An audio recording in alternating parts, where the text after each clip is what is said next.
I've been misled about when it comes to movies and shows, or is it typically, oh, we are live already? Okay, sorry. Talking about weather. We're talking about the weather, yeah. Yes. How interesting. Yeah, it's a very, very bad. Yeah, very sad. But well, I would kind of say there's some kind of cozy atmosphere in over there too. Some places. What did you say? I guess. I don't know. I've never been there. I just go by how it looks in the movies and the Some TV of the shows houses look cozy. Yeah, like in the countryside. Yeah, the countryside, cozy part. Yeah. But yeah, a cozy atmosphere in London is smog.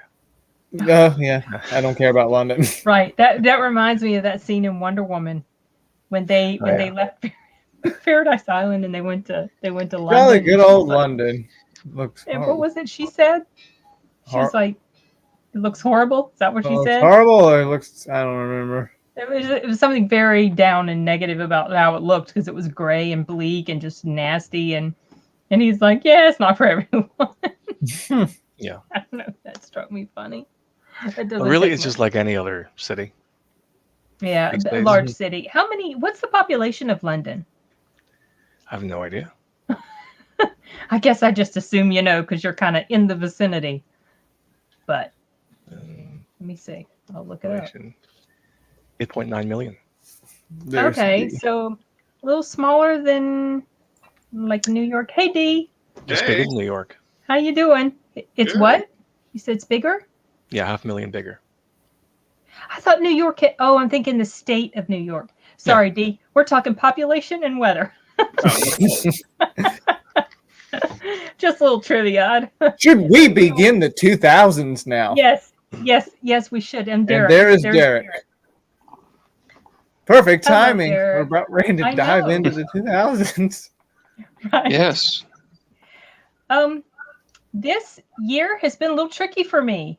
Like right now off the top of my head, I'm only coming up with 2 that are my favorites. So I think as we discuss, maybe some more will come. There's Colin, Arturo. Oh, there he is. I don't want to try to add him and then accidentally kick him off. Hey, Colin, how are you doing? Good. How are you guys? Good. Doing okay. Glad for the discussion, talking about fun movies and stuff like that.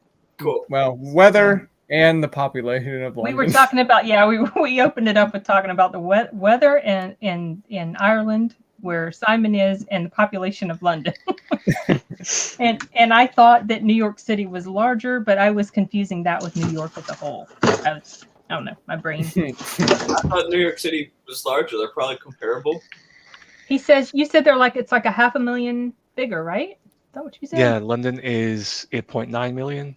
New York is 8.4.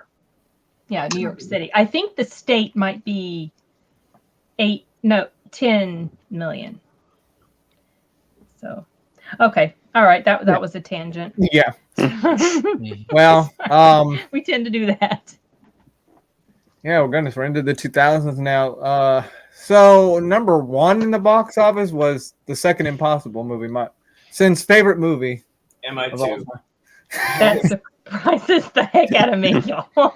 Really, because that movie was so bad. That's what I remember. You love it. Is that what you said? That's what you remember, D? Yeah, I was too young, but I just remember watching it, just kind of still at that age being very. I don't know if I was like maybe 11 or 12, but I was just watching. I was like, something is off about this. I'm like, yeah. Doesn't make sense to me. I felt like the franchise might be over after that one, but Mission Impossible 3 came around and kind of turned things around. So that was John Woo, right? He did number 2. And, and it was really showy. I mean, I remember at the time in 2000, that scene, like when they did those teaser trailers with him like rock climbing on the cliff unsupported, and that was like, I remember people were pretty wowed by that. Like, oh, wow, that was pretty cool. And that became a big pop culture moment. I remember that. Yeah. And then when he did like the front handstand wheelie, whatever, while he's firing his Glock sideways, no. And you're just like, oh wow, that Scientology is really paying off, man. I wish I could do that.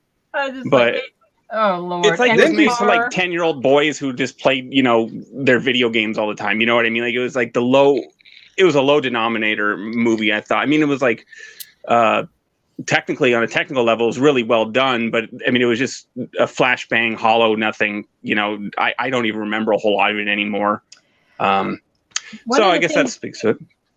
Well, one of the things I remembered there were so many eye roll moments for me because of how over the top and ridiculous everything was. But something that was just like, okay, this is just towards the end, he's like making masks at record speed time. And just a few seconds he could make a mask and all of a sudden I'm like, no. I cannot with this movie. Oh, I hated it so much. I didn't even want to acknowledge it. I think the nicest thing I can say about it is that it was my introduction to Tandy. And, she's very that was your introduction to her? Yeah, to her, yeah. That's the only thing I knew her from at the time. That was the first time I'd ever seen her. And she's done so much better films. Yeah. Better success. That might have been the first time I saw her too, but I don't know why I thought I had seen her in something else before. Mm-hmm. But maybe I'm confusing it in my memory. Maybe that was the first time. Oh, I forgot Frequency was... Okay. I saw bits of that one. And that's the one about you helped me figure out one of my top threes. That was the one with the son and the dad, right?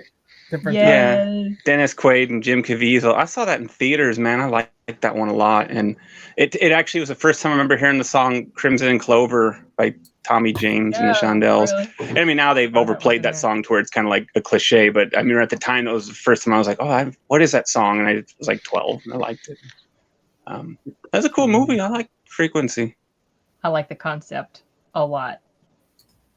Sorry, I'm reading. It was also take over production after Mission Impossible 2 because of all I don't know. Do any movie buffs on here know the answer to that? I'm not sure. Well, Tom Cruise is determined to die on camera, so I think that was the moment when he made that decision. He's got a 6-year-old guy doing his own stunts, like he's almost like whatever, jumping off buildings. Like, this guy's got a death wish of some sort, but God bless him, more power to him.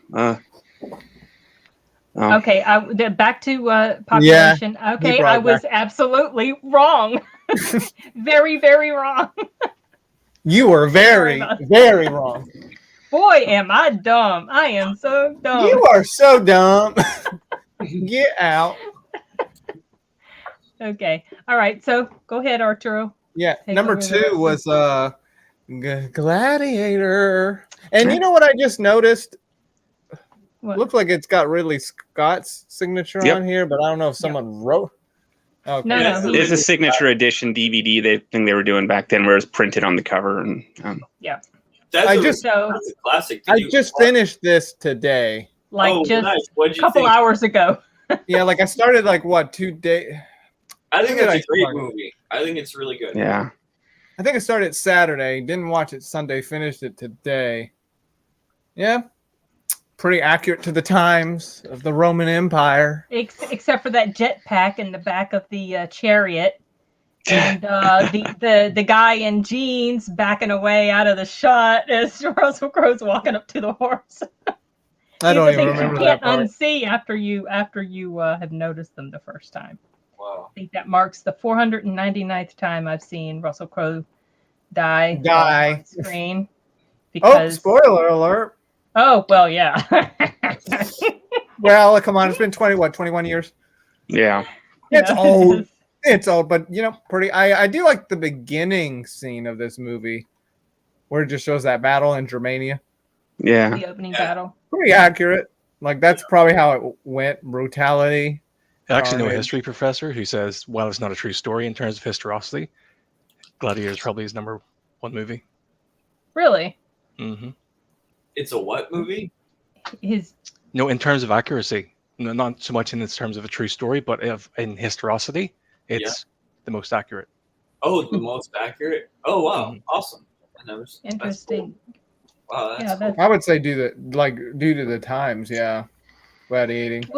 Well, I had read about Commodius, and because after I saw the movie, I'd read about it, and it was kind of interesting. I mean, there were some elements of truth, obviously, woven in. He would do things like injure his opponents before he'd go out and meet them in battle, because to make sure he could win, and stuff like that. But I remember when I initially saw it, I was like, oh man, this happens at the end, and I was kind of complaining about it to my dad, and my dad was like, yes, but he accomplished his goal, because and the more space I get between the first time I've seen it and now, the more I realize that was the perfect ending. It wouldn't have made, I feel like it would have just been kind of cheap if he'd had a happily ever after ending. You know what I mean?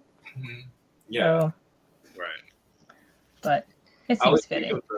I feel like that movie added the thumbs down to popular culture. Yeah. Right. Everyone thinks of that, I think. It wasn't Roger Ebert. It was Gladiator. Right. There you go. Well, it's kind of cool. Did you notice? I know you're a big Arnold fan. Did you see one of his lifelong buddies, Rolf Moeller, was in? That was that big dude guy. Yeah. Huge guy. Yeah, that guy's enormous. Yeah, he's always been behind the scenes with those. He's been in a lot of action movies, but he's just he never really broke into it like Arnold did. But yeah, if you see a lot of pictures of Arnold, they're always hanging out. I mean, to this day, they're still posting pictures going for bicycle rides all the time and stuff. Wow, it's kind of cool. So that is cool. Yeah, I remember that movie was a big deal, but I was telling Artur, and I don't know, you guys might feel completely differently, but I was mentioning to him that because he said, well, you don't hear a whole lot of talk about it these days. And I was thinking about that. I was like, that's kind of, I remember it was a big deal at the time. Russell Crowe got his award and it got awards and it was huge. Yeah. But I feel like maybe it just didn't have the cultural impact that so many other, really big movies have had. Like, it doesn't feel like an E.T. or it doesn't feel like a Terminator or a Terminator 2 or Alien. I don't know if that's just it's false perception I have or what. I think I see what you're saying in a way. It's weird. It's like, I don't know if it has any iconic, I don't know. It's like so much of the iconic stuff from Gladiator is already kind of iconic from Rome. But I do think it had a pretty big impact on the culture. Maybe not as much as some of the others, but I feel like so many people know that movie. And but I see what you're saying where it's not brought up a lot. It doesn't seem to be, does it? I don't know. Maybe it's. But it seems like if you mention it to people, and it's like everyone's seen it, and everyone kind of nods in approval. Like it's revered, And I remember I saw it in theaters when I was a kid. And 2000 was a great year. I think I'm going to say I saw everything in theaters every time you guys mention it. But I saw Gladiator, and I read the book too, and at the time, and when I was a kid, and I remember that it just. I think what was kind of cool was because if you look farther back in hindsight of cinema, like Gladiator, Westerns, these genres they used to make a lot of movies of that kind of died off and we hadn't seen them in forever. And here comes Ridley Scott with Gladiator. And I think it was like just the right movie at the right time.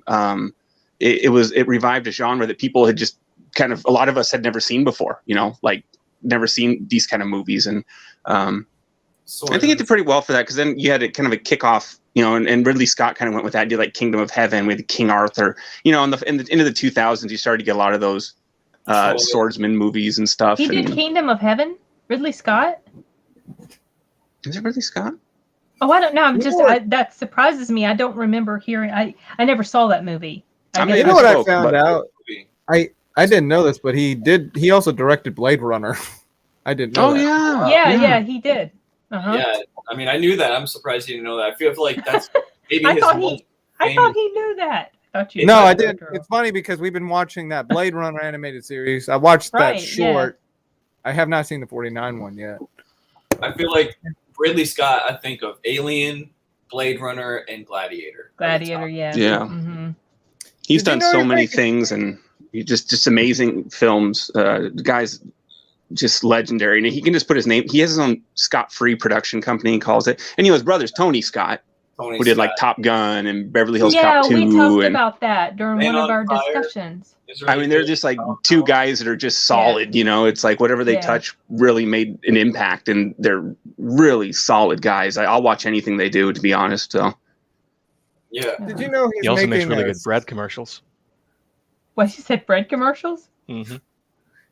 Who was did you know Tony he's or There's a making famous Ridley Scott directed bread commercial in the UK. No? Never heard Yeah. about that.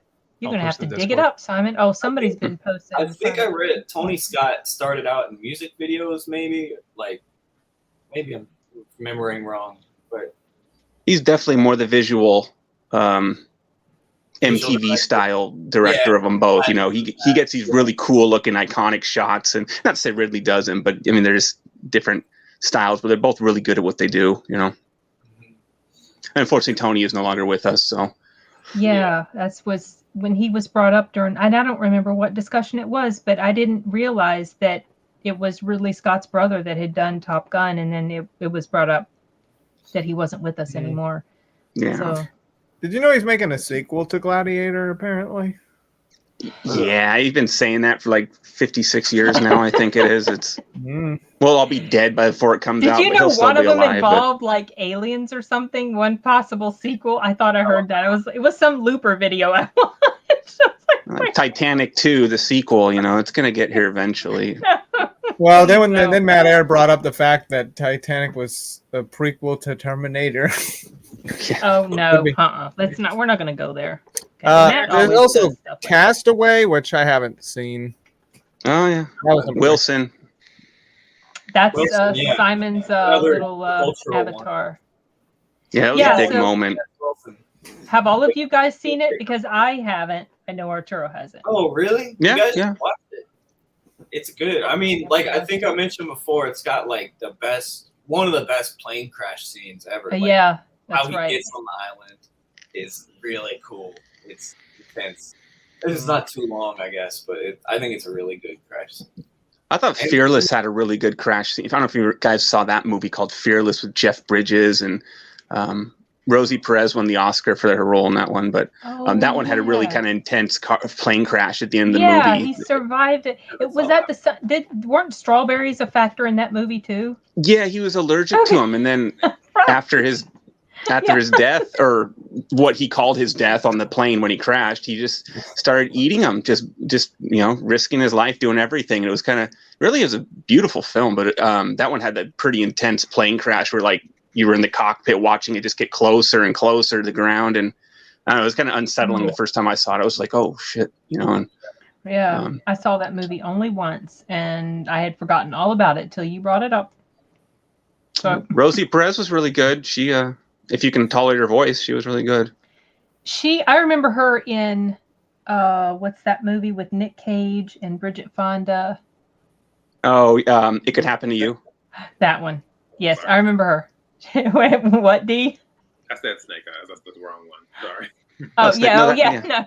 That was a fun one. Yeah, that was a decent one. I remember her. She was an awful character. I mean, like her character was terrible in that movie. Oh yeah, she's disgusting. Oh, but Benicio del Toro was also in Fearless. You remember that? Nope. Whoa. That was her husband. No. Sorry, the dog. Nice. Man down. Yeah, he You want to take it to the hockey game? That's cool. Sorry. Oh, cool. That's interesting. Yeah. I couldn't tell you exactly why I never saw Castaway, but for some reason, so Tom Hanks isn't really a favorite of mine. I mean, he's a good enough. Do you like Tom Hanks? You don't like him? He's just meh. He's all right. And he happens to be in things that don't really attract my attention, which is probably why I haven't seen a lot of. Well, I mean, Toy Story and Saving Private Ryan. Right, but I haven't seen that. I think he's a good comic actor that transfers into serious into dramas. You know what I mean? Like he was able to, and I think he's a good actor. I don't think he's great, but I think he's solid. Like he was good in Captain Phillips. He was good in that too. I like that movie. Oh, The Burbs. He was on The Burbs is hilarious. Gosh. I like Tom Hanks. I think he's pretty likable. Yeah. Castaway was just shoved down your throat, though, if you were around in 2000, 2001. Like, it was almost like, oh my God, you got to see Castaway. And Wilson. I think maybe I sort of formed this sort of kind of like a psychological rebellion against the movie. Like, everybody wanted to see it, and Wilson was everywhere. I'm like, I'm just not going to watch it. Yeah. I mean, I guess if you don't really like Tom Hanks, it is just like 2 hours of Tom Hanks. So I could watch a movie with him in it, No. That's fine. I was curious to know how it ended, so I did read the synopsis, the story, the summary, and how everything ended. I'm like, well, I'm glad I didn't spend 2 hours on this. Do you have a barbecue lighter?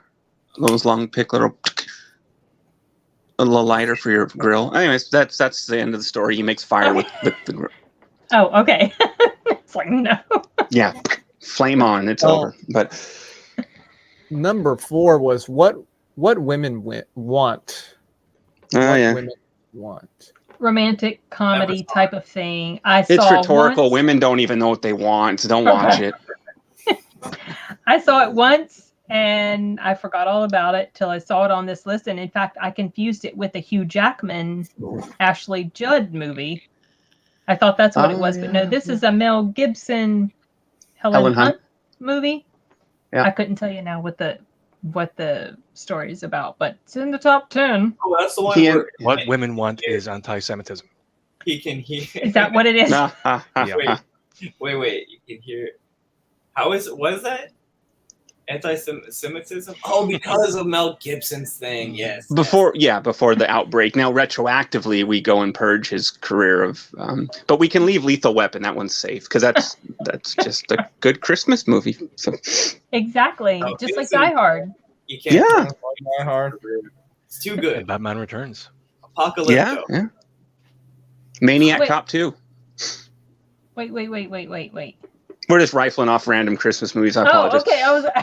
I was still we're stuck on Mel Gibson. I'm not all there, you guys. I It's just, where he Yeah, can what women hear- want was where he had to get like he can figure out hear what their he had- thoughts in our head. yeah, Remember? when he could hear women's thoughts, and it was literally figuring out what women yeah. want, and he had They're to. like, yeah, that guy's cute, and he's like, "Ooh, I can hear." Like, oh, I totally forgot that was what the premise was. Oh my yeah, goodness. I think that's why it was such a big hit because that premise is kind of different. It was forgettable for me. I mean, I guess I enjoyed it okay when I saw it, but I'm not really into romantic comedies, so I forgot all about it. I went to see that That movie aged in wonderfully. theaters, and I was going up an escalator, and it like froze when I was a teenager, and I fell over and kind of down the escalator a little bit, like it just stopped working when I was going up it, and I remember cutting my knee open, and I had to get like really bad, and so it was bleeding all over, and I had to fill out all these incident reports with their manager, so I ended up missing the movie. So I never got to see it in theaters. I paid for tickets and they refunded it. But it was I just remember that was my What Women Want event. That's your my memory. association with the movie. Yeah, of a frozen escalator. And I remember for the longest time, you wouldn't think that would make you like fall over, but like it just stopped, like jerked. Oh yeah, no, And I could see that it would. I What was were you right saying, there when it Simon? broke. What were you saying, Simon? You had said I something. forget. Your voice is so tiny and faint. Sometimes it's hard to Is it? hear. Yeah, when you speak up, sometimes it's hard to hear you. I forgot what it said. Eric, you're probably going up, not down. On the escalator. Yeah, we were going up, but when it jerked, I remember I fell on my knee, like it fell down, and I kind of stumbled backwards a little bit, and like technically fell down a couple steps. I mean, it hurt, but if it fell jerk forward, it'd almost be like people be falling more almost. I was the only one on it, so it was kind of, Oh yeah. Yeah, that's 20 years ago, and I still remember it. So Do you trust escalators? I do now, but I'd rather take the stairs. It's better I for always you anyway. take the stairs. I don't trust elevators at all. Oh no. Or escalators. Yeah, it's iffy. Yeah. Hearing stories like that is why it's iffy. Number 5 was Hey, Dinosaur, Chris. a Disney movie. I do remember seeing bits of that movie. Yeah. I had to look that up. Like what? Like Was that animated? That was Yeah. animated. Yeah. Yeah, with I know. CGI animation. With It looked CGI. really good, especially for the time. I remember it was kind of like a huge. And in my mind, I was thinking, "Oh, it's Land Before Time." So of course, I went and saw it again in theaters, and it was cool. DB Sweeney, people kind of forgotten about him, and he did a voice in there. And, Oh yeah, DB Sweeney. I don't think I never saw Dinosaur. I saw bits of it.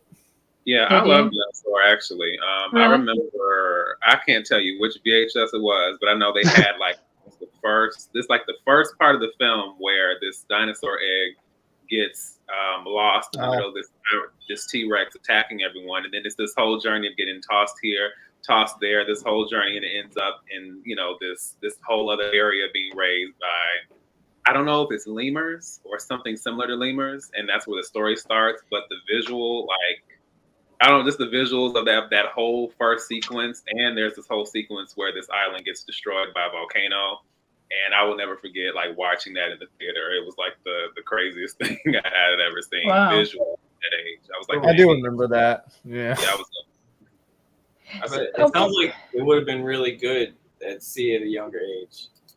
Yeah. Yeah, I wonder. Oh, okay. I don't recognize the people that directed it. It's got two names. Don't recognize them. And then there's House the Grinch Stole Christmas, number 6. Jim Carrey. This movie was this old, you guys. Yeah. It's almost like a I thought it was like mid 2000s it came out or something. No, ma'am. Standard now, like I saw on TV, like we're airing the old Grinch and the new, or whatever, like the animated Grinch and the Jim Carrey Grinch double feature, and I felt like, man, it just feels almost like it's its own look, not as classic as the animated, but like it just, you know, it's around, like it just gets replayed in the holidays all the time. Because Jim's Carrey. Well, I've never seen it, so really? I saw like maybe one. Not crazy about the whole Grinch story, so I just not interested. I guess he's probably perfect for the Grinch, though. You know how Jim Carrey is; he's just so. I like Jim Carrey, and it's a good family holiday movie. Something about it is just a little weird, though. I don't know. I think it's just the way he looks. It's just a little unsettling, and it's just yeah. He almost looked like a monster when we first like saw him. I was like, "Oh, is this scary, Carrey, or what's going on here?" Yeah. Exactly. Like there's like 3 films I could watch Jim Carrey in. The Mask, Liar Liar, and then you have Sonic the Hedgehog. Oh my gosh. And Sonic. I actually really liked him in Of Kick-Ass course. too. I like the way you make them. Yeah, that was a good one. I haven't seen Kick-Ass 2. I forgot he was in there. Colonel Stars and Stripes, and I just wish he had a bigger role, but you know, he was great. I kind of want to see, now that you mention that, I really like the first Kick-Ass, and then I never got around to seeing that. But I like the first one too. It was good. You gotta do it Chris. now. Watch it now. Yes, Chris. We're talking the year 2000. Oh, sorry. I see somebody. Yeah, I don't know who you're talking. Enter the 2000s. You guys remember Conan O'Brien? I know maybe Simon does, or Derek does. And when he would do in the year 2000. Oh yes, that's right. And he would put that thing on his neck, with right? The dark and the green light. Oh my goodness, I'd forgotten about that. It was so stupid, but I still liked it. You know what? I recently watched this video of these, like they were interviewing these kids from the 1960s. Like, what do they think the year 2000 is going to look like? It was pretty interesting. You shared that, and I can't remember if I saved that in a to watch list, but I haven't seen it yet. I can imagine. Well, one of them kind of pretty much predicted, but just like, not 2000, but predicted like right now. Oh, okay. It's like, oh man, that's dead center. Wow. But I think it's pretty interesting. Oh yeah, I forgot that American Psycho came out. No, we haven't talked about that yet. Right now, we're moving down the top 10 list, and then that's usually when we start to talk about. Number 7 was Meet the Parents. I love Meet the Parents. That's such a good movie. What, D? I didn't have a chance. See, some of these are circling. The issue with some of these it has to do with age. And then I'm going to have the opportunity to see some of these based on the resources at the time, and then not being in the space to necessarily see like older films. It just depends on the ones. Well, how old were you in 2000? Or 4? No, 12. 12. 4? Oh, man, wait. Well, yeah, so you probably skipped a lot of more adult stuff, yeah. Yeah.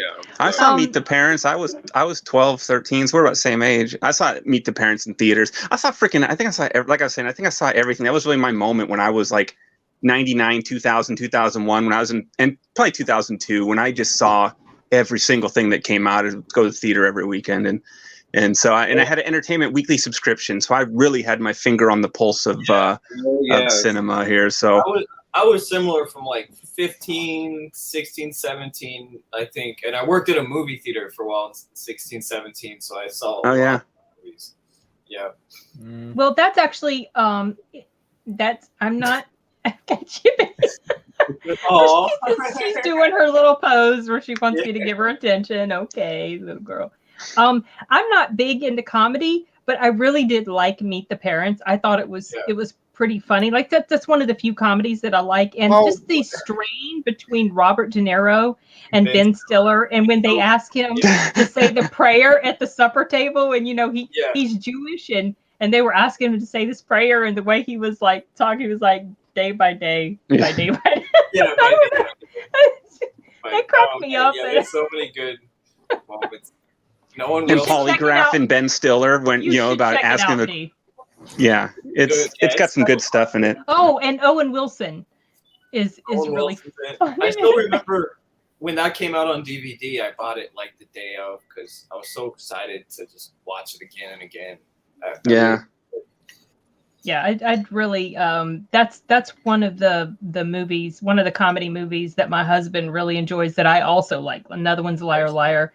We part ways a lot on movie genres. He watched Gladiator 100 times. I remember in high school, like everyone like saying like "all right, fucker" and stuff like that. Yeah. Because it's how we could also say basically a bad word and get away with it. It was, meet the fuckers, right, whatever. Right. Oh yeah, right. I have nipples, grip. With me. Yeah, dude, the way De Niro just looked at him and just like talked to him. Okay, I gotta watch this movie now. I gotta watch it. Oh yes, you do, Arturo. Yeah, indeed, you should as well. Absolutely, I haven't catch up. Oh, and to whoever said it wasn't too adult, no, like me not being able to see it didn't have to do with it being adult. It's just that because my parents were the ones who would take me to the movies. Like it was dependent on what they wanted to see, so I didn't that we venture out the way I do now. So that was Yep. It was a good film. Good film. Let me see. Number 8 was The Perfect Storm. I actually rewatched that not long ago, and it's like it's just kind of boring. It's like it's like people who like a little more serious drama in their movies that have action or whatever. I mean, it was based on a true story, I believe. Yeah. I saw it only once. Yeah. Like, do you remember liking it? I was like, eh. No. Yeah, it's like it wasn't. It's a bad movie, and if you like cool stuff, it's got some cool, well-made ocean scenes. It's just kind of slow and dry. It's kind of soap opera-y, but in a way other movies are. They're just kind of like extra dramatic. It's extra serious. Like the relationship's really bad. Like look at these people's lives, and it's like, I don't know. It's not. Is this the one about the ship that what? Huge storm at sea, and it goes down. But the thing, okay, correct me if I'm wrong, but I thought that where this took place was actually in one of the Great Lakes. Oh, I don't know about or was it out at the ocean? I remember being storms like that. I didn't either. Let me. I might be confusing it with another movie, but that tidal wave shot was the huge selling point of the film. It was a big technical achievement, and I remember Mark Wahlberg and George Clooney were back again. So I think that scene holds up, but it's like a 2.5 hour movie. I feel like I think it's more than 2 hours, and it's really other than the storm, I felt like okay, I don't really care.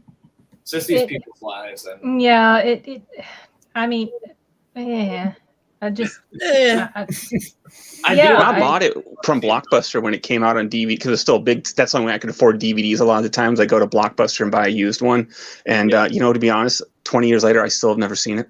So really? I just never watched it. I've some of those movies that I feel like I've seen enough times on TV, and I would go to people's houses and they would be watching, like their parents would be watching it or something, and I felt like I'd seen it already, and I was never really interested, and so it feels like a movie you've seen before. Even other than like the storm scene, it's almost like just fast forward to the last half hour because it's. But I won't judge it because I won't judge something I haven't seen. But I'm just saying, it was just interesting to me that it just seemed like it was everywhere, and everyone saw it, and then 20 years later, no one really remembers it or talks about it. Unlike Gladiator, which usually most people have some kind of fond memory of it, and they talk about and they've all seen. But The Perfect Storm scene, and maybe even like What Women Want, those are all really big movies at the time that just. I think too, they were probably bigger with older people then. So like people in their 40s who are now in their 60s, they're not really talking about it. Well, especially maybe people who remembered this storm because it happened in 91. Oh yeah. Yeah. I don't know. Okay, so number 9, X-Men. That's a good one. That is a good one. I saw it. I feel like X-Men's always been weirdly disappointing to me. Like I can't really say why, because it's kind of like okay, cool Colin, stuff. You need to go in the corner right now. Go in that corner right now.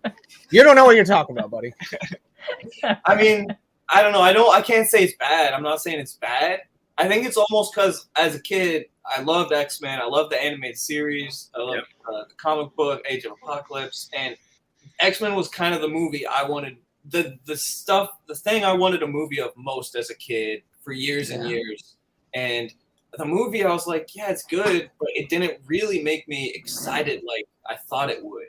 And it's something about, I think it's just the characters they picked. To me, Cyclops, Jean Grey, and Wolverine are kind of, Wolverine's not bad, but they just kind of made it more serious, kind of darker. I wanted it more colorful and faster. Right. Like I wanted Gambit. I wanted the more cool, like the animated series, basically. That's what I'm kind of stoked with, to see what Marvel does with it, just to see if it brings back some of that animated series spirit. But like the movie's fine. It just I can't say why. I think just something about Wolverine being serious. I think about the grayness. Really? You didn't like that? I love the serious, gritty. I just like that tone in comic It was pretty movies. dark. I mean, and look at how I don't know if you guys remember back then, but it was a huge to-do when it came out that they were changing their costumes to black. They weren't going to have their individual color code or whatever unique costumes. They all just had these like generic kind of movie about it. Yeah. Yeah, but no, I'm just saying in like the toy. If you read Toy Fair, Wizard Magazine, or Entertain, whatever, if you followed these things, because we didn't have the internet a lot back then. Remember that, guys? I remember those magazines. Yeah, I remember Wizard. Right there we go. Yeah. Yeah, my brothers. I remember they subscribed to Wizard at the time, and the hype was huge for this film. Huge. Yeah, it was. I got the Wolverine magnet here on my fridge. Stuff like that, where it's like who should play the people. Yeah, because we talked about Storm, right? Didn't we talk about Angela Bassett would be the ultimate Storm. And I think I read that they talked to her or something about it, and they said, "Oh no, you're too old. We want to make this a franchise or something." Did they really? Because because she's still making movies and she still looks like Storm, and this was 20 years. She would have been fine in the role at the age that she was at the time. And I've always thought that Angela Bassett looked like Storm. Put white hair on her. Yeah. She's Storm, and nobody else can do it. And then they pick Halle Berry, and Halle Berry did okay, but Halle Berry just, I don't know. She doesn't look like Storm. I don't know. She's just too soft. She's not. Storm seems super. Authoritative. Speaking of Angela Bassett, have you ever finished Strange Days? Yes, I did. You asked me that, and I told you. I did? Yes. A long time ago on Discord. Okay. Yes, I did. And I mentioned how she was really cool in there. I liked her character in there a lot. And I've always liked Angela Bassett. And I've always thought she looked like Storm. Because Storm was one of my favorite X-Men back in the day. Yeah. A lot of people like Wolverine. She does look cool. I was like, Storm is cool. The white hair, the cool costume. Cool, yeah. I mean, I like Wolverine. I like Wolverine, Storm. I like him too, but she was always like I always wish that we could get a really awesome Storm. And Phoenix is pretty cool. I don't think we did in Halle Berry, unfortunately. Well, I don't think we got it in that script. I think part of the issue was negotiations. From what I remember reading, there were some negotiation issues with the filmmakers, and I guess they didn't want to I guess, pay her what she was worth at that point. You know, she was Oscar nominated. It basically fell apart in negotiations. And well, as far as spammers. I feel like she had the vibe of Storm, but I also feel like Storm in general, I don't know if it's because of Bryan Singer or whoever else, Storm was poorly written and she was sidelined basically in the film. And her get whooped by Toad of all characters when she's a weapon. Right. So. You mean Darth Maul?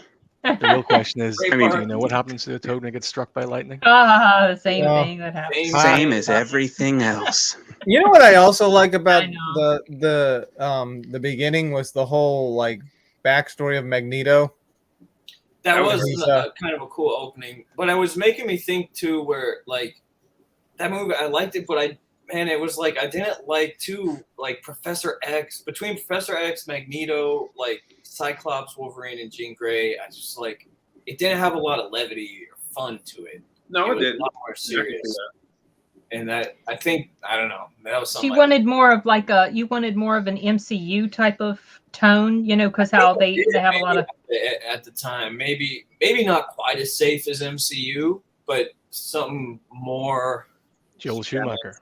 More fun, I guess. No. No, I mean, I actually like the dark tone in the X-Men. Just, I don't know. Yeah, I just think dug it.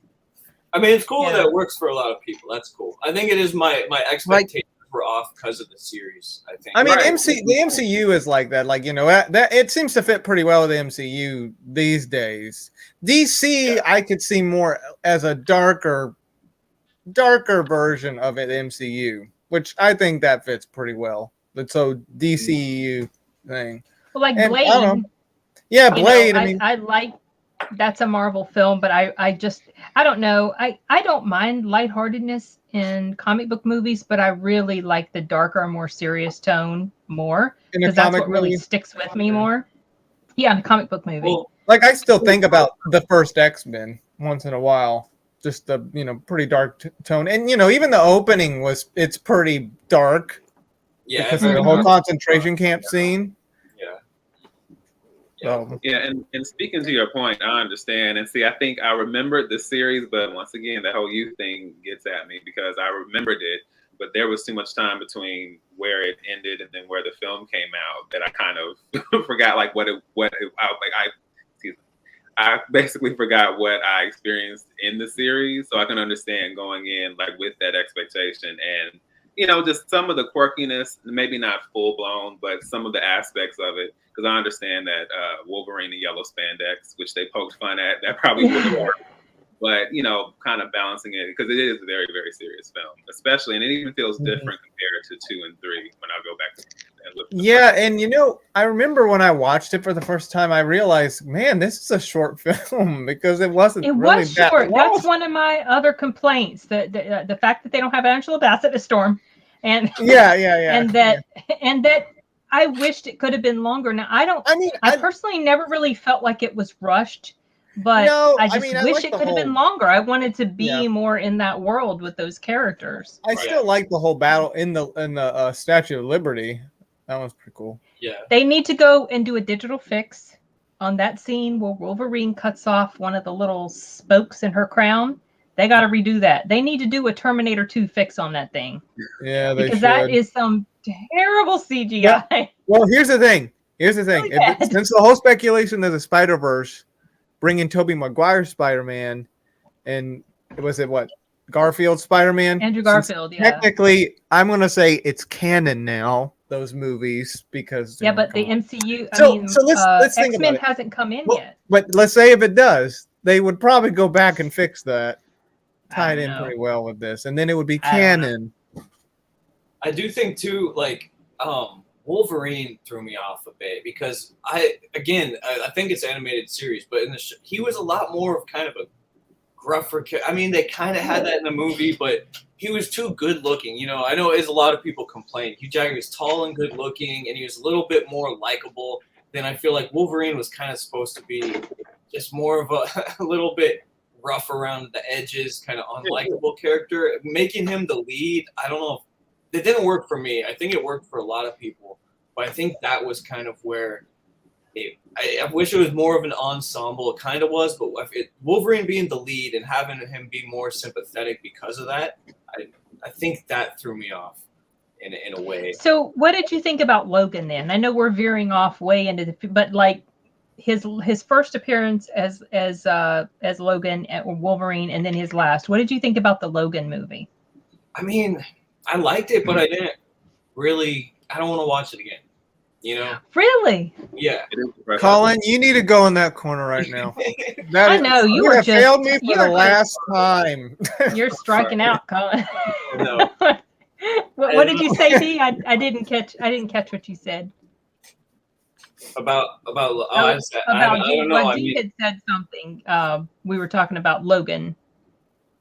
Just the movie Logan? I mean, I saw it. Dee, our friend Dee had said something about. Sorry. You just sit there. I thought, wait, did he freeze?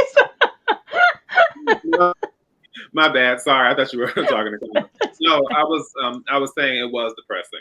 So I can understand. It's not that there aren't aspects of the story that aren't interesting and there aren't interesting dynamics. I like the fact that they went for it with the violence and him just slicing and dicing people.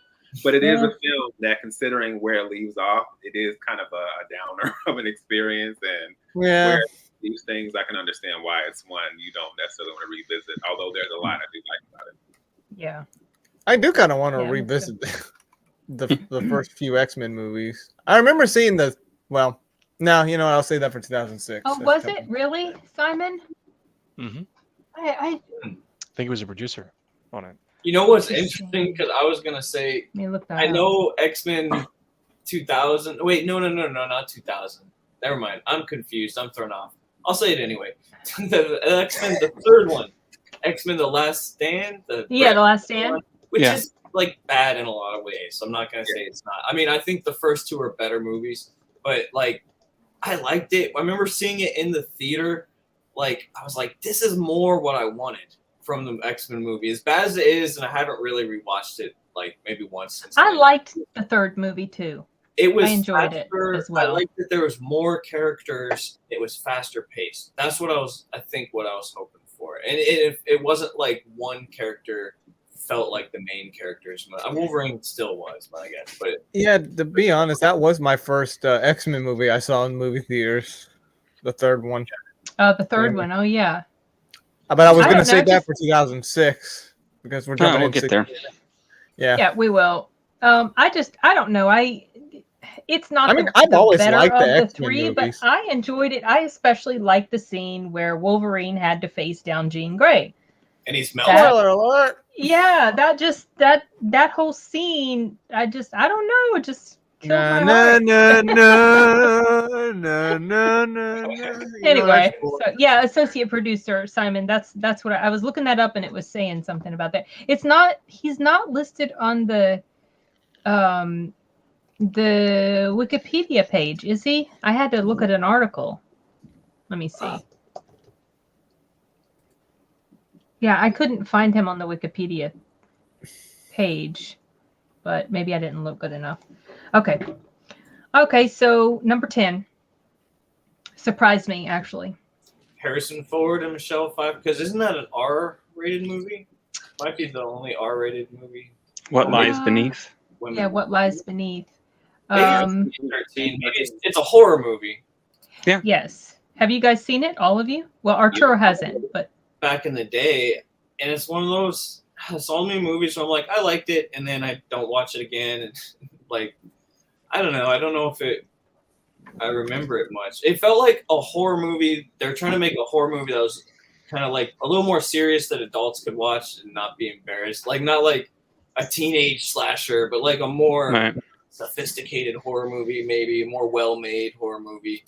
Well, then it got spoofed in pop culture so much that it's like you saw it once, and then it's like Scary Movie 2. One of the punchlines was "I am your wife" or whatever. You know the it just became like oversaturated for just a above average movie that just got propelled to just crazy high standards, and just it was everywhere. And then all of a sudden you're like, okay, I think I've had enough of this one already. Right? Yeah. I remember being a little disappointed in it, though. For some reason, and I've only seen it once, but I wasn't blown away by it or anything. I didn't really care for it. I don't want to spoil it because Arturo hasn't seen it, but probably the twist is why I didn't care for it. Yeah, I can. Wait, what are you talking about? I'm not going to say. I'm not going to get specific. I don't want to. I don't want to spoil it for you. So wait, I forgot. What's the movie? What's the movie about? It's Harrison Ford and Michelle Pfeiffer. It's like a ghost mystery type of story. Oh, that was the one we were, I think, going to watch?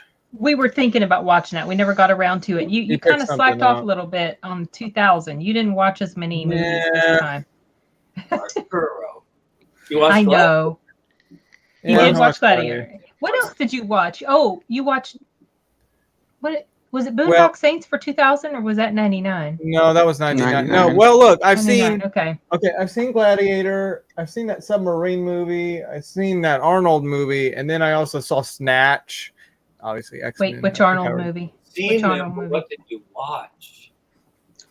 Yeah, which I Arnold watched movie? that. Just Gladiator. Oh yeah, the 6th day. That's it. Just Gladiator today. No, just he finished that today. But you watched the 6th day. You watched Gladiator. What else did you? I thought you saw at least one other, but it wasn't. I thought there was a few other. Unbreakable. That's another one. That was like a long time ago. That was in preparation for Glass. I still saw it though. Yeah, right. But it wasn't in preparation for the stream. I still remember it. I got a good brain. Yeah, it was. I did not realize it was that long ago. That surprised the heck out of me.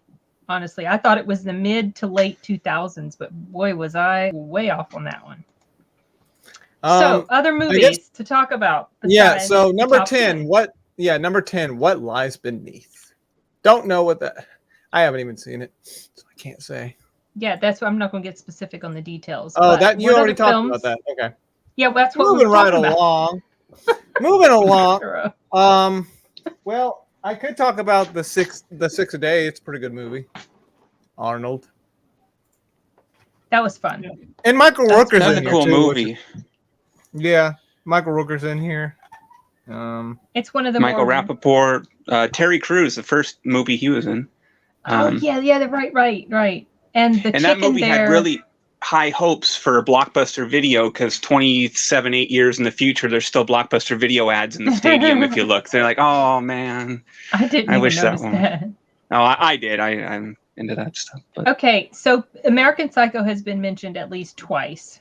Yeah.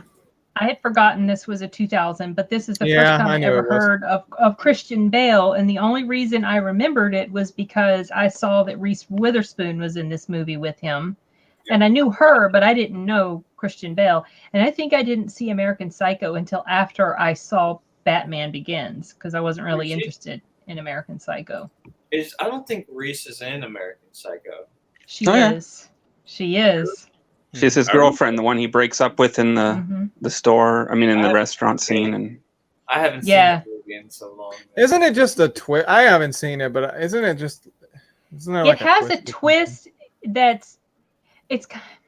I wasn't crazy about this movie. Parts of it were like the scene where he kills Jared Leto. For some reason, that was hilarious. Okay, because Huey Lewis in the news and he's doing that dance, and it was just like it was like watching this train wreck. But it was a little funny at the same time. It was just like, what the heck? Yeah. But a lot of people really liked it, but I'm not super. I guess part of me is that I don't like seeing Christian Bale play a bad guy.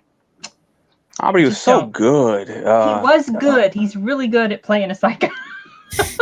That's why I was really excited for that one, man. I know. But also I was like doing a whole lot of eyeball rolling because like the scene where he goes chasing after the prostitute with the machine gun and she's running down the steps and he drops the saw and it just happens to kill her and he gets lucky and I'm like, oh, come on.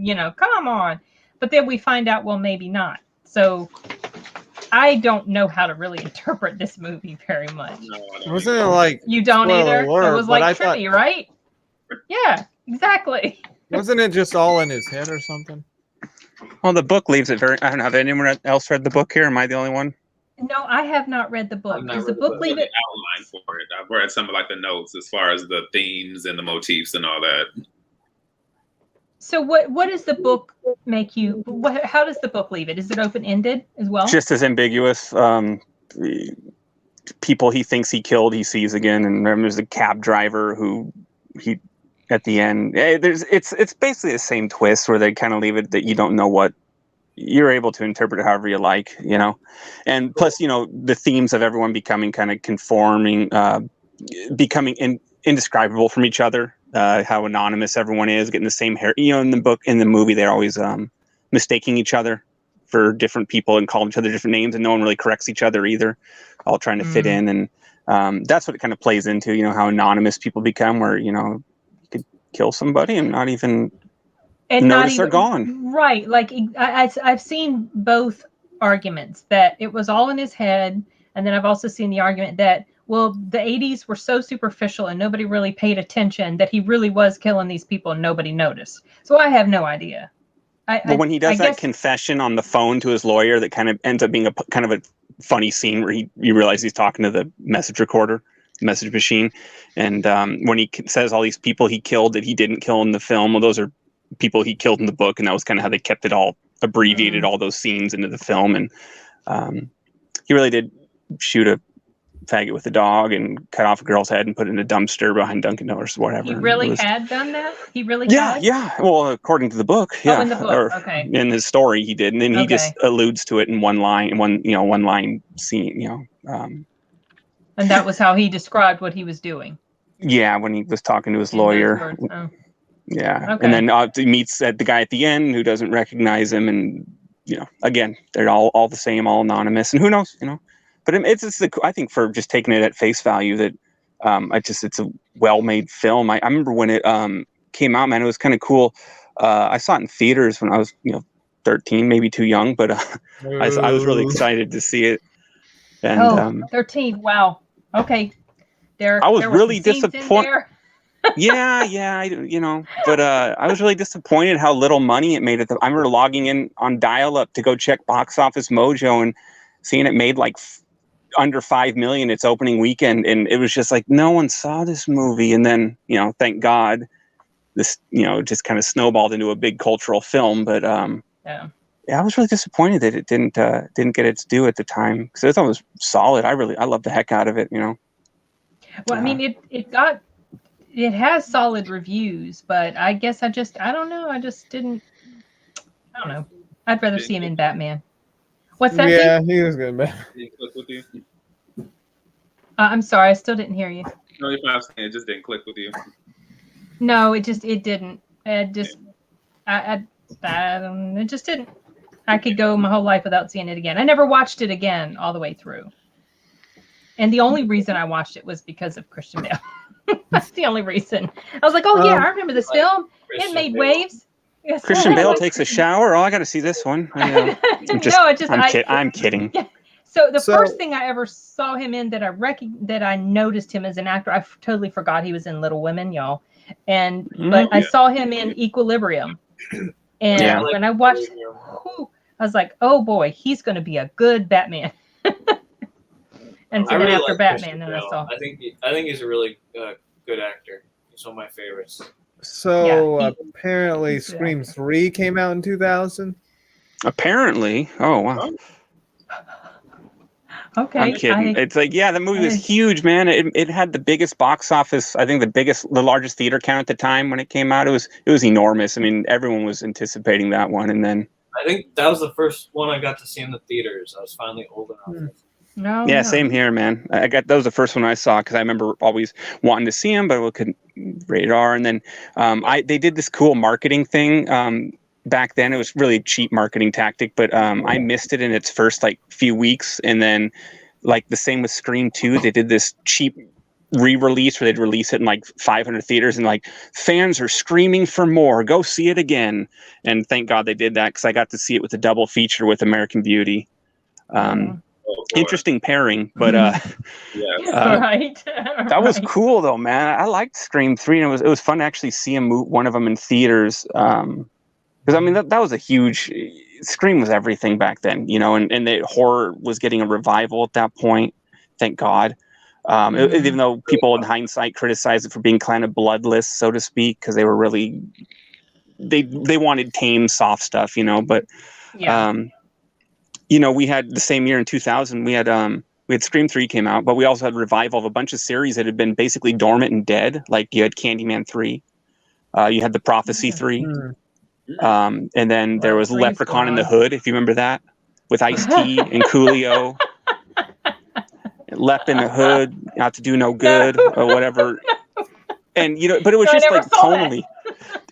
It's ridiculous. But then again, what Leprechaun movie? Don't go in those looking for high-minded stuff. It's a little midget who runs around and blows people up like with the flick of his hand and wants his gold. But it was cool, man, because it was like you got to see that there was a really lighthearted. I think that was evident with like Leprechaun 3, Leprechaun 5, Leprechaun in the Hood, that people wanted kind of they wanted to have fun with horror movies.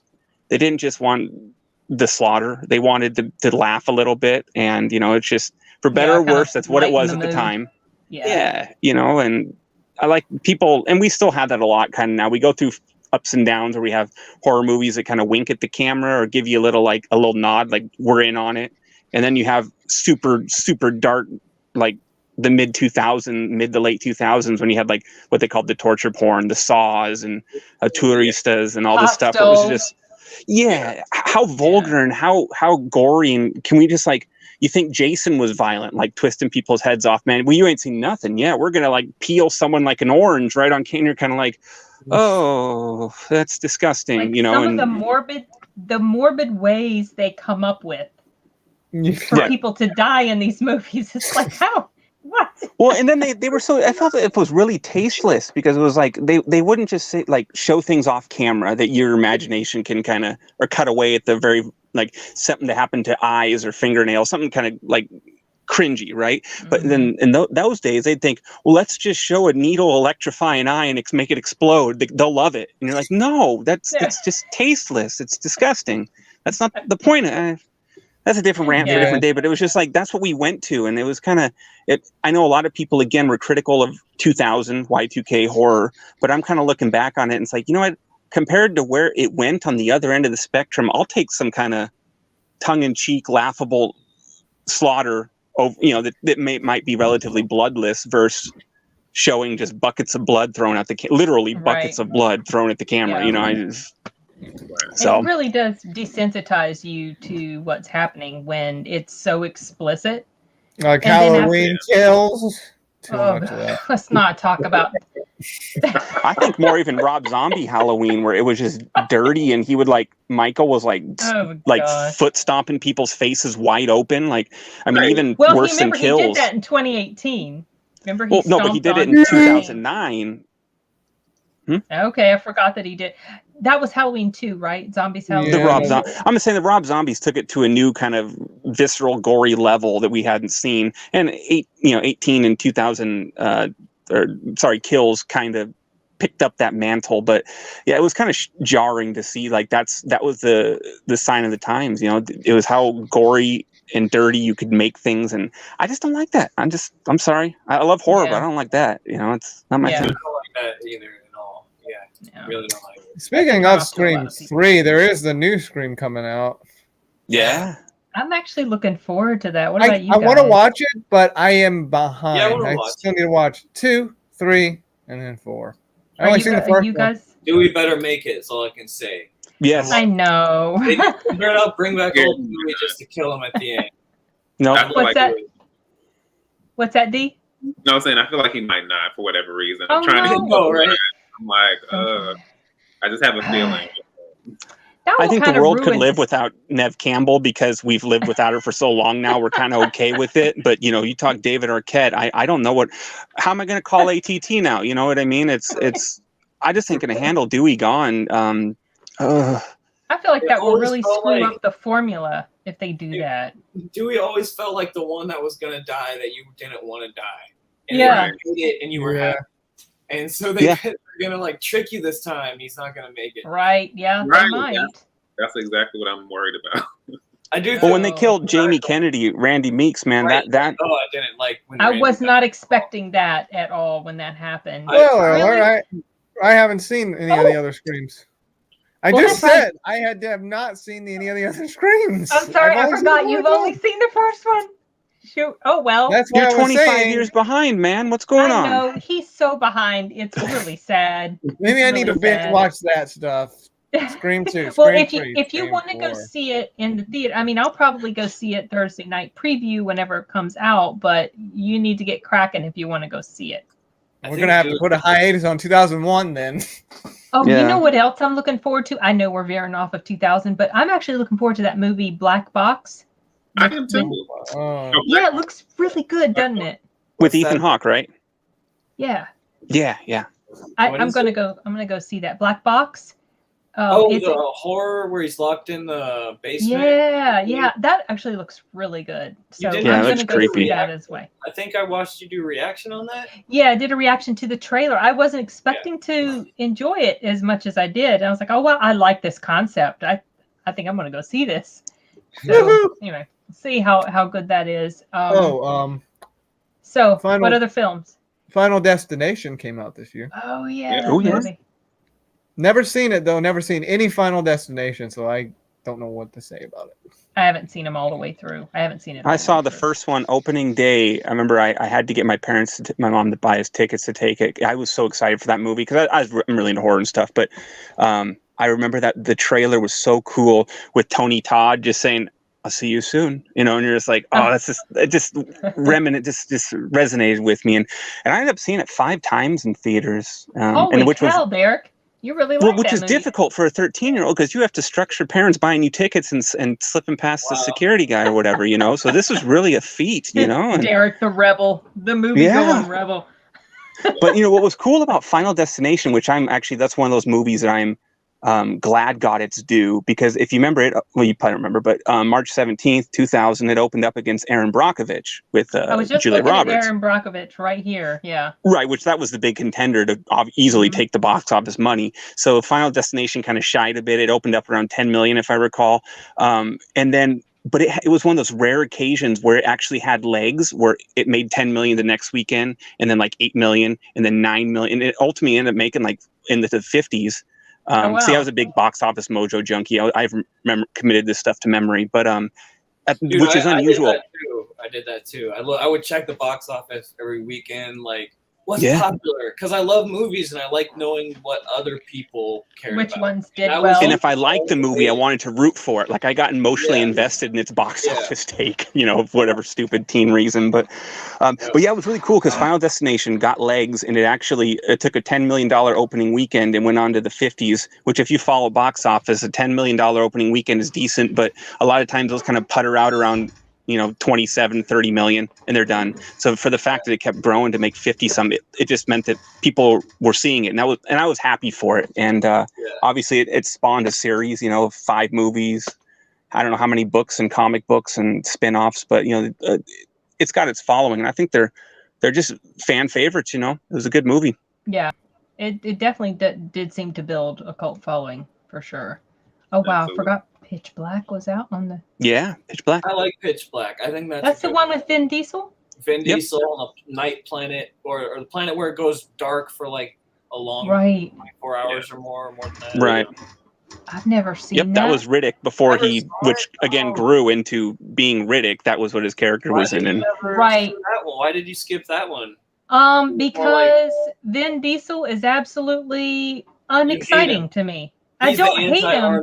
Oh. I don't. No, honestly, I don't hate him. I just like he is so blah to me, and I think he's a terrible actor.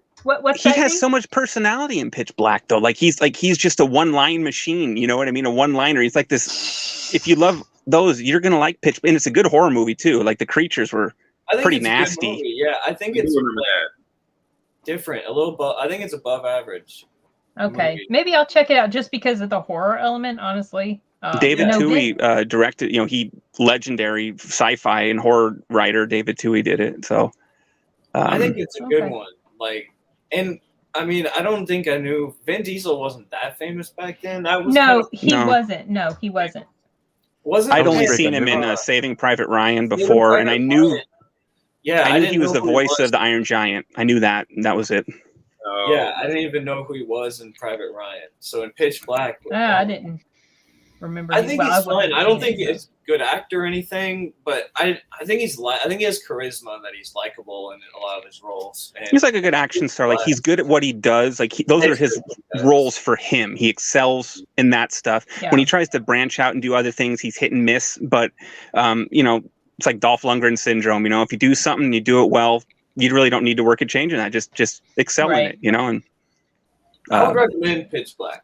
If you like horror movies, you don't mind some sci-fi and action. No, I don't. I like horror. I'm not huge into sci-fi, but I would definitely rather watch that. Well, there's Star Wars. rom-com. That's sci-fi. Yeah, but escaped convict murderer. Take that back. Yeah, what's that? What's that, Simon? Take that back. Star Wars is not sci-fi. Oh boy, here we go. It's not. What do you think It's a deep fantasy. It's an epic fantasy / sci-fi. It's a fantasy, sci-fi. Space opera. Space opera, sci-fi. Oh, you know what else came out this year that I remember being an absolute flop? Boiler Room? No, Battlefield Earth.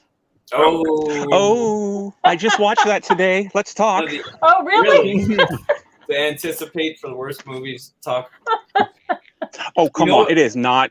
I just gotta say, if that's the worst movie you've ever seen, go see more movies, because it's really not nearly as terrible as you'll hear. Is it a great film? Absolutely not. But if you watch it in the B movie, like a deliberate, like a 60s Flash Gordon over the top camp film, it clicks better. Does it make it great? No, but it's John Travolta is a villain. I don't care how anything that's going on around him, I'm just like hypnotized by him because he is just having the time of his life, and it translates, you know.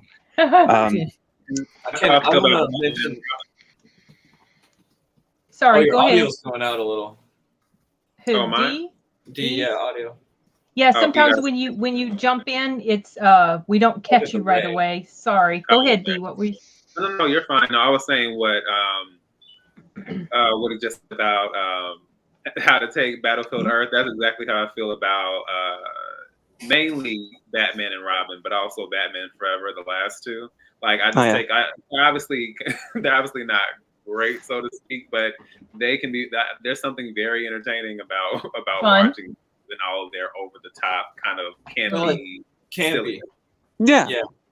And I think a lot of people aren't ready for that mindset. They don't know how to adjust to that. And when you go in expecting I don't something know, a different tone, shiny right? Blockbuster of the year, and it's kind of like goofy.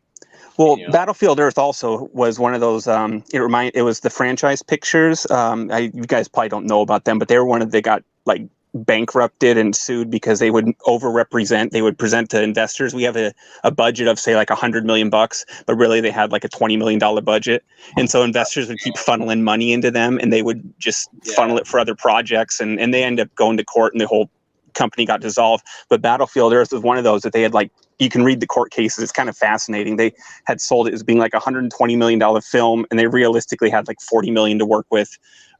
So it doesn't come, I mean, it was sold as a real sci-fi epic, but you watch it and it's just it looks cheaper than that. Yeah, it does look cheaper, but I don't think it looks bad. I think people are also really unfair. I think it was one of those movies that people heard over and over and over. It's terrible, so they start parroting it and start repeating it. And then if they ever do actually go to see it, because I'm looking at the box office numbers and I'm like, all 150 million of you people saying this movie is terrible, I'm looking at the 20 million it made. You all didn't see it. You're all liars.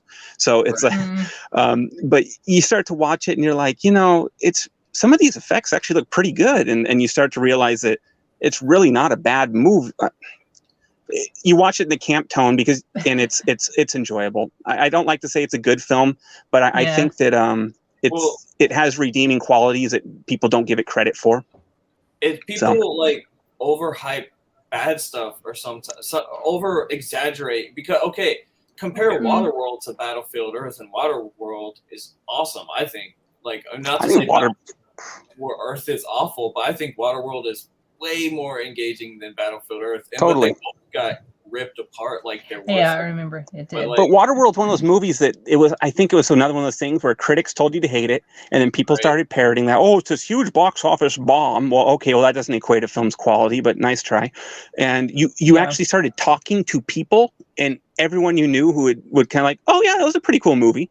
You know, like you could tell that it kind of became a fan favorite. Like fans, they enjoyed it, you know, and it doesn't have to make sense. The movie was just as a spectacle. It was actually really inspired and inventive, and you can appreciate that. And I think that it was one of those things that I hate Rotten Tomatoes, to be honest, stuff like that, where people just kind of hear reviews and they just insulate themselves with it and start parroting it like they're knowledgeable. And as we know, people take the path of least resistance, so they're not going to stand up and say like me. I feel real bold saying Battlefield Earth wasn't terrible when everyone will tell you, the mob, oh really? Well, I heard that movie was horrible. And then you got 600 lemmings saying the movie was the worst movie ever made, but like 2 of them actually saw it. You know what I mean? And yeah. So, but no, I think Waterworld is one of those too.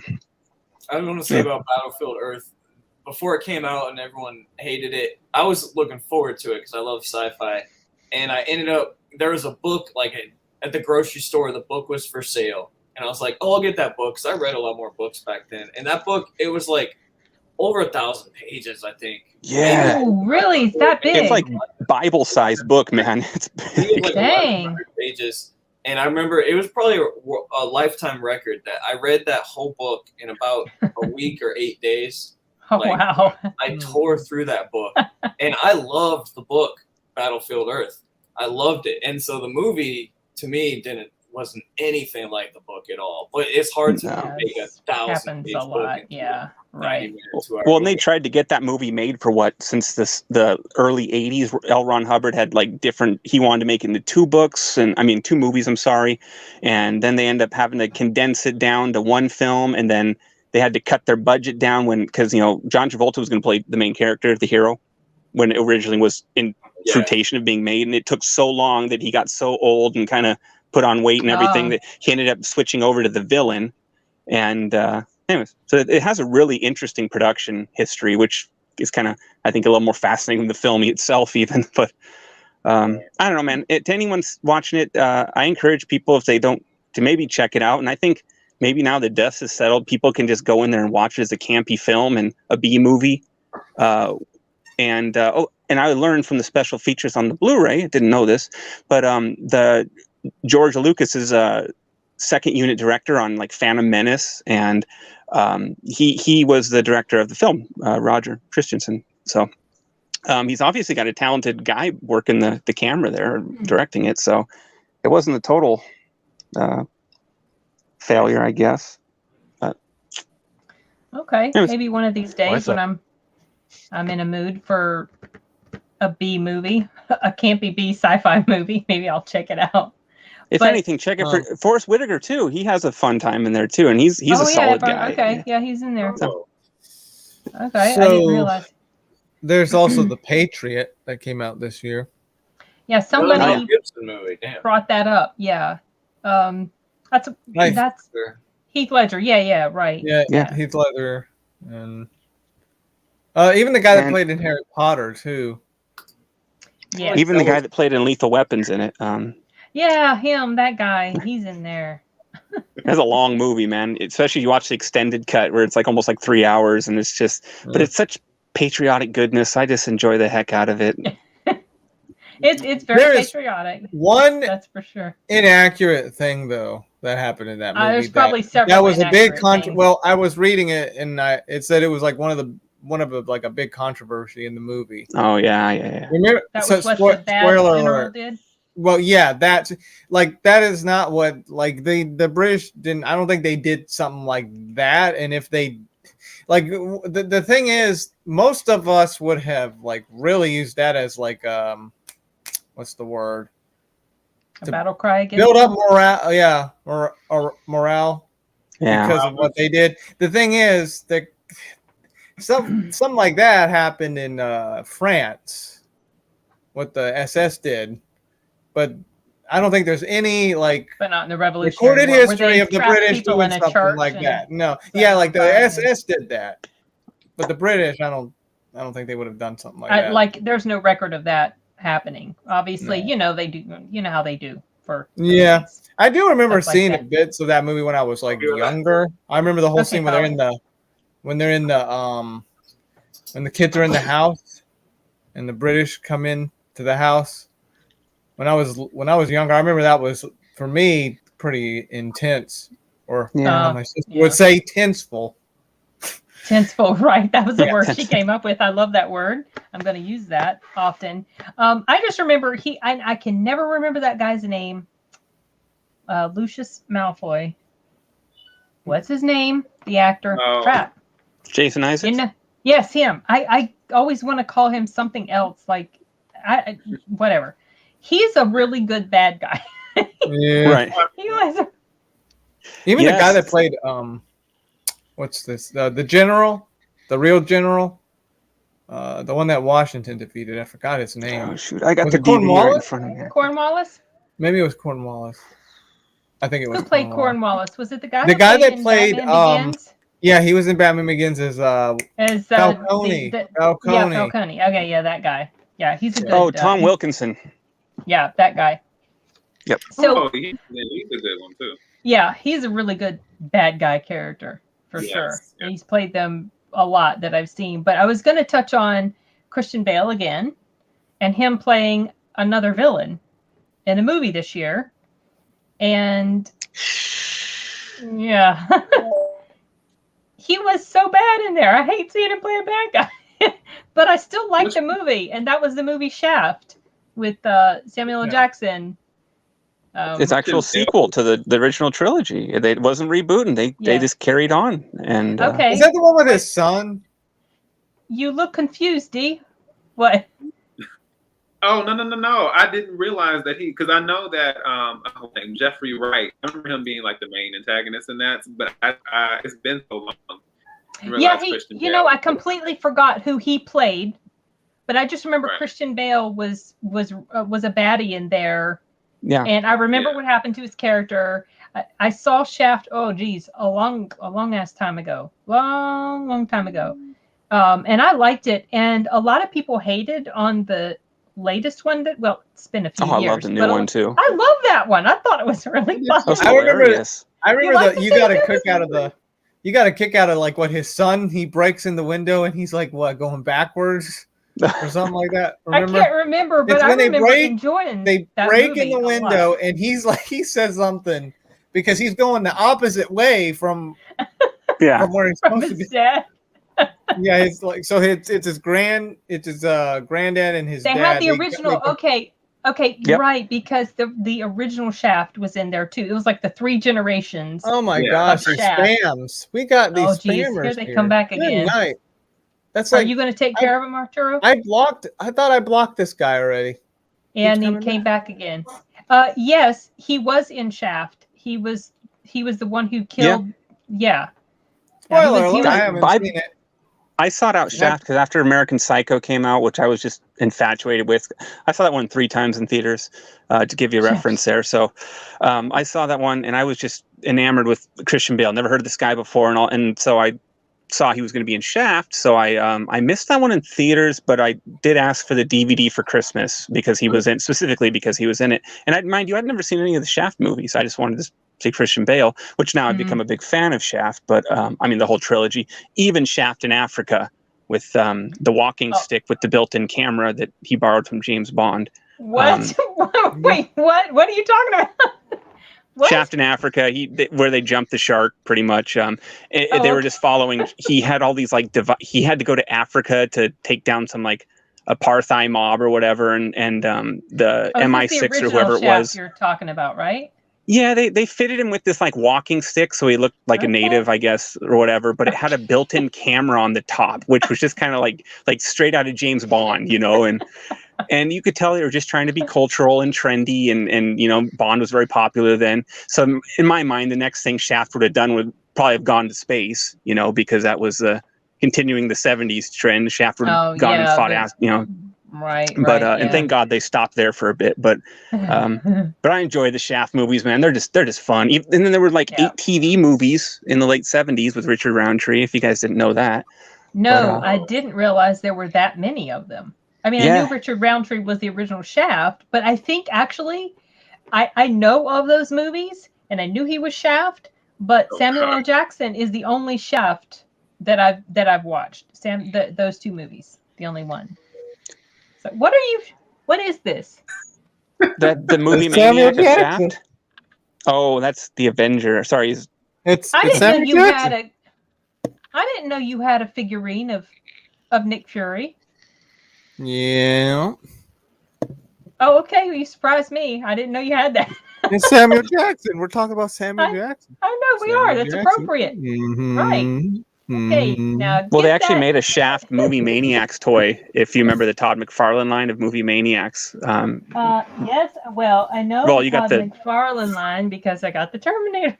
That's right. Well, they did one of Shaft from Samuel Jackson Shaft. So at first, that's where I thought he was holding up. I couldn't tell because it was all shadowed, and I was like, "Oh, you actually got the Movie Maniac figure. That's cool." Oh, It's not no. really a maniac, but No, it's just made it it's Nick Fury. So there was also a Pokemon movie that came out this year. 2000. Pokemon 2000. The Power of One. Oh wait, I think is that the one where they kind of go to a place that's almost like in Italy somewhere, where it's just water. I don't know. I kind of never remember that one. saw that. I don't know. Maybe I could be wrong. I've never seen any of the Pokemon movies, though. I was all the kids in middle school. I remember had the cards and the toy. The first movie was enormously popular. I remember when that came out, like Thanksgiving weekend in '99 or whatever that was, and it just like tanked the box office just straight to the top. Huge moneymaker for them. Like the anime. The anime. Yeah. Oh yeah. Okay, so Jim Carrey was in another movie this year. I don't know if you guys saw that. I think maybe I saw it once, but I wasn't super crazy about it. And that was Me, Myself, and Irene. Oh yeah. Yeah, it was kind of like I saw that in theaters. I think twice that summer. So you are such a moviegoer. Or you all I were. had to You've do seen back then. everything almost. You have seen all the Sorry, things. I keep saying in theaters. That used to mean something. Nowadays, everyone's like, "Oh, I streamed it at home." Oh, that's cool. I would rather go Sorry. see it on the big screen if I can. I've got a Same. lot of like, there's nothing like it, right? You just, to me, even most of the time, movies that aren't that great, it somehow the big screen experience makes them more enjoyable. Like Halloween Kills, I felt like it was better experiencing that movie. It was better on the big screen. Okay. Yeah. It was better on the big screen. But I Who thought here like, has seen my review version? Because boy, Sin's reaction. oh jeez. That was We yammered on at length in that thing because I had a lot of words to say about that movie, and I still I had do to zoom to up get on me her going. face because of that. Because well, that's how she felt. Oh, my eyeball rolls and everything. So what? There's like a lot of movies that I'm going to go see on the big screen. I'm looking forward to them a lot. There's something. So I'm going to be really busy with movie going and reviews, and it's just I'm hoping that it helps to liven up the rest of this month. I'll just say that. Yeah. much. Speaking of, they took down my SAO review, like literally. Oh, did they? Gave me a strike. Really? Yeah. Okay, you can dispute it. I would just. But it's up on Odyssey though. Yeah. No copyright issues there. Anyways, there's Space Cowboys, which has Clint Eastwood, Tommy Lee Jones. Oh yeah. Donald Sutherland, James Garner. It's something to do about the Cold War, space travel. Yeah, they were old astronauts from the old original space run, and they had to get these old guys to go up to the moon, and it's actually pretty enjoyable. Isn't, you know what, I always thought it had a very similar premise to Armageddon. Am I mistaken about that? It was a lot more comedic in tone, if I remember correctly. Yeah, it's lighthearted, and it was somber, lighthearted, nostalgic, sentimental, but it was a Clint Eastwood. It was feel good, you know what I mean? And what was the premise then? What did they have to do? It wasn't an asteroid coming towards Earth or anything like that? Wasn't a satellite like going out of orbit, was going to crash in Earth, something like that? I can't remember.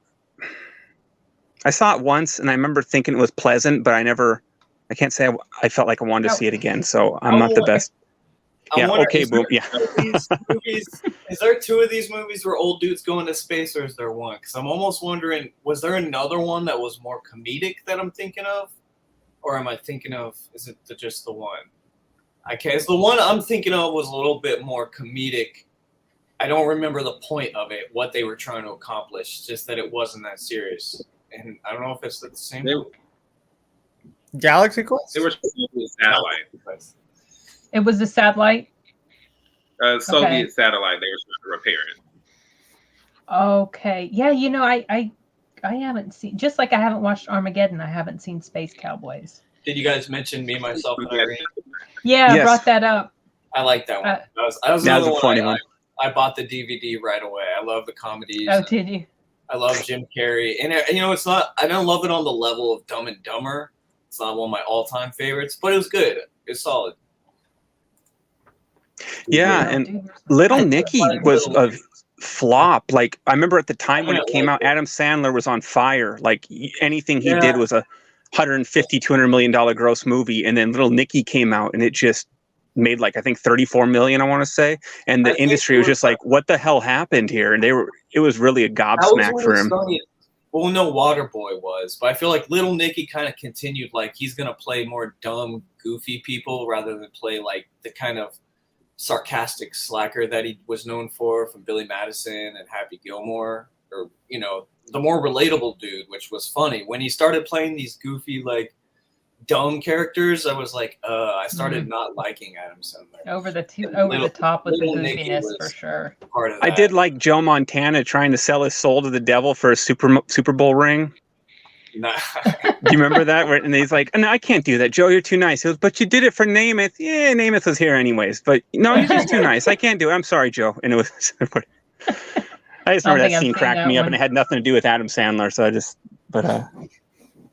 Nothing can be worse than that. I think that may be one of the worst films of this. And it's definitely up there as far as one of, like, a film I literally watching. It was horrendous. Yeah. I don't know if Jeff is still... I miss Jeff. Jeff was cool, but I think Jeff would have been a fan of Me, Myself, and Irene. I'm wondering. He always liked the dumb comedies with me. He'd always agree. Wasn't it Jeff? I'm bad with names. Joe. Joe. I was like, is he talking about Jeff Daniels? I'm bad with names. Joe, Roblox video. Joe, yeah. Yeah. I always liked that someone would... When he was there, he'd agree that the dumb comedies were good. He liked those. I remember there was one. What was the one year? I forgot that the one that most people just hated. 98 or something with Dirty Work, and was that the year that there was all the? There was one that like almost everybody hated, and we started off talking about how awful it was, and that was like one of his top picks, and he felt almost ashamed to say. Okay, yeah. Yeah, Dirty Work was hilarious. Is that what you're talking about? No, I don't. It was with Norm Macdonald and Dirty Work. No, it was a movie that I remember knowing because I didn't know of Dirty Work, but he picked it. I just thought that was kind of funny. He was like, I don't know if I should say what it 2000, we had Screwed with Norm Macdonald and Dave Chappelle and Danny DeVito. It's amazing how bad that movie was, considering those are three of my favorite comedians. That was an actual movie a year or two ago. Yeah, it's called Screwed. It's not funny at all. And Norm Macdonald and Dave Chappelle are two of the funniest dudes. Maybe two of the 5, definitely 2 of the 10 funniest dudes I can think of. And that movie is not funny. Maybe they were just more suited to stand up. No, it's not it's not them. It's the writing. It's so bad. No. The whole story is so bad. It's amazing how they got such funny people to not be funny. It's almost amazing that they were able to make that movie so unfunny. Way the Gun's a good one. I like Way. Way the Gun might be the first time I saw Sarah Silverman, and I was like, I don't like this. Oh show. Yeah, and that was my favorite scene. Well, not my favorite scene, but yeah, she would always play like bitchy characters that I would like. I don't like that, but then I really like her. She's a lot more funny and kid like. But that movie's a cool movie. But Benicio del Toro and Ryan Phillippe, I think it was different.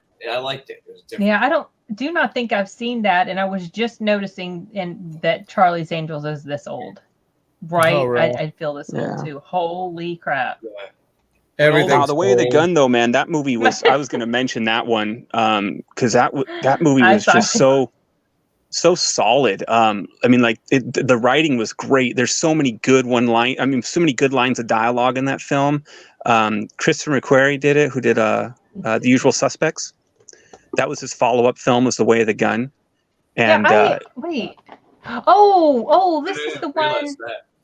This is the one. Oh, I just forgot she was in. So I've seen part of this because it was playing Juliette on Lewis Pluto TV. and Isn't she like a pregnant lady? And, okay. That actually looks worth watching. It has one of the best shootouts. I won't say it's the best, but it has the final shootout at the end is just like top notch. Like, and it's just like 10 minutes straight, and it's just great. I mean, it's solid, and I love the scene. And seriously, if you like Sarah Silverman or if you hate Sarah Silverman, it's a great role for her. And that opening scene where she gets like you get to see her face get punched out, and she's just coughing up blood and everything. So if you don't like her, it's fun to watch.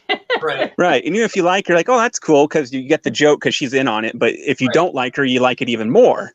And I love those guys when they wrote, like, it was kind of funny to me. Like, it was actually pretty genius how they were like, the director, Christopher was like, yeah, we used to play like flag football or something like that. And sometimes you get accosted by groups of guys at these like football fields and stuff. And he goes, so we always had this game plan that if the guys were going to jump us, like all these guys were going to come around and kick our ass, instead of trying to fight them, what we'd do is we would punch the girlfriends, because even though we're going to get our ass kicked, we're going to ultimately win because now the girlfriends will be mad at their boyfriends. So we get a little victory in our ass whooping. What? So, I don't know. I wouldn't agree, but talk about. Well, if you're gonna get jumped by 10 guys anyways, how are you gonna make the most of it? Ruin their relationship. I mean, yeah, but then you also are a dude who beats girls, which is kind of worse. Oh, but hey, man, this is the age of equality. Right. Yes, right. What's she doing with a mob of her boyfriends going to jump me? Hey, I didn't fight for my right to vote just to get jumped by some little Becky standing off there with 10 little Brad Chad dudes. Oh my God. But no, it's a funny scene. She gets what she deserves. You'll love it because she's just running her mouth so much. I never saw the beginning. Yeah, never saw it. I just saw parts of it. Oh, Rugrats in Paris came out that year. I'm sorry, I'm still scrolling through. Yeah, I was gonna mention that one. I used to really like that movie, and especially the music at the end. Or, okay, what kind of the one that Sinead O'Connor sang? Yeah, I remember that was. I remember I was it's pretty. A good song, actually. Yeah. I didn't know Sinead did Rugrats music. Yeah, it was the song she did in that movie, Rugrats in Paris. I didn't know. That's cool. I like Sinead O'Connor. It made me feel sad. Sad. Yeah, it's a weird. I don't know how they explain it. Well, I know when I was little and I listened to that song. I don't know. It's kind of a sad. I don't know. Kind of a sad song. Yeah. Song. Kind of got this tune. Okay, more of an impactful feeling to me, I guess you could say, when I was younger, when I was into Rugrats. Yeah. I remember liking that song. I have fond memories. I have fond memories of that movie. Dracula 2000 came out this year, by the way. Sorry, I'm jumping away. I was going to say. Go ahead, Artur. I was going to say, that was the first time I heard "Who Let the Dogs Out." Oh, Who let the dogs out? That's my favorite scene when Dracula's rocking to a "Who Let the Dogs Out" in New Orleans. I was going to also mention The Little Vampire. Does anybody remember that? I never saw that. I saw bits of that. I remember. I think we still have the DVD. This song is about the "Who Let the Dogs Out." Mm-hmm. I may have heard what it's about, but I don't remember. So yeah, what's it? It's about what? Ugly women. Ugly women. Nice. Really? Oh Lord! I didn't know. I like that better now. Because, well, I saw the music video. The first thing I remember in the music video was like there was a security guard, like he's sleeping, and the Rugrats movie is playing, and then it's just the dogs let out. Then no one had that terminus. That's funny. I didn't know that's what that was about. Thank you. We have all learned something today.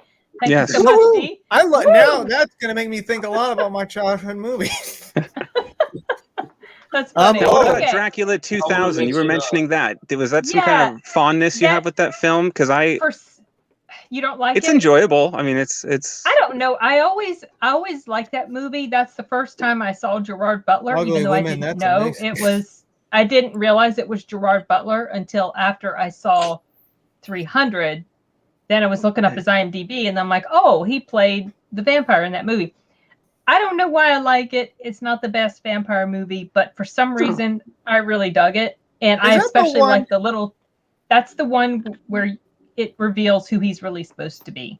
Why he became a vampire. Judas. Yeah. Well, you just spoiled it for anybody who hadn't seen it. It's a spoiler event today. Yes. And then, I thought it was cool. I love that line where did you catch the girl that he seduces at Virgin Megastore was Lucy. She was Vitamin C, the singer. If you remember her, she was popular for a bit in the late 90s, early 2000s. I have to look at her face because I don't remember what she looked like. I remember Jennifer Esposito. That was one of the first times I saw her. And I forgot. Jerry Ryan. And yeah, that's right. She was in there. The cast in that movie, those roles. See, that was that's one thing the Weinsteins did Johnny well. Lee Miller? Yeah, is that they could get those guys had so much clout that they would just load their movies with all these great actors, even for just 2 or 3 line roles, just throwaway roles they could have gave to anybody. But they would pad their movies with so many name faces or up and comers, and Dracula 2000 was one of those. And Nathan Fillion. I mean, I don't know. It's a fun film. It's not the best, but it's fun. Well, Christopher Plummer, who just died, or whose anniversary, he just passed. He was Van Helsing. Remember? Yep, he was. And I did like that the line where, with Lucy, the vitamin C girl, where she's just like this ditz, and she's like, he's like seducing her and saying stuff like, we're so much more complicated than our names, and she's like, I was named after the Peanuts character. And it was just little lines like that. And it was just like, oh my God, this girl's so stupid. And then, not only she lets a vampire into her house, she just met at the Virgin Megastore, who she's stealing from her roommate. Great girl, great gal to have around.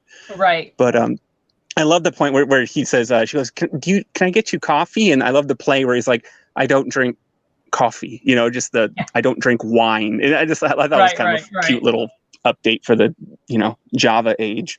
But, right, exactly. I think it's a fun movie.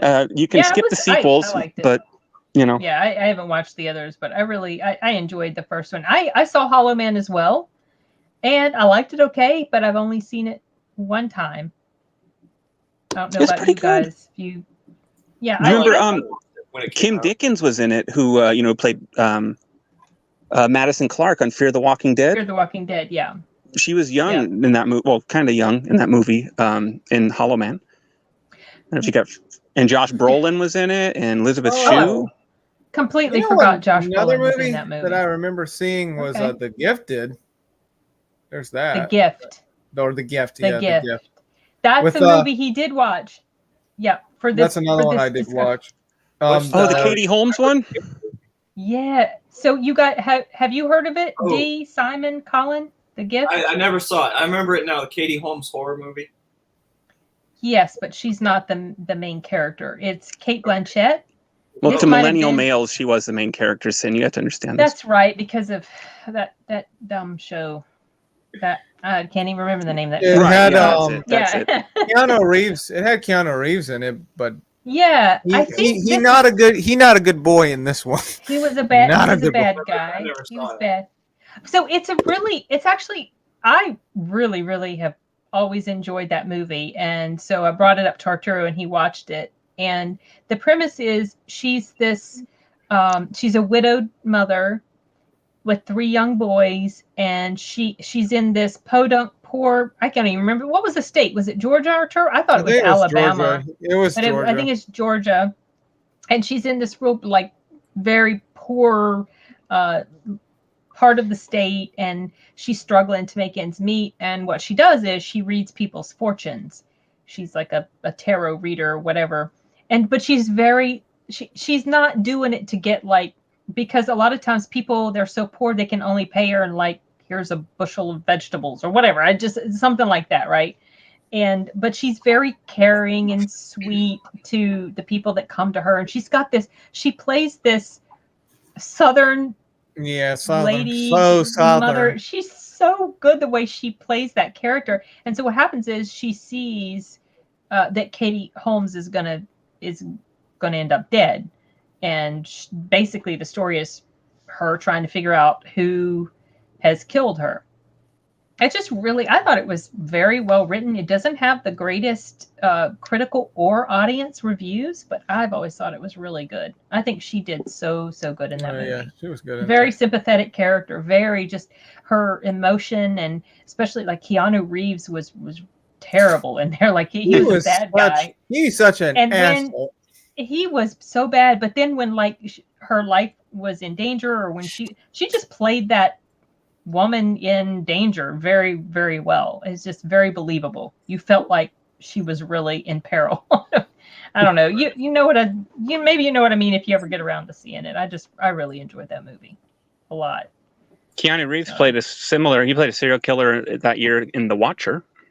Yeah. I never saw The Watcher. That was disturbing because of the tool that he used to kill the women. I was so disturbed by that. Yeah. I've never seen that. Is it decent enough to? I mean, what do you guys? Okay, it's one of those. Okay. If you watch it, it's not. I wouldn't say it's a waste of time, but it's probably one and done. You'd see it, and it's entertaining. And one of those kinds. Okay. I'm okay.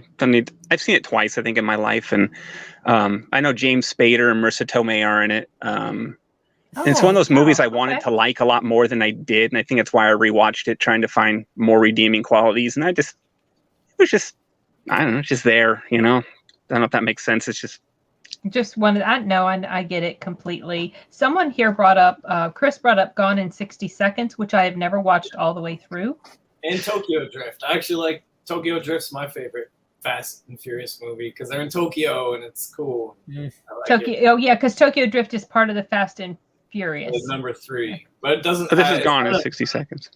Right, Gone in 60. Yeah, there was another comment that had popped up, and then I remembered seeing someone that brought up Gone in 60 Seconds. I never saw that all the way through. I remember I enjoyed what I did see of it, but just never got around to finishing it. I liked it. Some people love that movie. I thought it was pretty good. Yeah. Okay. There's cool. Also there was sorry, go ahead. No, I liked Angela. That was my first real awareness of Angelina Jolie. Well, I'd seen her in Girl Interrupted before that, which I noticed her, and she got all that Oscar talk and everything, and she was very acclaimed. But then she came out in that movie, and it was all of a sudden this beginning of never being able to get away from Angelina Jolie. She was everywhere you went, and she was everywhere. And I remember there was talk of her being Catwoman at some point somewhere, and I was like, please God, no. I'm so tired of Angelina Jolie.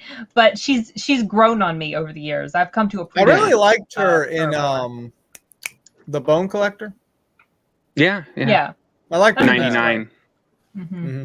Yeah, I like that. I like that series actually. It's a good series. Batman Beyond: Return of the Joker came out this year.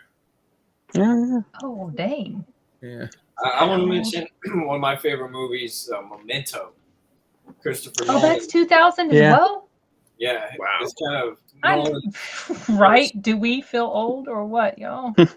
Movie is still to this day so unique and memorable. And I love Guy Pearce. I mean, he's a great actor, and that's a great role. And the direction and the writing. Carrie-Anne Moss, man, she had a real good 2 years there, but I love Carrie-Anne Moss. She's so hot to me. I love Carrie. Guy Pearce and Carrie-Anne Moss are awesome, and just that story and how it was done is just still to this day very unique. I feel like I need to rewatch that. That was one that I was hoping Arturo would get around to, and then Arturo, you really gotta watch Memento, man. I'm telling you, it's like a modern classic.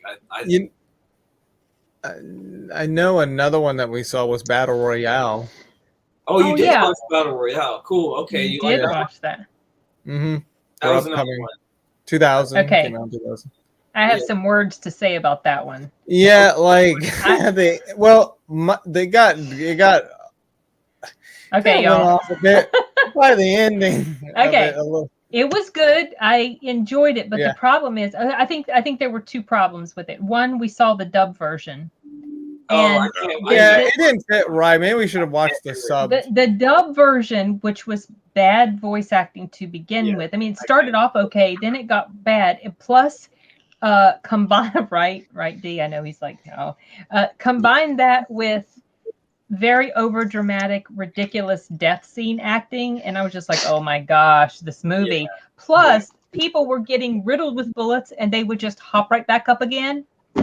Like, come on now, no, I can't with this. So I was getting a little bit aggravated. Disappointed, yeah. Yeah, because I remember it's been hyped, and someone did mention, I don't remember if that was you, Colin, or somebody in the comments, that like maybe it's probably not quite as influential today, or I can't remember that might not be the right word, but it's shocking today.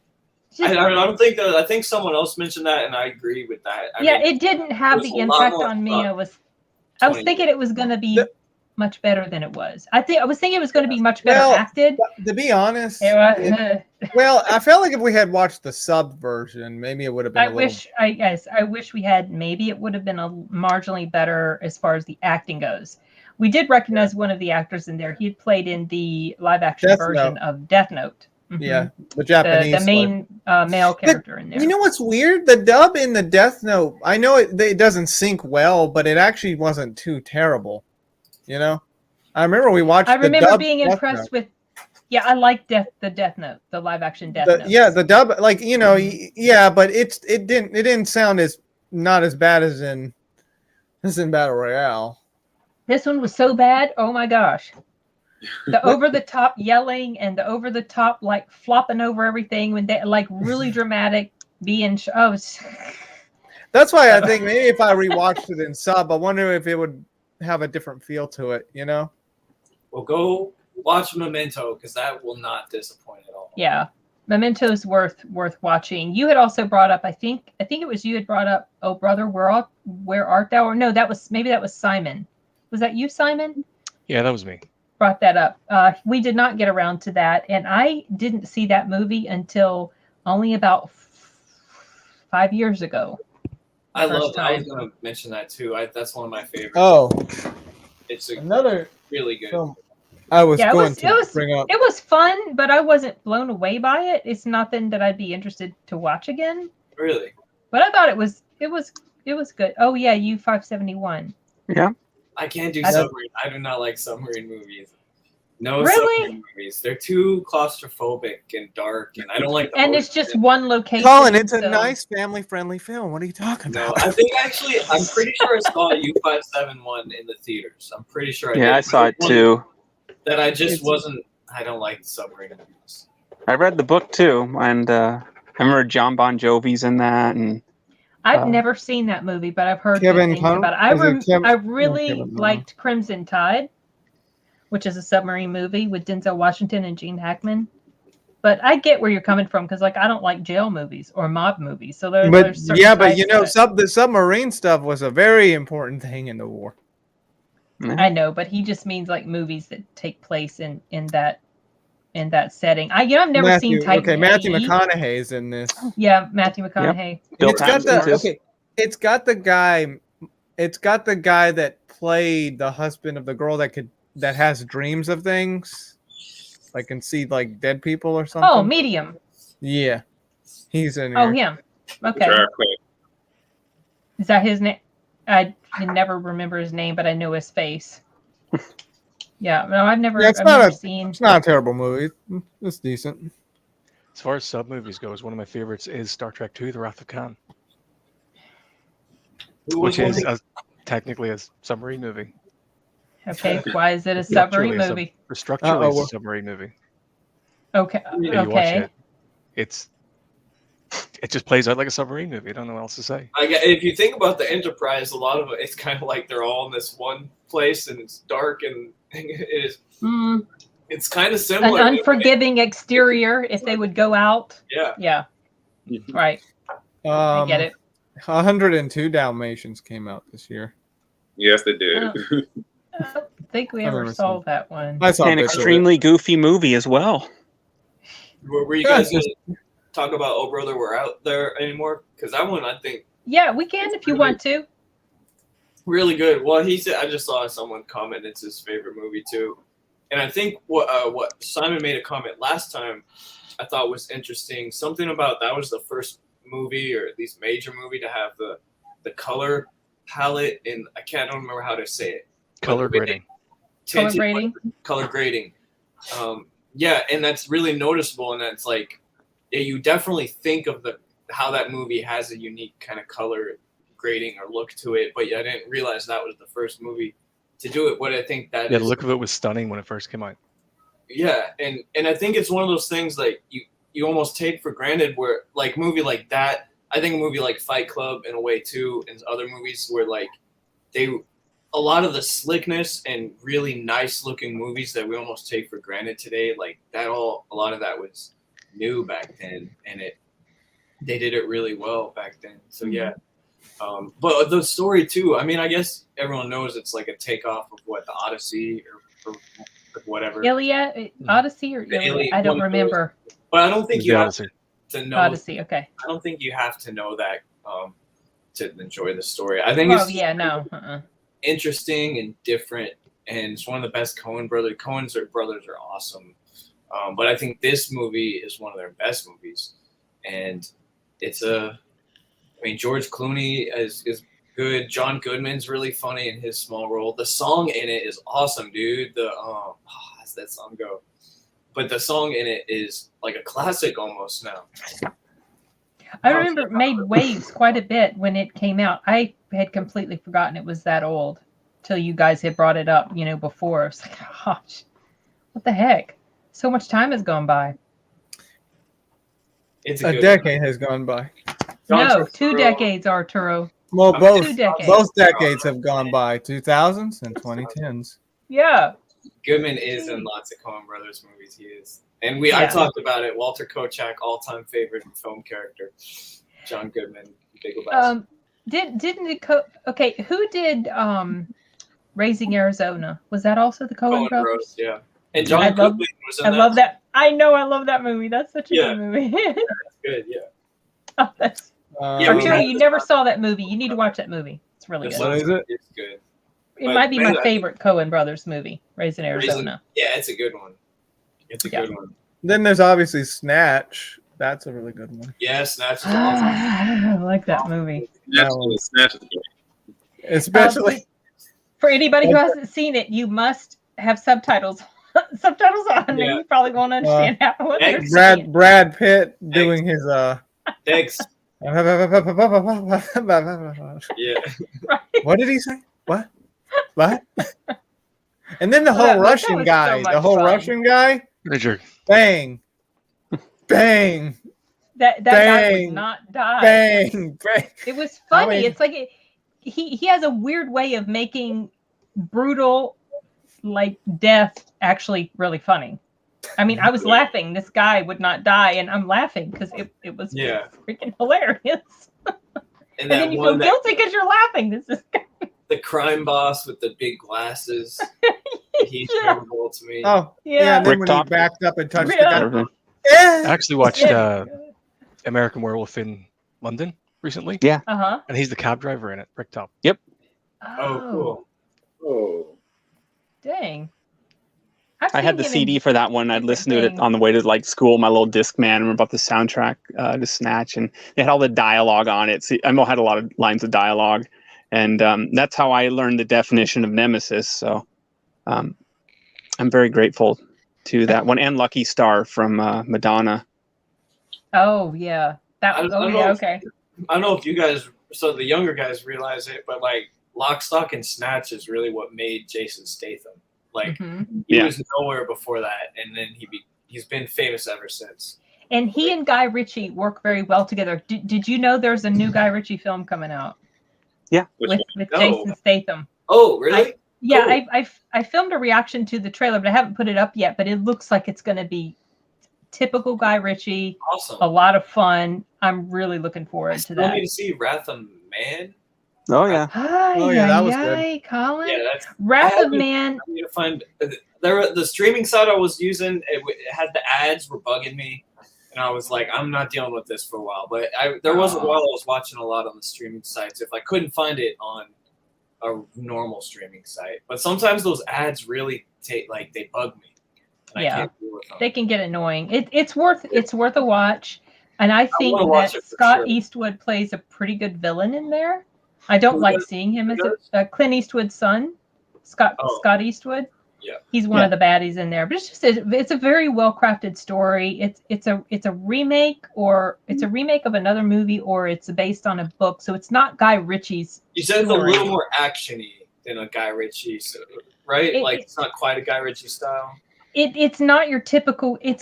You can see Guy Ritchie's work involved in it, the way he weaves the story together, but it's not your typical Guy Ritchie like Snatch It's or like The Quentin Gentleman. Tarantino's sort of deal. He kind of goes back and forth with the timeline. Not a lot of humor in it, really. No, it's actually pretty dark.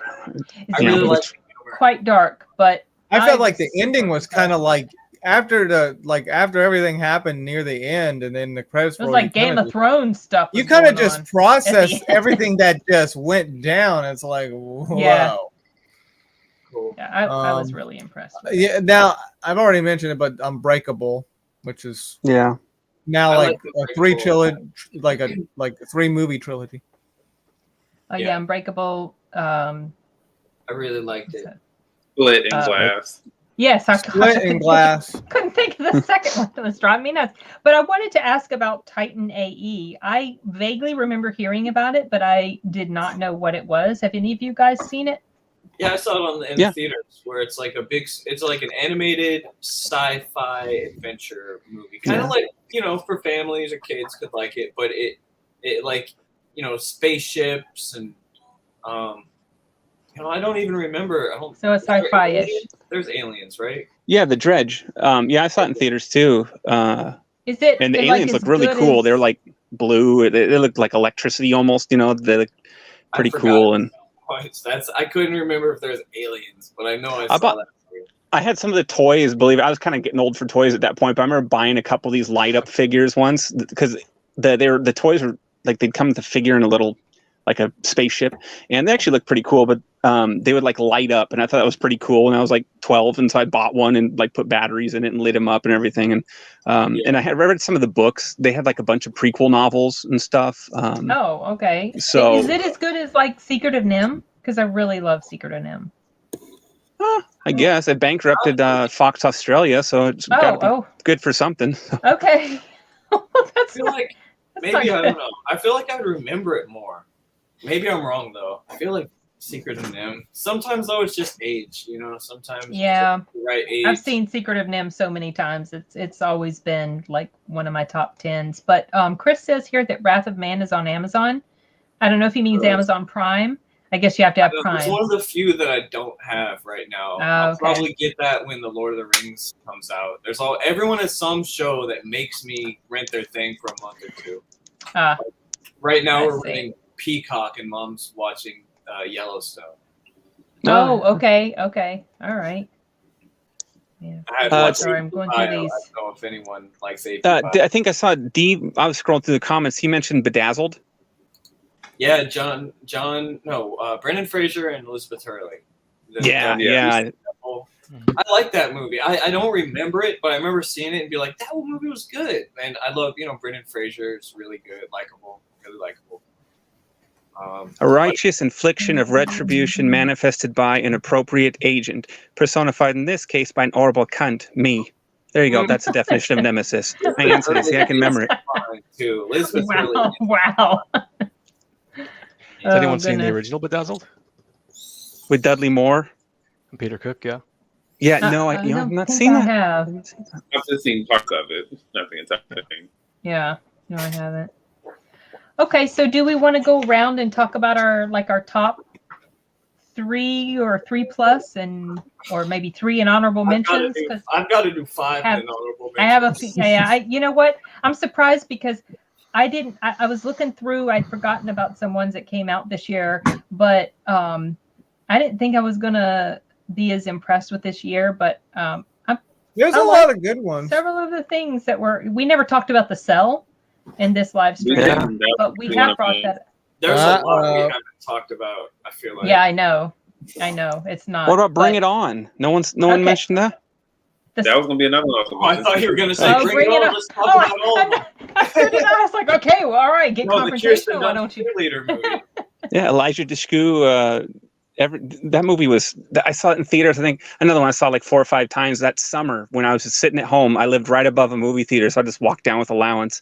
Saw Bring It On multiple times. So it's like I can't think of 2000 without Bring It On, man. That movie was such a teen influence, and I never. That was a cheer. Was that a cheerleading one? Yep. Yeah, Kirsten Dunst, cheerleader. I never. Yeah, you know what, Terry? You're right. I had a huge brain fart. Yes, I did put the trailer up for that. Gosh, I'm sorry. I haven't seen Yeah, it looks really fun. It's a long trailer though. It's too long, Cool. but it still looks really fun. Sorry about that. I want to shout out a few movies if we're gonna move. I feel like we always kind of wrap up movies with the top 5, and I'm like, hang on. Oh, okay. Shout out some. I mean, Scary Movie wasn't great, but it was funny. And Was that 4 or 5 sequels. Was that when it came out? Dude, Scary Movie was hilarious. Oh gosh, Doofy. I still, to this day, I watch Doofy, and they could never do a character like that today. But like, I watch it back, and it's just, I crack up. I don't care, man.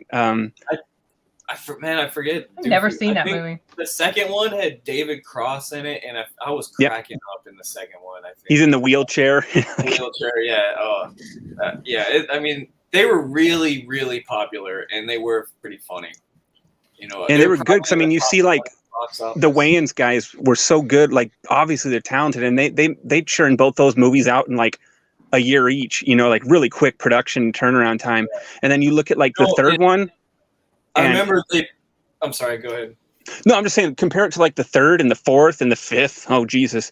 When they switched hands to and there was just like, these guys had nothing on the Wayans, man. But I remember the original tagline. I'm checking right now. The movie poster for Scary Movie says no sequel. And then they immediately made like another one. Yeah. Because they were parodying. Parroting, yeah. Mm-hmm. They were making a parody. They're making a parody about, sequels, everything being a sequel, and the movie poster was like no sequel, and then next summer, Scary Movie 2, and I was like, okay. I know it's just like a marketing. Didn't they say we lied on the tagline for part 2? Yeah. Oh, we lied. It did say we lied. Yeah. Oh, geez. So, yeah. But yeah, man, I had to shout that out. No, that's a good one. That like I still think that 2000. Like I started looking through that list last night, and I was so in tune to it. Like 2000, I'm looking like this is such a great year for film. Like it really was just solid. And like, did anyone, even some of the weaker stuff? I don't know. Did anyone ever see Get Carter with Stallone? I don't think so. Oh, okay. Well, I guess. I don't think I did either. But I think The Beach is a good movie with DiCaprio on the beach. Yeah, I've heard that's actually better than what people were giving it credit for. I remember it got kind of panned when it came out. I liked it. Is that Danny Boyle, the director? Yeah, I see that. I'm scrolling through. I never realized he directed it, but he's a good director. Yeah. It's a fine movie. It's really nice, imagery. I like that, like paradise kind of imagery. Also, I don't know if we've mentioned this before. It's another, any of his movies. I don't know if we mentioned Christopher Guest movies. He had this year Best in Show, where it's like a faux documentary. I think he got famous with This Is Spinal Tap. And he had a bunch of movies in that vein of faux documentary. And Best in Show came out this year. And that was one of the best, maybe my favorite Christopher Guest movie. And all of he has a lot of regulars who you probably know a lot of. Eugene Levy, Catherine O'Hara, Fred Willard, that are in a lot of movies. And it's just like a really funny movie. It's a really good movie. I don't know. Has anyone seen Best in Show or these other Christopher Guest movies? I haven't seen that. Here you go. I remember it, but I have to watch it as an adult. I remember when it came out when I was young. I thought it was it was interesting, but I have to find it again, revisit it. And it's cool, honestly. He was doing that before The British Office came out. That kind of faux documentary, talk to the camera stuff, and it's really good. If no one's seen that, Best in Show, all the Christopher Guest movies I think are good. I think that might be my favorite one. So I got to mention that one. Back to the Beach. That was based on a novel written by Alex Garland. Oh yeah. Who wrote? Who directed? Good movies. Yeah. What Ex Machina? Ex Machina, yeah. Machina, and we never mentioned this. A recent TV show, Devs, was really good on Hulu. Do you see Devs? Oh, I remember seeing the trailer for that, but I never watched it. Oh man, did anyone see Devs? DVS? I heard of it. No, I remember it, but I never saw it. Never watched it. It's really good. So the guy who directed those is the one who wrote The Beach, the book. Who wrote the novel? Yeah, The Beach. Who wrote the novel, The Beach? Okay. Yeah. He's also currently writing the new Halo movie. Oh, nice. Or is it a movie or a show? I thought it was a show. There's a show and a feature film. Oh wow. Oh, okay. I guess I was getting them mixed up. I didn't realize there were two separate. No, it's kind of coincident. 20 years since that game came out. Oh, interesting. Yeah. It was around. Funny, I even got the collection 20 years later. Coincidence. Looks like it'd be a fun movie really to watch. good. I think Devs. I highly recommend Devs. It's a mini series, so it's just one season. Does it end? Doesn't it? So things wrap up. It doesn't. Yeah, it's a short. No complete cliffhanger. story. Okay. Do you see this? Do you see this guy trying to spam us constantly? He keeps doing it. Well, he keeps getting me all excited, thinking I'm going to find a girlfriend or see free nudes or whatever.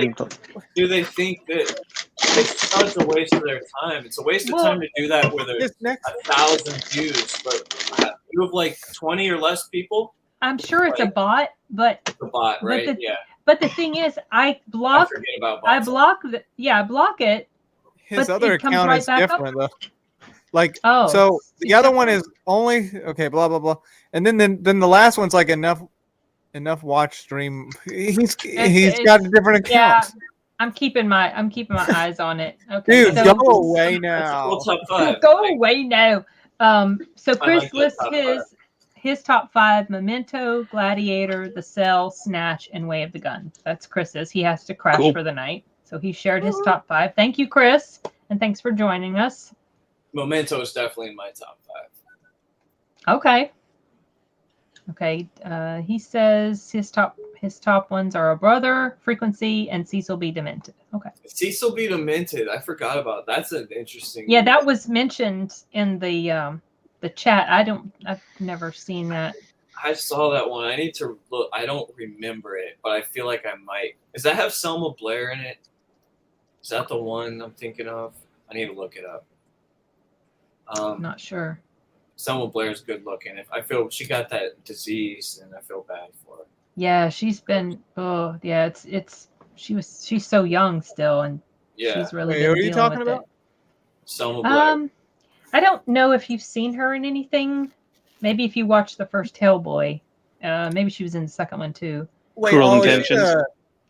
Arturo hasn't seen that. Wait. Is she the girl? She's that. Yeah, isn't she like one of the good guys?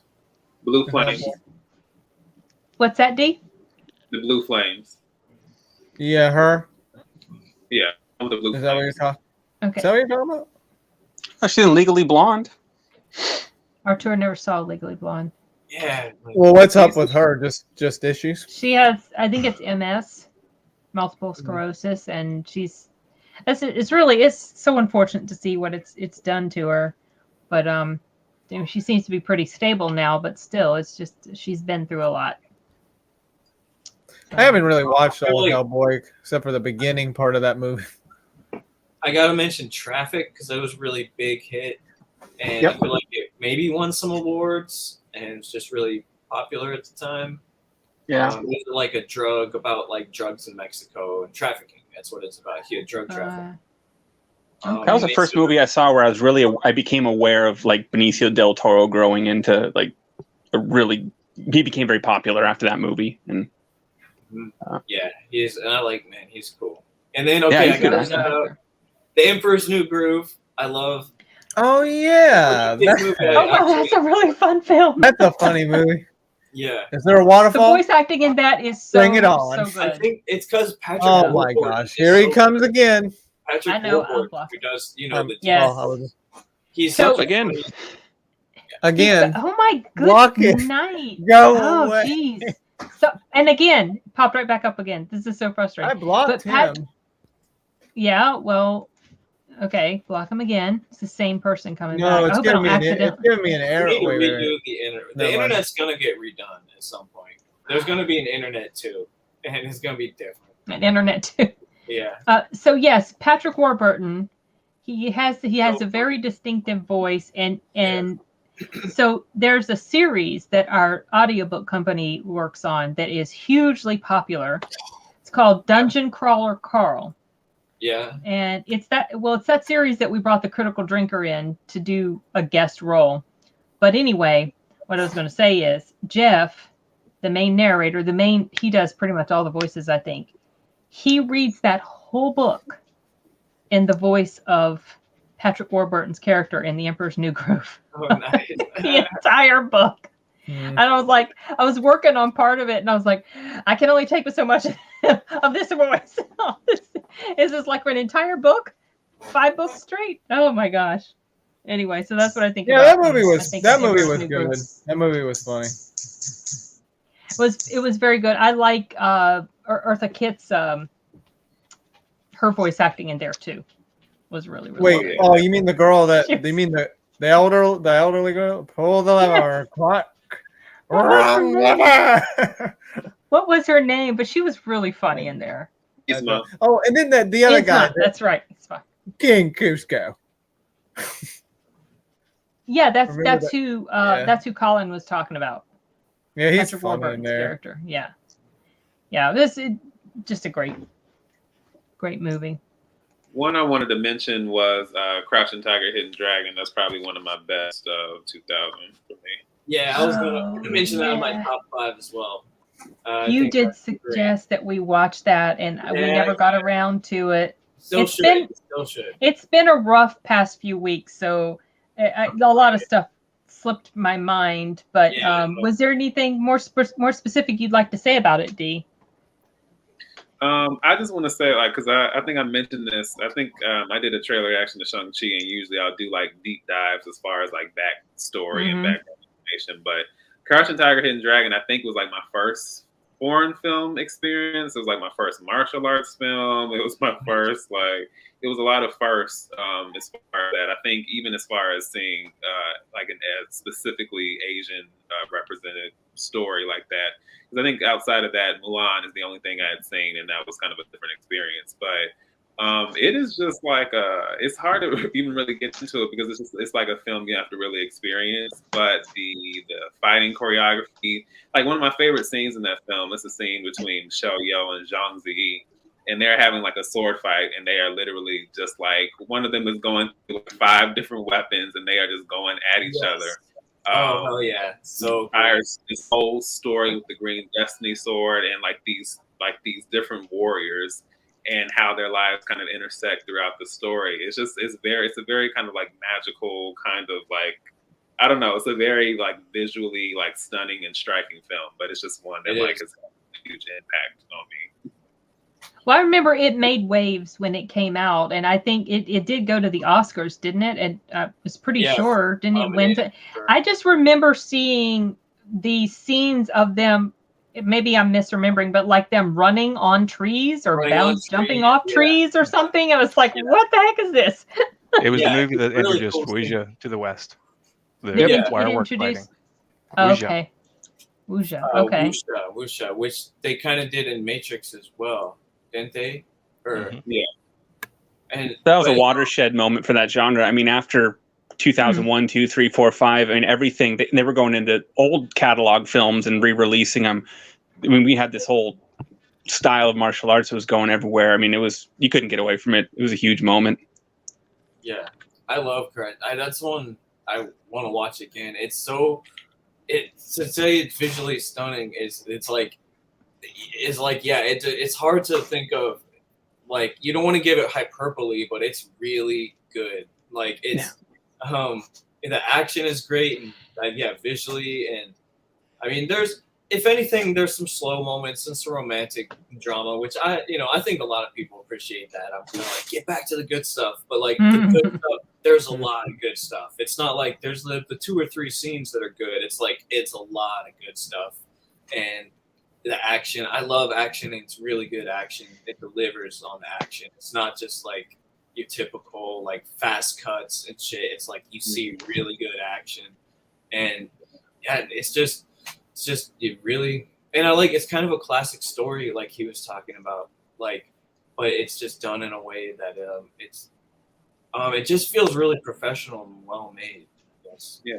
And I think all the characters have very compelling backstories, and I think they're very interesting, very layered characters that are full of conflict and have things that complicate their journey as we go along. And when we kind of hit the end, there are some, there are different things that happen, and it leaves you kind of like, it kind of takes you by surprise. And at the end, you kind of realize you're kind of identified with these characters, and like now that the journey is over, it's like, so yeah.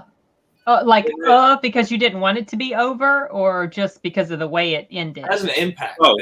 I think the ending has. Is it a period piece? Technically. Yeah. Technically, yeah. But What does there's that some mean? of that kind of magical realism to it, and it's not. I wouldn't call it a fantasy because it's humans. It's a human story. Just that they can kind of, they can jump around. It's hard to explain. Okay. It's not like they explicitly like we have powers. We can jump through the air. It's just kind of you get into the fact like it's an extension of how badass they are. Like you know what I mean? And it does have some really good female characters. Michelle Yeoh, who we mentioned, you see her fight really well, and Zhang Ziyi, who this movie really launched her career. You see her fight really well. I think that's the first time I ever heard of Michelle Yeoh was that movie, because that's how, even though I've never seen it, I was aware of her because of that movie. And something I wanted to share that Sashi said is that he says, I haven't watched Crouching Tiger, Hidden Dragon. For Asians, that stuff wasn't groundbreaking here because it's common here. And that's, that's something very similar to what I heard about Parasite. The Parasite, it made waves here, but like over in South Korea, it's just like, it's not all that, because it's kind of so that's interesting. I think Crouching Tiger, Hidden Dragon, I don't know Sashi's experience, but none of the Asian movies I've seen, or even American movies I've seen, not just American, but even Asian movies that I've gone back and watched, like John Woo movies and martial arts movies, like they didn't have the fucking well-produced polish that Crouching Tiger, Hidden Dragon had. Like, I think it's still better than a lot of movies that have come out since then. Like, it really looks like had a good budget. It has a nice, like we were talking about with, not a color grading, but it just looks really well-produced. And some movies, maybe it's part of their visually, like their visual, how much you remember them, but just everything about it, the production, design, and everything about it is like, they got it right. Which is, it's not, I don't know, it's looked advanced to me for most Asian movies and American movies. Like, it's just film in general, then. Just film in general. Like, I mean, it definitely introduced the action to American audiences that most weren't familiar with. A lot of the action and some of the story elements. But in terms of, like, the film itself, like, it's just level, I think that it rises above a lot of movies. Cool. All right. Back in like 2005, 2006, I lived in a place that had a Chinese takeout right at the end of the street. And I went in there all the time and ended up getting friendly with the owner. And we got to talking about Asian cinema. And I mentioned that I just bought the DVD of, what's it called? House of Flying Daggers. Love that. And he's like, oh, I've heard of it. Who's in it? I was like, well, the only one I really noticed was Zhang Ziyi because she's really hot. And the little assistant just piped up, slat. Yeah. What? He's like, slat. She's big slat. Oh. Okay. That's awesome. All right. I didn't know Sashi can speak to that, but that's was it the reputation she has. Huh? Was it kind of affectionate or like No, it's like she's a slut. Like he didn't like her. It wasn't like in Asia, slut's kind of cool. Like you know what I mean? It was like, oh, we don't like her, she's slut. But yeah, exactly. Well, that's too bad. That's too bad. And, he's probably an older gentleman. His old values. It was a girl that was saying it, right? It was a girl. She was like 20 years old. Jealous. Okay, she's just jelly. Major jelly. Right. She makes slut. That's so funny. Okay. That is funny. Did anyone see Magnolia? The Tom Cruise movie? I did not, but I saw it as I was. Yeah. I get this mixed up with Vanilla Sky. They're not. Time. Very different films. Okay. No, I haven't seen either one of those. Okay. So. I was curious because Magnolia was a very ambitious, beautiful film. Incredibly acted, mind you. And that was one where Tom Cruise was supposed to win the supporting actor Oscar, and he didn't. And Michael Caine got it. He was not the MC in there.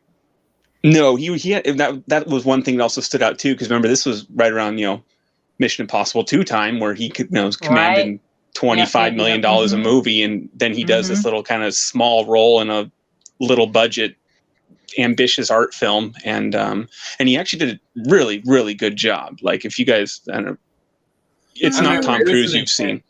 It was an intense role. That movie was intense and serious. And and ambitious. And it got a lot of talk at the time. It got a lot of buzz. Right, it got a lot of buzz, but then it was really disappointing because like no one turned out to see it. You know what I mean? It's like everyone talked about in the industry stuff, and everyone, magazines and all, they would always talk about it, but then it made no money, and it was just way too long, I think, for people to really access. I remember it was a double VHS when it came out. Was that long? Was that the one with also John C. Reilly and the frogs that fall? Yeah. Where he played the police, which I actually like that, especially as I grow older and I start paying attention at like kind of how we traditionally portray characters in film, or like what types they are. And I was just like telling my friend who's a police officer now, and I was telling him about that movie. I was like, that was one of the first movies that I could really recall, like with showing a police officer is not like an action hero or not a dirty cop or gritty whatever, who was this like an everyday guy who just really kind of feeble in many ways, but he was just really trying to do right by the world.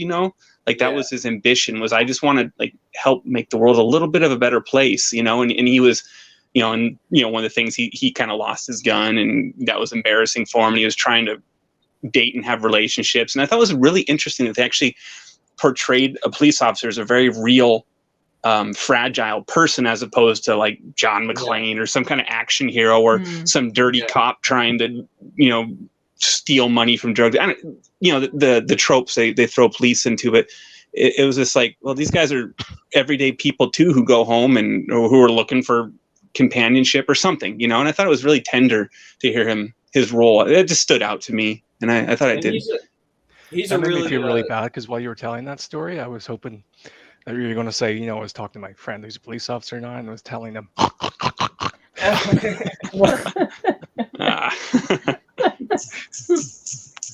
Oh man, no, I think that role was really sympathetic, and John C. Reilly is a really good actor.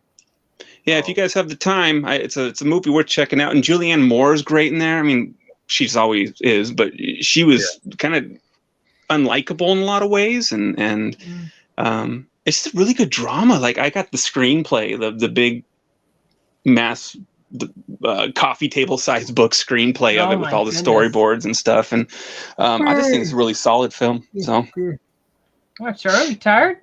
Yeah. I just noticed the Metacritic score for Screwed with Dave Chappelle and Norm Macdonald. It's 7. -6. Okay. It's 7, which is the lowest one I've seen. Oh, that's pretty low. It's bad. It has 2 of my favorite comedians, and I would never watch. What's the audience score? It doesn't say here. I didn't click on it. It just says score. No one lived to the end of the movie. I mean, it's like a long 80 minutes or whatever, and it's Danny DeVito's in it, and you know how he specialized. He can really be unpleasant really and disgusting, but he's really disgusting in this movie. I remember him just being gross, not like penguin gross, but just it was nasty. He was like, oh yeah. But okay, so do we want to start listing our top? Yeah, our top ones, and it might like go in clockwise. Clockwise. Maybe we'll start with UD. Okay. One of your top. Like, I don't know if you want to do a top. You don't have to list them all at once, because we can just take turns and listen. So like different ones maybe that we haven't talked about, or what you want to list as some of your favorites. No, that's fine. I was gonna say I may have to just do them because I have to like probably go in a few. Yeah, I figured because I know the last time you were like, it was getting late for you, and it took you a bit before you jumped in and said, "But look, anytime you need to break away or interrupt, just like you got to scream at us to be quiet, so you can say something. You just go ahead." Hey, y'all! If you so if you want to just list all the ones your favorites, that's good. I would say Remember the Titans with Denzel Washington. I'm not a big. I don't, and it's not that I dislike sports. It's just there are certain things we do or we don't get into when we grow up, and so sports was never a big thing for me. But and so sports movies aren't my favorite genre. But if there are always exceptions to every rule, and I feel like Remember the Titans, it being based on a true story, Denzel Washington. The actor who was just in Halloween Kills, I had his name and then I forgot it again. But the two coaches and just that whole story, the acting, the performances, like details. Will Patton, sorry. I was just getting ready to look it up. Yeah, okay. You beat me to it. Yes, Will Packer and Denzel Washington and their dynamic, the two coaches, the team, the significance of that history and all that. It was a really well-made film with great performances, and it taught me a lot because I didn't even know that was something that ever happened. Another one is Where the Heart Is with Natalie Portman and Ashley Judd. That's on HBO when I was like around 11 or 12, and it is a very pregnant, right? Where she's pregnant.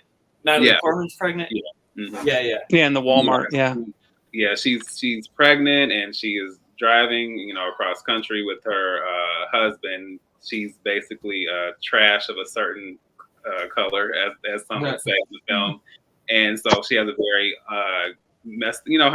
Her prospects are not great. She's uneducated. She has a baby. Her husband is not much either, and he basically ends up abandoning her at a Walmart, and she ends up living in the Walmart. It's about how her life changes once that's discovered and like where it goes from there. But Ashley Judd, Stockard Channing, there's a brief appearance by Sally Field. There are some really great performances, and it's a very moving story. But it takes some surprisingly dark turns also. And that was like one of the first times I think I saw or knew Natalie Portman, because this was I'm pretty sure this was before The Phantom Menace.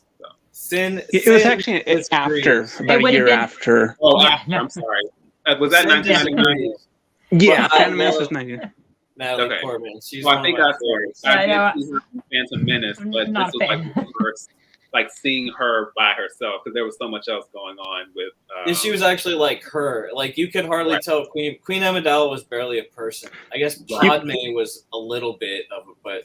Yeah, you didn't really see much of Natalie in Star Wars. And she looked more like an adult in this movie than she had from Phantom Menace, which had been had a long post-production. So, by the time it came out, it was like 2 years after whatever. But it was, I read the book too when I was, around your age in 2000. I read the book, and it's funny you mention it because I'm looking right at my shelf here, and I just bought the cassette tape on soundtrack. I found it at a thrift store for a dime. So I was like, and I have a cassette player. So I bought this. Anyways, this is kind of cool. That's funny. That's a good movie. It's worth checking out. I agree with him. Yeah, that's a really good one. We've said it, but Bring It On. It is just it is a funny, very in your face film. I never thought I would care about cheerleading, but just the way they tackle. Oh my goodness, that's so funny. And I know I've said before, I think it was in my Candyman review, how I only appreciate social commentary when it's done with nuance and you kind of approach it in a kind of in an interesting way, in a way that's not like hitting you over the head. And I think it's interesting how that film in its own way addresses cultural appropriation and, the Clovers and then the Toros and that whole dynamic and how things play out with that story too. So I think I like that it's fun and it's hilarious, but it also has some depth and it's kind of saying something underneath too. So that's a really good one. Cool. And then, I never saw that one. No, I was just gonna say I'd never seen that one because it just looked like a kind of a silly teen cheerleading film. So I was just like, not interested. And there's 6 sequels now. or something like that. Obviously, Bring the it first on one. again. Yeah. Bring it on. Cheers, smack. Bring it. Cheers. Okay. Man, I'm not kidding. It's one of them. It's like Oh, Worldwide Cheer Lord. Smack or whatever, My and I end up gosh. buying them every time they come out because I'm like, oh, course you I get these do. nostalgic pinges. Yeah. Good movie though, Sin. Check it out, and anyone else watching, if you haven't seen Bring It On, go see it. No, I haven't. Maybe I will at some point. Okay, go ahead, D. You were still No, still you're sharing. fine. I would actually say, and there are a few good animated films, but Dinosaur really was like a unique experience. Like I think that was we had already kind of gotten some computer animated animation, but I feel like the visuals of that film and even the story was interesting. Like the whole, like you would never think that Disney could take a film about dinosaurs and give it so much of what they gave it, but I don't know. It was a very like the execution of that film and just how it made me care and really invest in that story. That was a really good one. And I would probably just close out with The Cell. The Cell, we've talked about visuals, and I think that one is next level. Yeah. It's kind of like psychological horror in a new way, and it's one of those genres that I appreciate, and I feel like this is the first film that made me understand that, and literally seeing like what the inside of someone's mind and trauma and all those kind of things, what that would look like and be represented in someone's being, so to speak, and how horrifying that can be to experience that. And then I think, although Jennifer Lopez is not my favorite, I think it is one of her better performances, in my opinion. And then Vincent D'Onofrio, he was frightening as well. But then, along with the scary parts, there are some emotional vulnerability to get with that character also, and what they explore with that. And it's really a really uniquely crafted film, and I love films that take a risk and introduce concepts and ideas that you wouldn't even think to explore like that. Yeah. I want to rewatch that one. It was certainly unique, and I remember I'm not a Jennifer Lopez fan at all, but I do remember. No, do you right? But I remember that I really appreciate. I just thought it was so interesting and different. I really liked the concept, the whole idea of going into someone's subconscious and the way I found that fascinating, and I never forgot the movie because of how. And I've seen it. So yes, I've seen it more than once. That's how much I thought it was actually decent, and I think it's worth watching, Arturo. I forgot about that one as a 2000 film. I would have more heavily suggested it to him. And then you should have pushed even harder about it. I should have, but I've been preoccupied. We've all been very preoccupied. I know. Okay, well, thank you, Dee, for sharing with us. It's a good list. And if you need to bow out, don't want to keep you longer if you can't hang around. But yeah, no problem. I do have to go, unfortunately, but I have had a good time as always. I love just soaking in the conversation. Cinema is it's just there's so much you can talk about and so much you can dive into. I know. So many ways it impacts you in different aspects of your life, and it recalls so many different memories and all that kind of stuff. So I love having these conversations. So thank you. Yeah, it's fun. It's fun thank you. Thank you so much. It's always a blast that you're on here. Time. Really appreciate it. And we'll definitely, whenever we know when the 2001 is going to come around, if you want to join us again, obviously, definitely, you're invited. Definitely. Great. Goodness, 2002 is going to be 20. What'd you say? What'd you say, Derek? What? I interrupted. What's going on? Interrupted Derek. I was just saying good night. Good talking with you. And I thought you were talking to Arturo because he started to say 2002, and I didn't know you were. Oh, so. No, I'd heard you say something. I interrupted. Okay. All right. Well, I'll see you guys. Have a good one. Bye, Dee. Thank you again. Have a good evening. Good to see you again. Bye. God, I thought I'd never leave. Oh, Simon, how dare you? I'm kidding. D, if you see this, he's totally joking. I'm joking. Oh, I wish I had thought to invite him earlier on some of our movie discussions, but it's like the 90s, maybe the 80s. Well, then, but we didn't do like a live stream sort of. I didn't interact with him in that way until Halloween Kills, and so then I'm like, dang it, he should come for the other stuff too, because if you guys haven't seen his reviews, Yeah, good. He does a really good job. Like he does the sort of job I wish that I had the time. You could do it. No, I do not. If I could do it, you could do it. But he has a really good way of laying out the pros and the cons, and the way he balances how he feels about a film, and it's just very fair and balanced with his approach to it. And he analyzes them in a way that I really appreciate. Like, I don't always dive deep and think that deeply about a film, and I think he brings a lot to the table in these discussions. So. It seems pretty. I totally agree, and I feel like I should emphasize that. Yeah, I really like D. I know. I know, Simon. You just have always with the jokes. You just have this twisted sense of humor. You remind me of my brother Matt sometimes. Yeah, I was gonna say. Yeah.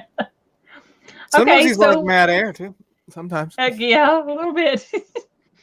So I like Simon. I like people like you, Simon, because I'm always a little too afraid to make the jokes, but I love jokes and comedy, and he lays them out there. Got a quick wit. Well, Simon's all about the jokes. Matt Air is all about the puns. Oh Lord, Simon does puns too. But the sad thing is sometimes he throws out these things and they just go right on over my head. I'm like, what? Me too. So, okay, well let's maybe starting with Derek then, since D is gone, and just make our circuit talking about our top however many. I've written down at least 5 because I've got 5 and a couple mentions. I couldn't really pick the top. But we've gone over most all of them. Yeah, we've talked over. So the ones that we've already talked about, I'll just throw them out there and not really talk too much about them. I'm going to frame mine like I'm still 13. Like I'm going off what were my favorite movies back then because I was so into it. Because I don't want to ruin the nostalgia of it, the sentimentalness, you know. Cool. 13-year-old Derek. 13, fresh out of 1986. Okay. Well, obviously we talked American Psycho. That was one of my favorites right off the bat. Final Destination. That was a huge one. I remember just being enamored by that film. I had a subscription to Fangoria too, mind you, if you guys remember that magazine, the horror movie magazine. I was following for that movie and American Psycho because they were doing a lot of articles on it. But I remember when Final Destination was Flight 180, and it wasn't until late in the game they changed the name to Final Destination. So you can see old Fangoria magazines on the cover. It'll say Flight 180, and with a movie that ultimately got renamed to Final Destination. So, I think that's a better title. Yeah, it just fits better because it fits more with the tone of it as opposed to the whatever. Right. Anyways, so we talked about those. I know at remember Flight 1. See, I'm gonna call it Flight 180. Final Destination. Sean William Scott. Remember him, Stifler? Yep. That was one of his first roles right after American Pie. He was in that, and it was a pretty hit movie at the time, man. If you were into teen movies or young adult movies, you recognized the whole cast, and you'd see them in things to come. So it was a pretty timely movie. But okay, so those two we've already talked about, and then we kind of mentioned The Way of the Gun. Mm-hmm. Yeah, but I love the heck out of that movie, man, and that's one that I think as an adult I actually appreciated even more because I think it's a smart movie, and the dialogue. I think some of the dialogue is just so expertly written, like it's just so good. And James Caan is the best. Like he's such a great kind of reluctant villain, so to speak. The bag man who has to. And I love the scenes because The Way of the Gun is ultimately a Western. I don't know. It is just, it's a Western, down to Joe Kramer's score, which has these memorable, Western motifs. I mean, it's just undeniably, it's what the film is. And because if you notice, the characters are named Parker and Longbaugh, after Jesse, or the Butch Cassidy and the Sundance Kid and stuff. No, that would have flown right over my head. Right, and so that's their names, and you don't know really much about them or where they come from. Just like an old Western film, you don't know much, and because you don't need to. It's not important to the story. They're there. They're opportunists. Instead of robbing a bank, they're kidnapping a millionaire's pregnant surrogate. And it gets really violent and brutal throughout the film. But it's just got such good dialogue. I can't stress that enough. You can go through IMDb and read some of the quotes, and they're just so good. You're just like. it's not caliber of stuff that just any screenwriter would put out. So, and I really watching. Yeah, and I love the shootout at the end. I got to stress that again. That shootout is top notch. When you mentioned that, I'm like, damn, I really want to rewatch that movie now because I've forgotten how good that shootout was. That's watch Way of the Gun. And again, another one that I have to say. Oh, sorry. Go ahead, Simon. What's that time? I was just gonna say what I loved about Way of the Gun was the tactics, the way they leapfrog over each other, constantly having their sort of what's the word, vulnerable spots covered. Yeah. It was smart. I mean, it was believable. It wasn't flashy, but it was like you're looking at it and thinking, okay, I get it. That's clever. That was written by people who, I mean, some of the technical advisors in there. He said, I don't know if you remember the one scene where when they had the first chase where they're in the Bronco after they kidnapped Juliette Lewis or whatever and are being pursued by Nicky Cat and Taye Diggs, where they would get out of the car and run behind the dumpsters in the alleys while the car rolled forward. Do you remember that scene? Mm-hmm. Anyways, they said they based that off they basically stole that from an episode of Cops where they saw two guys do that to evade police over and over. They kept getting out and running back in the car while they were leaving it in neutral. I was coasting down the Bye, Sashi. Thanks for joining us. Sorry, No, that's cool. Was cool. Sashi from Singapore? Did she say that before? I think Sashi said from Singapore. Trying to remember. She said Asian, but I didn't. Malaysian. Wait, what? I honestly don't remember. Michelle Yeoh is Malaysian. Yeah, she said right here, Malaysia. No, we're talking about where Sashi was from. I don't remember. I think from Singapore. Singapore? Is it Singapore or Malaysia? Taiwan. Wait, is that let's go with the top five favorite. We have American Psycho, Final Destination, Way of the Gun. Way of the Gun. And again, following through with me, mind you, I'm a 13-year-old. Okay. Ready? Malaysia. Okay, cool. Okay.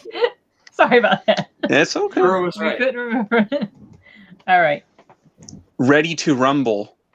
Does anyone else remember that? I see the photo. I remember because I just saw the thing with David Arquette as a wrestler. I don't think I ever saw it. Oh, no. Well, you got to remember, this was when that Monday Night Wars era with WCW and WWF being at the height of their.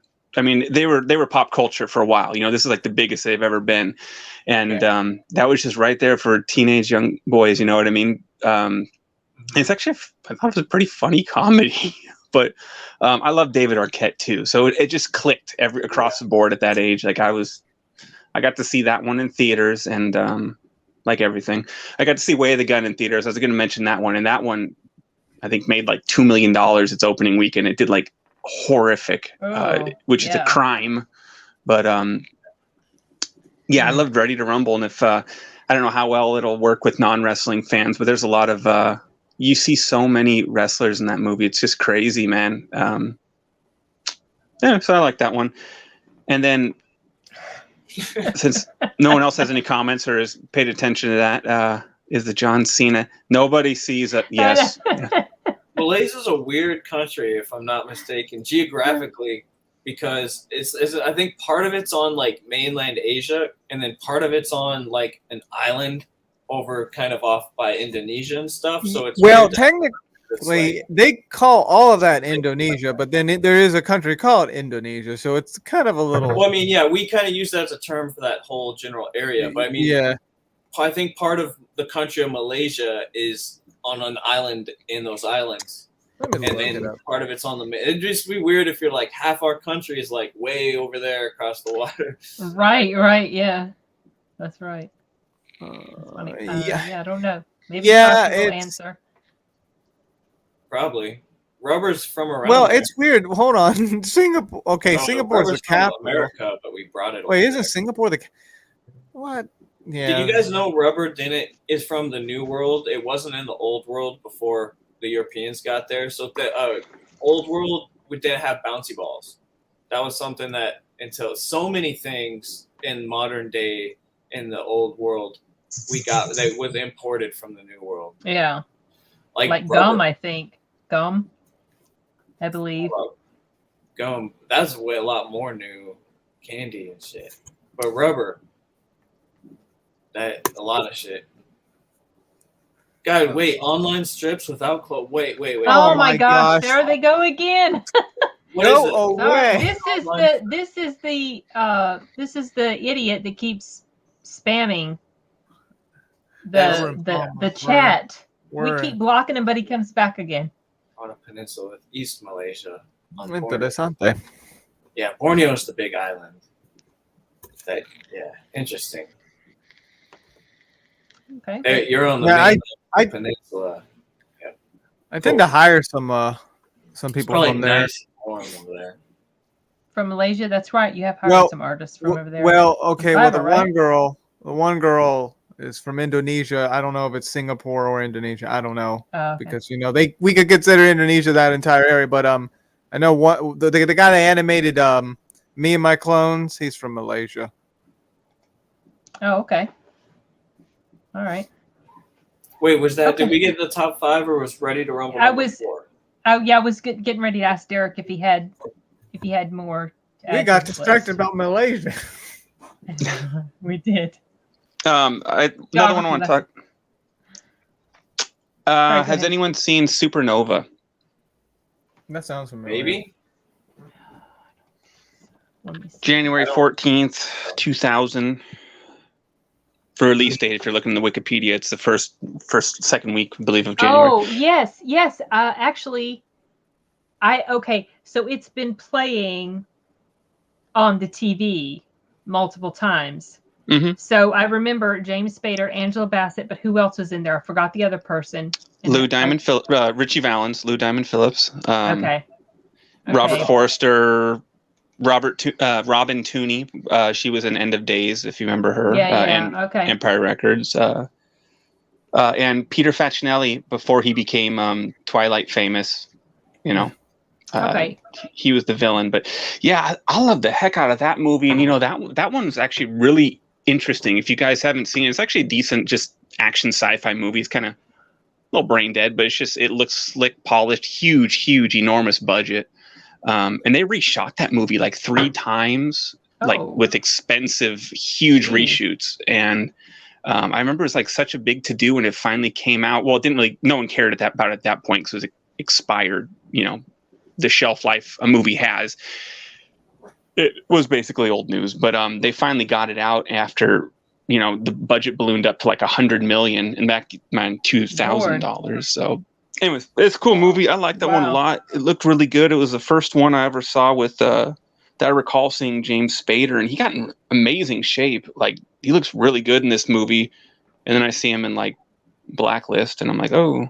Yeah, he hasn't kept up that regimen, I don't think. No, but it's kind of cool, man, because this one, like, I don't know. If none of you guys have seen it, then there's no real, I guess, frame of reference here for you to appreciate it. But you can, like, go online and see all these pictures of, like, the original makeup effects they did for the monster that this guy turns into or whatever. And they end up throwing it all out. And it just, like, I know they reshot it. Like I said, they did like 3 different reshoots and brought in 2 different directors. And then Francis Ford Coppola ended up editing the final film. And anyways, it's just kind of fascinating to me, movies like that take like how you get a story, like from writing the story to envisioning, to getting it filmed, to how you restructure it, re-edit it, reshoot. It's all really fascinating to me, just to tell a story. And all the hardships that a film can go through. I mean, it's almost a miracle that we even get a finished major motion picture. Yeah. You know what I mean? Right. It's when you see some of these tales, like Supernova, for example, that went through that almost didn't even, how the hell they got here, we don't even know. You know what I mean? Because it just went so off the rails, and the fact that they even put out a finished product is like impressive. That was watchable and decent, and the special effects are actually really, really good. They, believe it or not, they hold up to this day. They hold the CGI, I mean. So, anyways, it's not too hard of a watch, but I just want to give a shout out to that movie because I feel like it just never got its due, and it just had such an uphill climb just to get released. And check it out if you guys can. So that's my fun. Yeah, I don't remember the premise, but I just remember that they were in it. So, yeah, it's probably something that I could rewatch, and I wouldn't remember hardly anything that I saw. But okay. Interesting. Cool. Maybe I'd look into it. Okay, Colin, your turn. Okay. Well, I've got a lot, and Number I think one. we talked about all of them. Wait, number one. What if I give it away? We probably have. There's one we This have. is gonna be a hard night, boys and girls. Speaking of Hamlet, have you ever, Arturo, Speaking have you of- ever seen Hamlet? Or any version of Hamlet? Hamlet. No, I haven't. It's actually relevant to your interests. There's a speech that Hamlet gives on the eve of the Battle of Agincourt called the St. Crispin's Day speech that has a famous line in it. Let me look it up. Okay. Famous line. No, I'm Is just gonna this get the context. Hamlet? Which is this Kenneth Branagh's Hamlet? Ethan Hawke? No, it's a one. Yeah, Ethan Hawke. It's sort of contemporary Hamlet based in New York. Oh, okay. Yeah. Okay. And he has a 'cause cool scene in a Blockbuster video too. So But yet the line is, "From this day to the ending of the world, but we shall in it be remembered. We few, we happy few, we band of brothers." That's where it's from. Interesting. Hmm. Okay. Interesting. I've never seen that version of Hamlet or the Kenneth Branagh one or whatever. I just shy away from Shakespeare in general. If I ever saw Speaking it, of because I was Band of forced Brothers, to though, in school. when we get to 2001, that's definitely a show I'll be talking about. Oh yes, that's right. You love Band of Brothers. I know. Okay, Well, I Colin. don't know if I should put Snatches maybe in a top 5 or honorable mention. I did have the Snatch DVD. I'm gonna throw it in honorable mention, but it's up there. And I'm gonna throw Gladiator in honorable mention because it's a little bit serious, but I feel like it's like a perfect movie to me. Like I think it's really good. So then, what we went over, Oh Brother, Where Art Thou? I think is awesome, classic, really good. Memento, that would be really high up there. Maybe that's number 1 or 2. I don't know. Memento's up there. Top 5. Oh, man, Memento was almost as high as you are. yeah, Memento is really good. Memento and the funny movie Meet the Parents. I gotta put up. Yeah. I love Meet the Parents.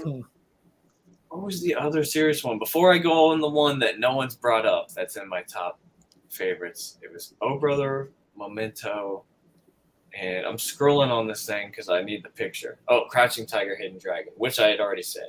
Yeah. Yeah. Yeah. So those would be up there. Meet the Parents, and then Shanghai Noon. Oh, I saw that. I was going to talk about it, but I didn't. That might be That's a number fun 1. film. I feel like That's Shanghai a really Noon fun and, movie. Yeah. and Memento are maybe like my top 2. I I love don't think Shanghai I've seen Noon. that movie.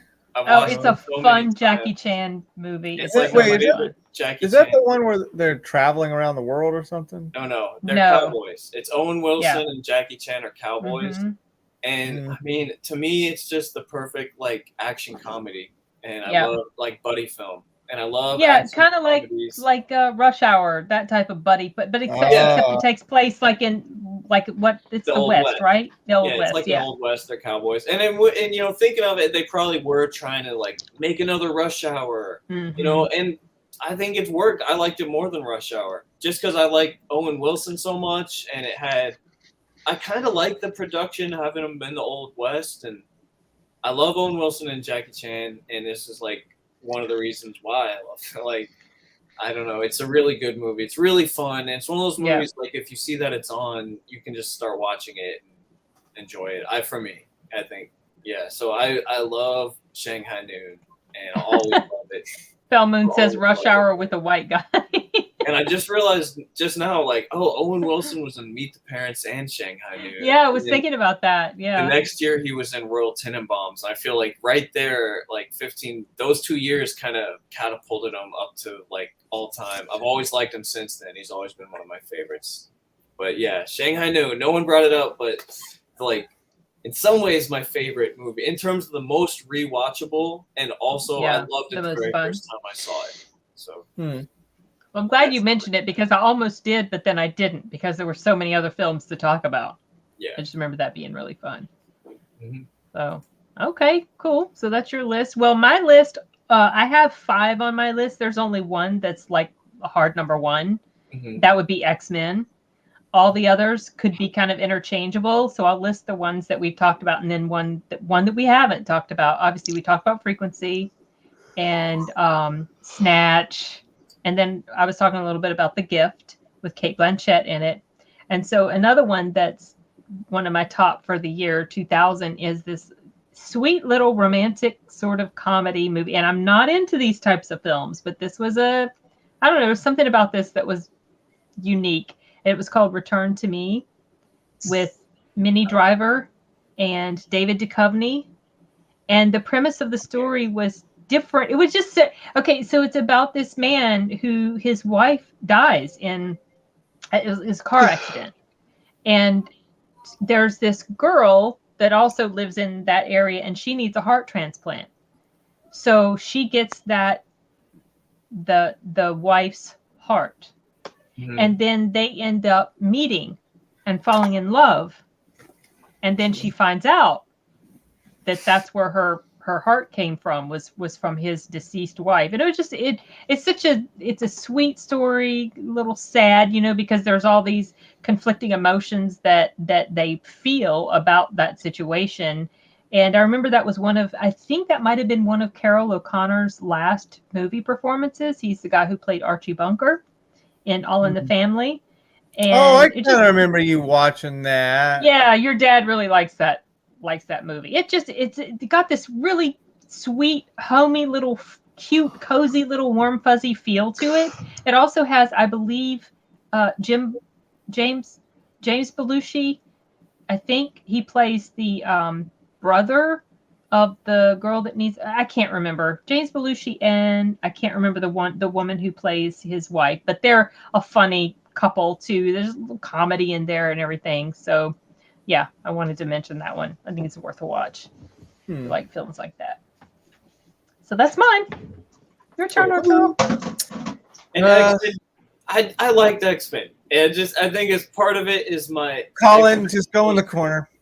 My expectations. I wanted something different. Yeah. It's a personal thing. I was happy with it.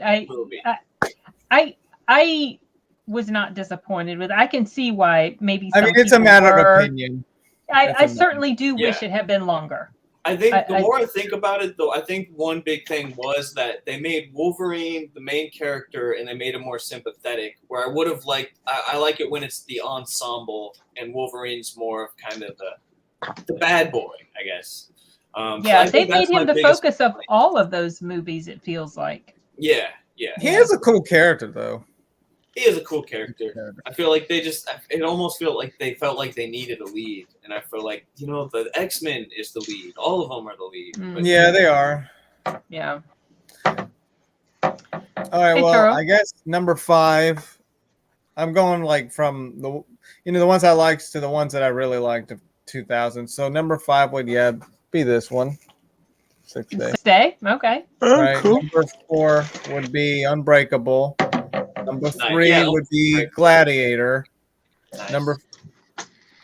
Number 2 would be Snatch, and then number 1 X-Men. But Snatch and X-Men can change. Switch places, yeah. Right. Technically, Snatch could also be number 1. X-Men number 2. Because they're 2 completely different films. Yeah, because to be honest, I was thinking, and I'm like, I don't know, I like them both. Snatch is clever. X-Men it's a Marvel movie. Yeah, that's my list. Good stuff. Yep. So I'm glad you like Gladiator so much. Yeah, that's a good. I do appreciate. That's interesting that you said today's the first time you watched it, but finished it. Yeah. Your dad had watched it all the time. He kept going back to that finale scene over. Okay, so this is the thing. He gets a little bit obsessed. I got. Well, you saw it a lot because spoiler at the time. Spoiler alert! Chapter menu, last chapter. At the time when he was really like obsessed with that movie. Our bedroom was right beside Arturo's, so Arturo would go in and out like to go to the bathroom, and so he would see whatever my husband's watching, and so yes, he would see. Like sometimes it would be every single night. Yeah, that movie would be on, and he would jump forward to the end. And I saw Russell Crowe die so many times. And it kind of wore off. The effect of it wore off. But then today, when I was watching it, it was very emotional to watch that scene because it was so well done. It's been so many years since I've seen it. And I'm glad Arturo liked it. I mean, I figured he would because of the historical aspect of it and everything. Yeah. Yeah, it was good. All right. Your turn, Simon. Well, my top 4 of my top 5 we've talked about. So, Whatever. Whichever ones are in like your top handful. The ones in your heart. Yes. In your heart. In your heart. So Snatch, which you've talked about. Obviously. Crouching Tiger, Hidden Dragon. Oh Brother, Where Art Thou? And Requiem for a Dream would be my 5th pick. Oh, I was wondering you if mentioned you were that bring one. that up. I didn't want to. I It love that scares me. movie. It scares me. Yeah, it's a hard watch. It's a hard but watch. It's got this amazing monologue from Ellen Burstyn. Probably one of the best ever invented the celluloid. And it's just fucking heartbreaking. Yeah. And it starts off it has this sort of youthful energy to it. And then it just all goes downhill. It all goes to shit. Yeah. And it's really It hard. is really also, well done. Yeah. Jennifer Connelly, Jared Leto. Yeah. She just turned 51 yesterday. She has been someone who has just gotten more beautiful as she got older. Yeah. What were you saying, Simon? Jennifer. Yeah, I think she's very impressive. Sorry. Go ahead. No. I had a crush on her since Labyrinth. Yeah, she was so cute in Labyrinth. I really liked her. Later in life, when I was about 20, I saw Once Upon a Time in America for the first time. Uh-huh. And there's a Peeping Tom scene. Oh. When she's like 15. Yeah. Or maybe 14 and naked. And I just did not know how to feel about it. Oh, she really did a naked scene at that age? Yeah. Wow.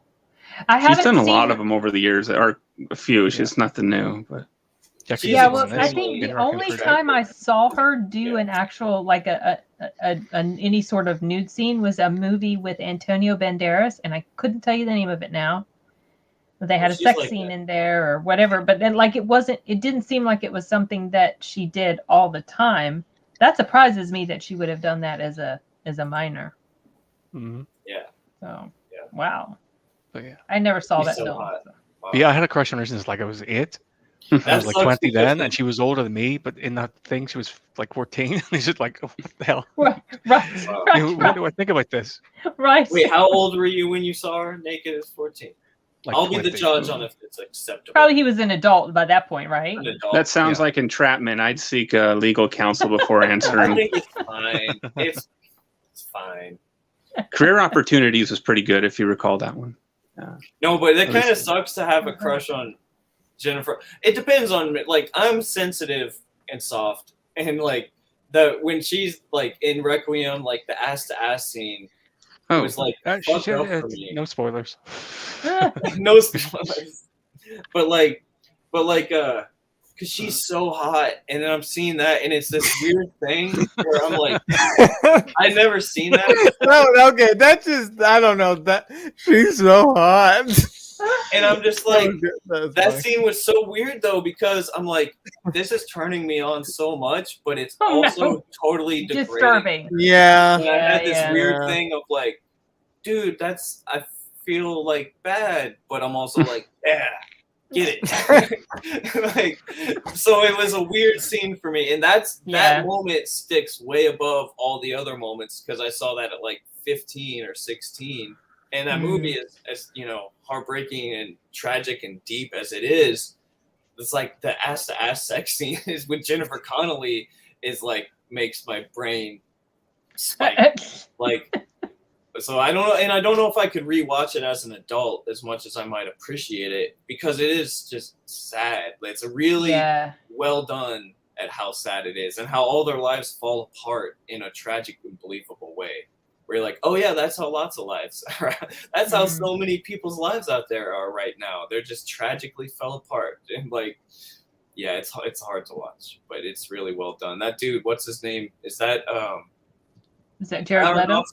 That's Aronofsky. He's really good, but he's pretty deep too. We talked about Pies for the hard to watch. Yeah. That's why I like the movie The Fountain, I think, so much. Fountain with Hugh Jackman, because that's a little more easy to watch. Well, yeah, I always thought she was pretty when she was young, and then she's also very pretty when she's old. She's so hot, yeah. Jennifer Connelly. Yeah, I don't know. I've always liked Jennifer her. Connelly causing conflicted boners since 1984. I remember first seeing her in Mulholland Falls, and I know she had a small role, but I remember that. That's the first time I think I really noticed her when I was a kid. It was Mulholland Falls. I like that movie she was in, and I brought this up before during one of our movie discussions, I think from the 80s. I don't remember now what year it was, and I don't remember the name of the dang film, but she was like somebody who had this almost like a psychic connection with insects or something. And there was this murder that happened. It has Donald Pleasance in it. It's actually a pretty decent 80s horror type film mystery. Donald Pleasance, that old actor. He was Loomis. He was the guy from Halloween. Okay, no, I remember. Yeah, from Halloween. Now that sounds kind of interesting. I remember the first time I saw it, not quite really caring for it too much, but I think I went into it with the thought of I was going to have like a labyrinthy fun sort of feel with it, but it's not necessarily that type of movie. It's darker. It's a horror. It's a mystery. And Phenomena. Then that's the one. Yeah. It's a Dario Argento movie. Yes. That's why I can picture the cover now. Yes. It's pretty decent. I thought it was really good. So I might gonna have to watch that at some point. Buying it or something. I have not seen the Snowpiercer show. I watched the trailer, but I was so turned off by that movie. I hated it so much that I kind of been turned off by the idea of watching the show. Yeah, I did not like that movie at all. Oh, that, yeah. Moments that were cool. Although there was moments that I laughed at. But the moment where it's like the bad guys are in the train, they're going to kill them. But it's like all these dudes in like dark clothes and weapons. And it's like, that moment was intense for a second. I got in. So a few moments like that I thought were kind of cool. But I remember the moment where they're like, it's this huge, creepy revelation. Like, they're eating bugs. And you're supposed to be like, ah! But I was just like, what else are they going to eat? Yeah, like, right. I'm supposed to be scared by that. I remember there's a lot of moments where I had that weird disconnect of like, and it's weird because it's the same movie that has these brutal killers in the train car. But then you're supposed to be freaked out that they're eating bugs, which is just honestly going to be becoming more common, probably. I just kept hoping it was going to get better, and it never really did. And then by the time that's one of the few movies I regret watching. It doesn't happen often, but I'm just like, gosh, I hate. And it's very highly regarded. Yeah. It's very highly rated. But it's got the guy from The Good, the Bad, the Weird, and Chris Evans as well. Yeah. Which guy from Good, Bad, the Weird? The Weird. The character. Oh, it's got the weird guy in there. I forgot he was in there. I think he's been in him. I think he's also the guy. He's also the guy in Parasite. I think. I should remember his name. I think. He's really funny and weird. And The Good, the Bad, the Weird. He was funny. The Good, the Bad, and the Weird is an excellent. Which that's a 2008 film. We will discuss that when I will be talking about that movie for sure. Nice. Yeah. So a couple more things about Requiem for a Dream. Yeah. The soundtrack was huge in the 2000s. For sure. I downloaded that song and play it, and I heard that song in a lot of movie things. What song? What song was it? It's called Lux Eterna. Dun dun dun dun dun dun. Isn't that man? Yeah.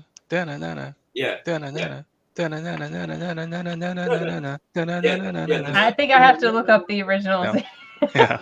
Yeah, that sounds real epic. But yeah. It's Lux Eterna by Clint Mansell of Pablo Lead itself. Was used in, I think the biggest profile, it was used in the soundtrack for Lord of the Rings, The Two Towers. Or not the soundtrack, but the trailer soundtrack. Lux Eterna by Clint Mansell? Mm-hmm. I forgot. And that was in Requiem for a Dream? Yeah. Okay. I'll play just a tiny bit of it in my ears and see if I recognize it. Oh, shoot, a dang ad. Damn ads all the time. Every video. Okay, hold on. I just want to hear just a skosh of it, just to see. Okay. Lux Eterna. And while you're doing that, it also I don't think I've heard this. ripped off or homaged Perfect Blue. Oh, Perfect Blue. Okay. Yeah. Oh, it did. Oh, that's where the scene. It's the bath scene. Yeah. Okay. That's where it's all right. From. Okay. I'm gonna list it here if anybody wants to watch. It's a video of an orchestra playing it while it shows scenes from the movie up on the screen in the background. If anybody wants to check it out. If you Google the Two Towers trailer, you might hear a more recognizable version of it. It's the orchestral version of it. Okay. Because it wasn't ringing any bells what I heard of it. But yeah, I've heard of Requiem for a Dream, but I have absolutely no desire to watch that movie because it sounds depressing as hell, and I don't like movies about drug addicts.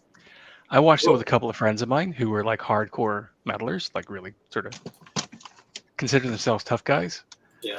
I watched it in the dark, and when they turned the lights back on, they were both like just completely sunken into the sofa with these blank looks on their faces, like traumatized. Oh. It was hilarious. Wow.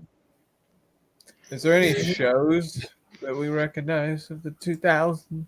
Okay, Terry. Thank you. Good night. Thanks for stopping by. Have a good one. You know, I never even looked up shows. Well, the top three here are Curb Your Enthusiasm, The Gilmore Girls, CSI, really? Malcolm in the Middle, Dark Angel. Oh, I remember that movie. That was Jessica Alba. James Cameron worked on that film. I gotta talk about Curb. Clifford. Let me take a quick break. I'll be right back. Okay. I'm addicted to cigarettes, you guys. It sucks. Let me just tell you. Clifford's a big red dog from that. It's not good for you, Colin. The problem is, I live with my mom, which I think I said. It's not a secret. I'm not trying to hide that. I think I mentioned. You mentioned it. And she smokes, and I can't get her to quit. And it's like when it's in the house, it's really hard to quit. I've quit before, but anyways, I'm not quitting right now. Get yourself an electronic cigarette. You can smoke it inside. No, it's not the going. I like going outside. Actually, that's my favorite part about it. It's the. You just want to get away from us. I know. I do it all the time. When I'm playing Fortnite with my friends, they're always like, "God damn, he needs another 5-minute break." Oh, jeez. That's all we did today. Played like 6 hours of Fortnite. I'll be right back. Fortnite. Okay. I was gonna. Okay, so Clifford the Big Red Dog started in 2000. I thought it started. Goodness. I thought it started earlier than that. Another two big ones are Happy Tree Friends, which is like an internet phenomenon, and Jackass. Oh, geez. That's the movie Matt wants you to go to, Arturo. Matt. Yeah. Jackass. That started in 2000. Wow, that long ago. Never seen any of those. I know of it. I've only seen clips of Jackass, but they've been showing the trailer in front of some of the movies, and it looks kind of funny. It's kind of funny. Oh, I don't know. This came out. This came out in 2000. Oh yeah, Andromeda. Oh, Inuyasha. Okay. Mm-hmm. The one that got me into anime to begin with. Yep. Well, I don't know. It's kind of weird with me. I was sort of watching anime already before Inuyasha, but I guess you could say that's what got me into the whole genre to begin with. Inuyasha. Yeah. Yeah, I mean, I still hold it as one of my favorites. Take a look at some of these. Hold on, I think you had these posted in the private chat. Then there's let's see, Fully Cooley, and then there's Ghost Stories. Have you heard of that one? That sounds a little from. That's the one. Okay, Vic Mañana mentioned it, but that was the one. Oh, that's an anime. Okay. That was the one where the Japanese company kind of just gave it to us, and we we turned it into something that was like not what it was in the original script. I thought Matt Ayer mentioned it before. He probably did. Matt Ayers mentioned a lot of stuff about anime that I don't retain in my brain because he's so knowledgeable of it, and I don't. What? I don't remember. Aqua Teen Hunger Force. That started in 2000? You know, I see a mistake in this list here, Simon, which is weird. Do you see number 9? It says From Dusk Till Dawn, the series. That didn't start in 2000. So I don't know why it shows that. That's kind of strange. Oh, you're Dora the Explorer started in 2000. Oh my gosh. I remember watching that. Oh, Even Stevens. Aqua Teen Hunger Force. Yeah. Someone mentioned Monarch. Yeah, Monarch of the Glen was good. My PBS. I don't. Okay. Yeah, I'd never heard of that actually. Static Shock. Static Shock came out in 2000. Jackie Chan Adventures. Oh my gosh. X-Men Evolution. Okay. Oh yeah, X-Men. I remember seeing some of that on Cartoon Network. It would look pretty cool. Oh yeah, I just scrolled past Sheena. I remember that movie from the 80s, I believe it was. Yu-Gi-Oh! Started in 2000. Well, sort of. Apparently there was a 90s one prior to that, but Does anyone watch Wonder Chosen? What's it called? Wonder Chosen? No. No. What's it about? It's kind of like a parody of the sort of PBS shows in the 70s, except gross. Oh. Okay. No, that was a 2000 show. Mm-hmm. I don't see it listed here, so I've never heard of it, and I don't know if Derek left or if he got accidentally just. Oh, there he's back. Didn't know what happened, Derek. I just shut off on me. I don't know. Are you using your phone? Yeah. Oh, okay. Well, you know what? Too hot sometimes. Crispin Freeman's in an anime that came out in 2000. It looks kind of interesting. Which one? I will put a link here. Okay. Derek and Colin, do either of you remember Wonder Chosen? Wonder Chosen. No, I do not. I know. I remember it existing, but I don't think I watched it, or if I did, I don't remember. It was great. Was it Adult Swim? I've never even heard of it. I don't know. There's a different channel over here. But yes, forget to watch High if you're into that sort of thing. Yeah, Wonder Chosen. Okay. I don't know why I never. I remember this. Well, I need to look up Wonder Chosen now. The Weakest Link started 2000. Oh, I remember that show. You are the Weakest Link. Goodbye. Yeah. I hated that little woman. Jeez. She was so obnoxious. So stone-faced, too. Yeah. I remember that. I definitely remember that. But I'm not seeing this one come up at all in the list right now, Simon, so I don't know. Which one? The one you were talking about. It sounds like a German word, the way you were saying it. Oh, it's on page 2. Oh. Okay. Chosen. Oh, my goodness. The Gina Davis show? Yeah, I remember that. Wait, did Totally you guys? Fritz? Could I ask what shows you guys talked about while I stepped away? We were just kind of briefly going over some of the top ones. I don't generally feel like I have a whole lot to say about series shows. They don't like series. They don't make as much of an impression on me as a movie does. There's a few that I gotta mention. There's a few of my favorite TV series, at least. Oh, Secrets of the Dead is actually a pretty interesting series. It's a documentary, mysteries involving notable historical events, people, and locations are scientifically examined. That's a very, very interesting documentary mystery type of thing. Sorry. Go ahead. Colin interrupted you. Oh no, I was just saying I've got this year. I think there's more shows I want to talk about than there's been like one show a year before, if that. But this year I see a number of shows, starting with Curb, which is like so good. I think, and in my perspective, Curb marks a shift, like the beginning of good comedy on TV. Whereas before Curb, we had Seinfeld, which was good, but it had a laugh track. It was kind of standard.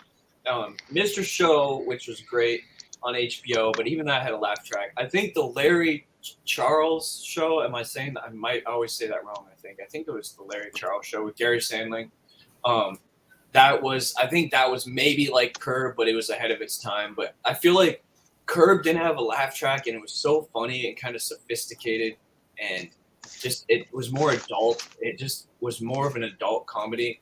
And it was so just, even as 15, I really appreciated that. It just didn't feel patronizing. It wasn't catering to the lowest denominator. It wasn't trying to reach the lowest. It was just really funny and good.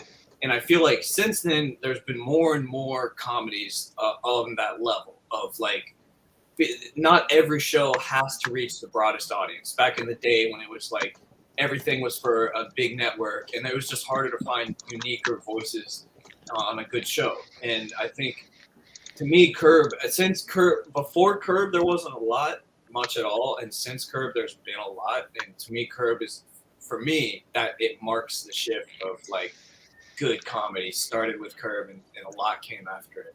And I just think about Curb, though, that's the whole kind of thing. Larry Sanders, Joe. I mentioned Joe. Joe used to be with all my dumb comedy, right? I love all the dumb comedy. Curb is awesome, and it's one of those things. I guess it's like some people are turned off by Larry David, and I get that. You know, it's not for everyone. For me, I relate to him so much. He's like my spirit animal. Not quite that, but just the way that he has disdain for small talk, and the way that he has this like stubborn way to stick up for like petty rules no one cares about, but he does. And just it's funny because a lot of the times on the show, you're on his side and you're like, yeah, you tell him, Larry, like you do what's right. And other times you're like, oh, Larry, you fucked yourself. Like you're not. But it's funny that it's different. I think it's back and forth where you're with him and sometimes you're not with him. Sometimes he really is being a dumbass. But just the way he's always awkwardly social. He always just says what he's thinking. You know, and it's really funny. I don't know if you haven't seen Curb Your Enthusiasm, you should at least check it out. I have heard about it, and I've always never been interested in it, just because it's a comedy, right? Like it's a comedy. Yeah. So that's why I've stayed away from it. But it is, if you like comedy, you have to like Curb. I know it's pretty popular. It's really highly regarded. Their new season is airing right now, and which is 20 years. I was just going to ask, it's still going, right? Because I thought that it was still going. The rumors is this is the last one, because he's like in his 70s now. And he's getting tired of doing it. Right. But Larry David's really funny. I think it's amazing that, he was half of Seinfeld. I know Seinfeld was the star. He brought star power, but he wrote a lot of Seinfeld. And then he wrote and acts in Curb. Like, he's a great comic mind. He's really good. He deserves the success. He's very talented and funny, in my opinion. I don't know. Has anyone else seen Curb? Simon or Derek? Have you guys watched it? I heard of it, but I've honestly never watched it. I never was into. I'm really behind on TV. Even way back then, I never got too into TV, to be honest. So, Simon, you don't watch? Do you watch much comedy, Simon? No, I've never seen it. Oh man. Well, I missed a lot of stuff around the early 2000s because I moved country. So, other countries, yeah, it's hard to say. I never know what airs over there. Curb is always worth checking out. It's on, it's an HBO show, so if you ever have HBO subscription. So it's one of those shows that's not like, oh, there's a bad season or the first season wasn't quite. Like the first season is the same and just as good as everyone's. Like they're all the same tone. It's consistently good then. It's consistently the same in a good way. So yeah, I gotta mention that. Oh man, yeah. Joe, you are just do yourself a favor. You will have, like once you watch. Sounds like something you probably like, Joe. You're gonna be like, oh man, I got 10 seasons of this. Like, oh, you're gonna be happy. Like, has anybody heard of this show that he mentioned? Ubi. Ubi? Uh-uh. I've never The heard what? of that. It's called Ubi, but I've never. I didn't even see it on the list either. I came across one on the list that I'd completely forgotten about. It's called Queen of Swords, and it was like a female version of Zorro. I remember I watched several episodes of that. This was when we first like got a over-the-air antenna TV in the house, and that was like one of the few things to watch. That was funny. It wasn't that good of a show. That's why it didn't last very, very long. I mean, it was okay. Oh, cool. I just see Joe's top 5. Meet the Parents did make it. And Scary Movie.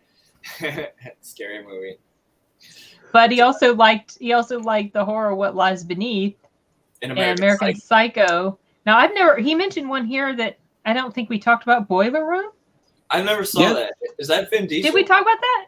Well, I mentioned it. No one responded. But sorry, that was Derek. with Vin Diesel, Ben Affleck, Giovanni Ribisi. Okay.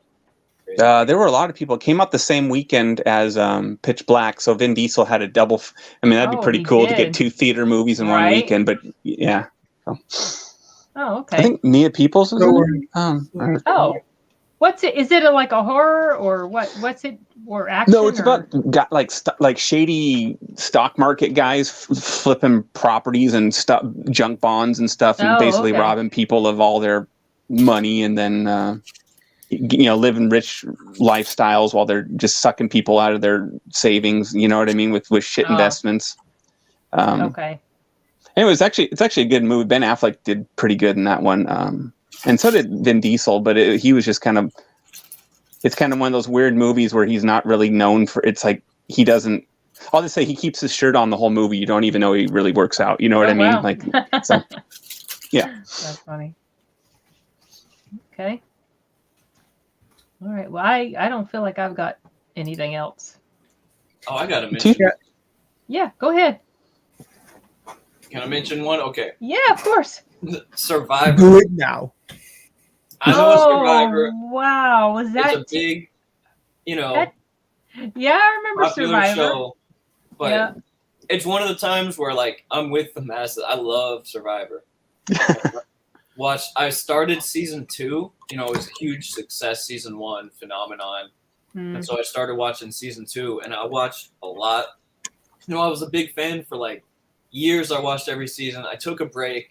Then I came back and got in. It's a show I've taken breaks from and came back to over and over again. And I ended up binging like the whole series, all the seasons I missed, and rewatched the ones I've seen before. Oh, wow. We got it on Hulu or something. It's just a show that, as dumb as, reality TV can be sometimes, and sometimes it sucks when all the people are annoying, but it's like, I just love the concept, and I love the feeling of always being outside with a group of people, and there's always like a goal, like, whether it's the strategy of who you're keeping, with all the physical activity and contests they're doing, like it just is like a perfect show for me for reality television. That's my favorite. One of the few reality shows that I really like because it's a game, because I love the game of Survivor. I always thought it would be fun to play, except for like the bug bites and shit.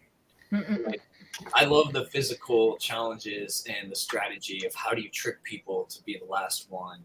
Yeah. Some that, unless the cast is really terrible, I get into like this recent season, they just brought it back, and we stopped watching after like 3 or 4 episodes, because it was the cast. Everyone sucked. They were all just like terrible people. Where you just don't like anyone. They're all petty and no one's cool.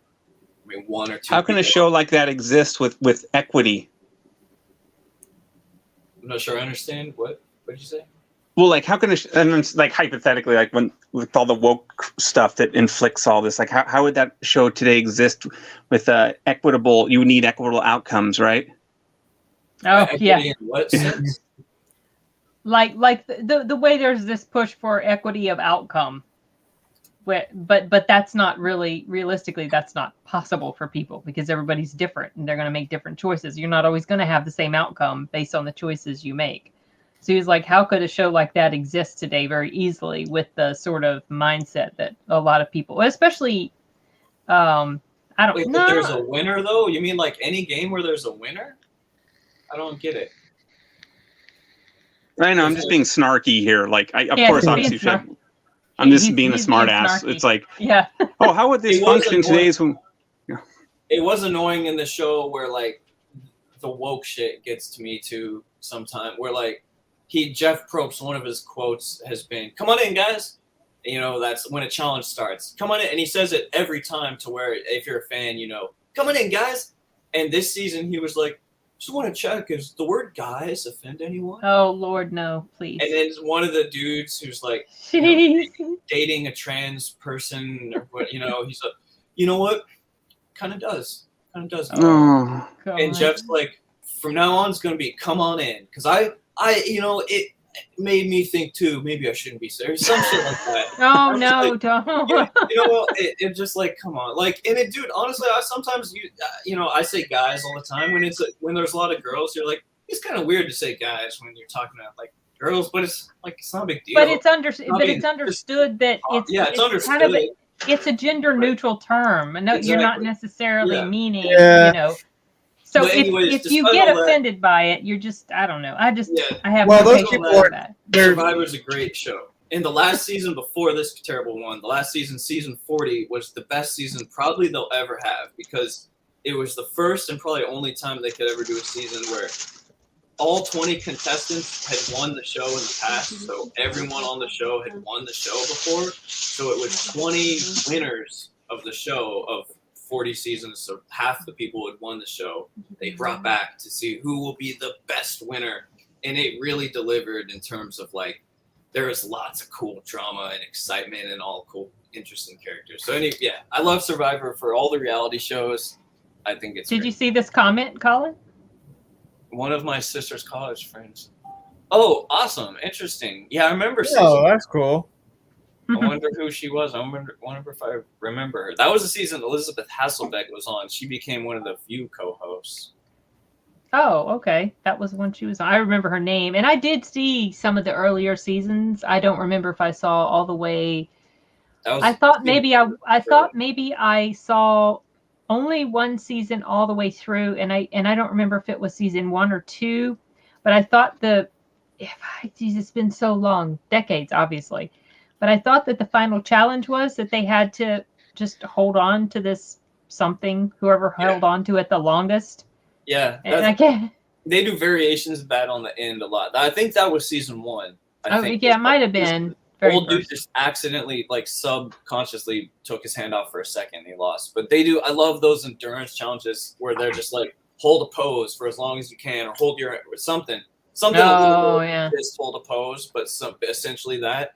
And some of the early ones, they had to make them harder because the early ones people would do it for like 8 or 10 hours. People just be going all night. They'd be there night, like, okay, next season we're gonna make this shit harder. Yeah. But yeah, I love Survivor. It's a good one. Well, it's still going strong. Sounds like. Didn't realize it was that old. Holy cow. Okay. Well. I just remember Elizabeth Hasselbeck's protein bars in like 2012. That's the only thing I can think of Survivor related that I'm aware of. I think I remember Mitchell, but I'm gonna look that up.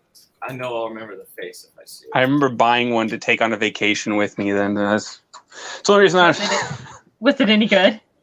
I think it was actually okay, and I think it had decent nutritional content. It wasn't like a total junk bar, Really you know. Cool. Anyways, I don't know. That was just a random, stupid thought I had when we were talking about Survivor. Like, I got to think of something to contribute because I don't know anything about Survivor. Yeah.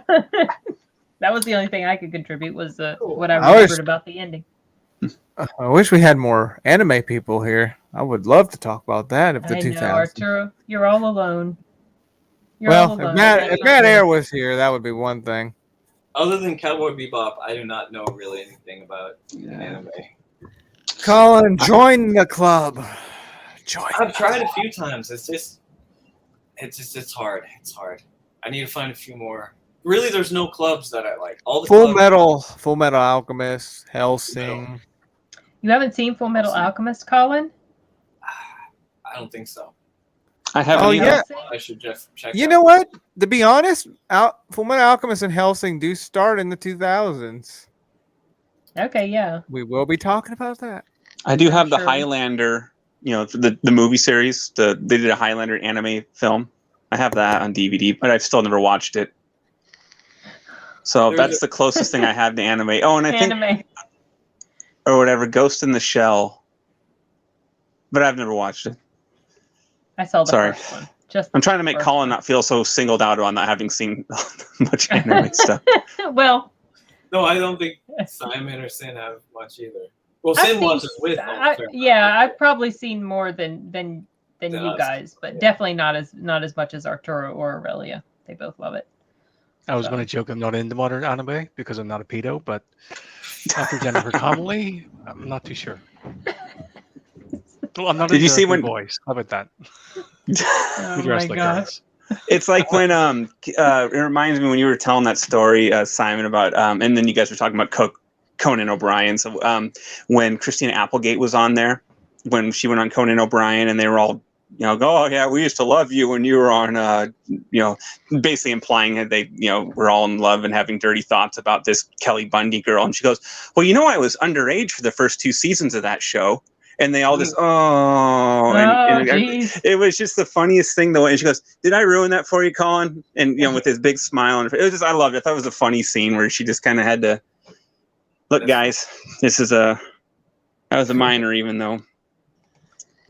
Yeah, that gives you disturbing thoughts, I'm sure. Yeah. Well, there's a couple more shows that got to be mentioned. One has to be mentioned. Jackass. Yeah, that was mentioned when you were out puffing on your cigarette. Yeah. Yeah. Classic. Yeah. Sin loves that show. 15, 16. We were the idiots that were, yeah, I know. Oh my gosh. You guys, guys doing crazy stuff. Oh my goodness. Dude, have you ever pepper sprayed yourself? It'll be so fun. It's like, no, I'm good, man. Oh, you're missing out. No, it's okay. Oh my gosh. And then one of my personal favorites, although the show itself is good, the character, maybe one of my favorites, if not my favorite, comedic character on TV. I'm talking about Master Shake from Aqua Teen Hunger Force. Oh, I mentioned that show as I was going through the list. Yeah. But I never really watched it.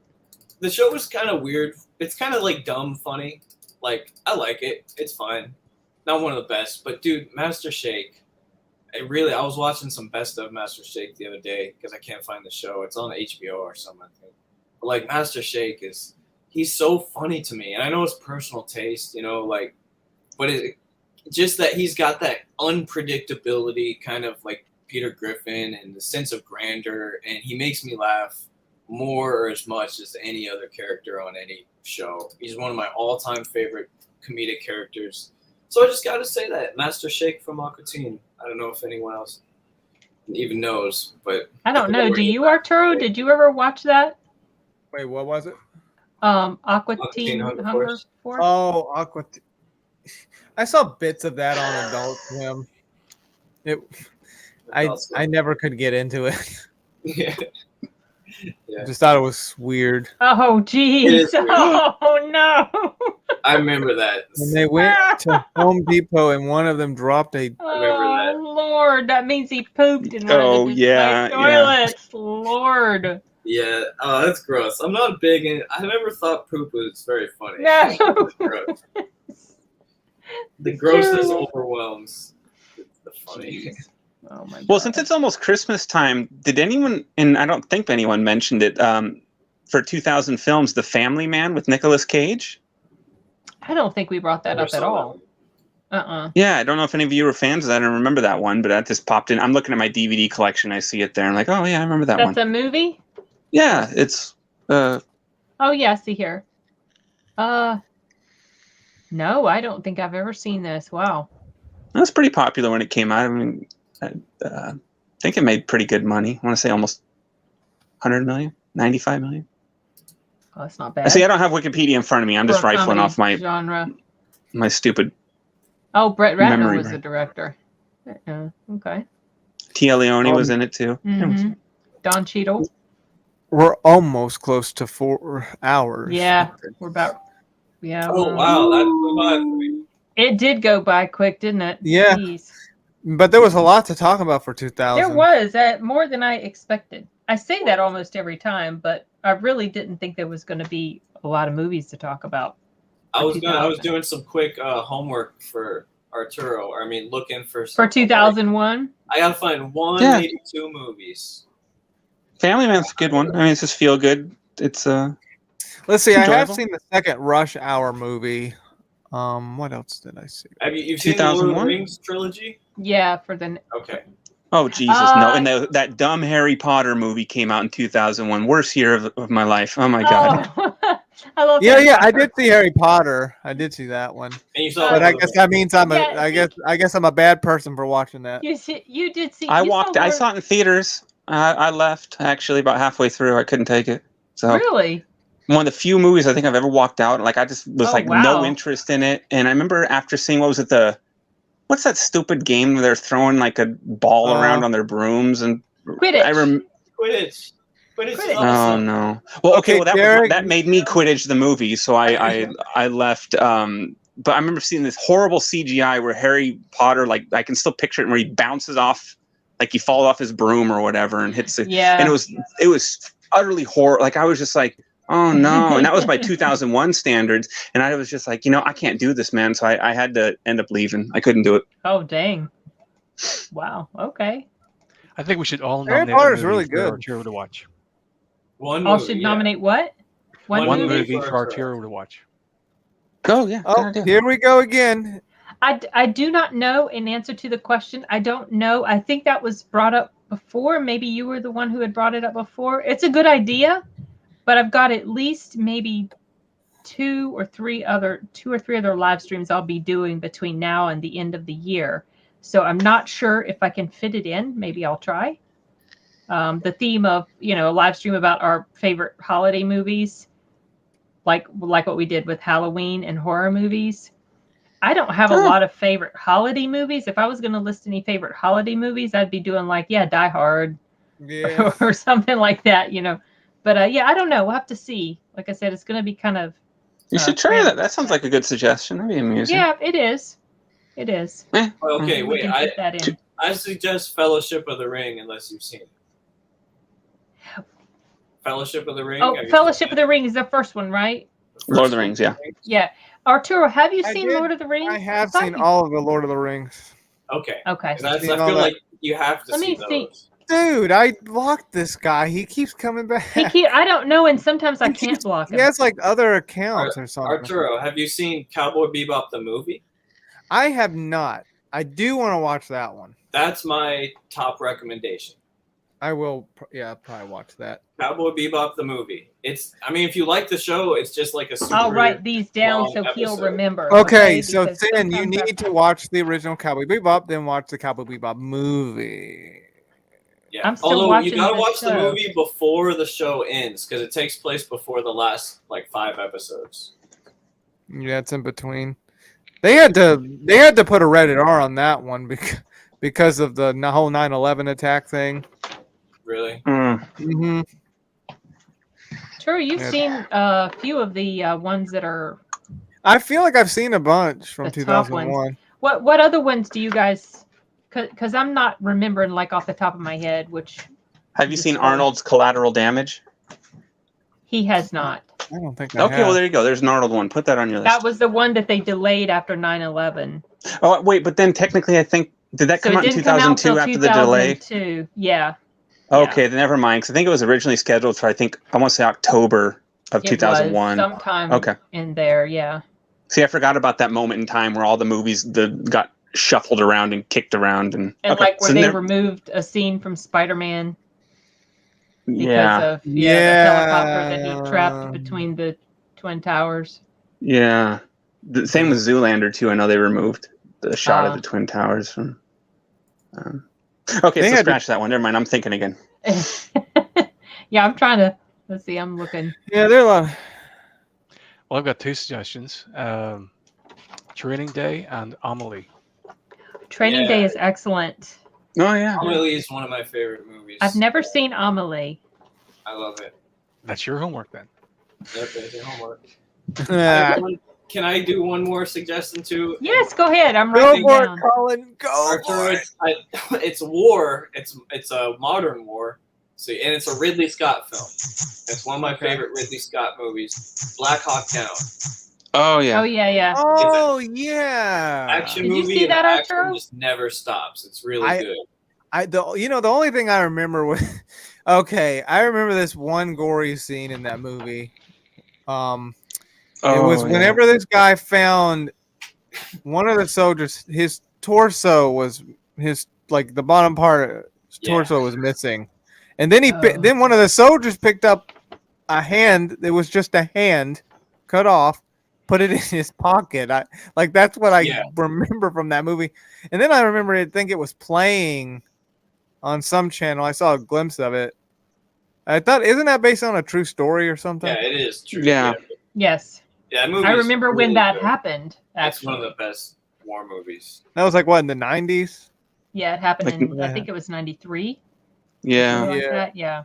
Like, what were we doing? I never got the concept. It was of what something about a warlord that they were going after. American troops are always something. everywhere, and I think just one of our troops, they just shot down this. I'm way oversimplifying. I'm not answering your question, but basically, we had troops there. They shot down a helicopter. It crashed, and then they were trapped. And then they were and so then we had to send more troops to get them, and then they started fighting. So and it just spiraled out of control. Long firefight. Yeah. Gosh, this was like right after the Gulf War. Yeah. In answer to the question, I've heard the new one's terrible, but I'm not really crazy about the Home Alone series, so I've never really. I heard the new one's not that great. I heard it's really, really bad. That's what I heard. Well, it didn't just start with a new one. That's the continuing trend after part 2. Pitch Black's really good. Sam hasn't seen it. I told her she Yeah, it was brought up, and I did write it down as something to watch because I have never.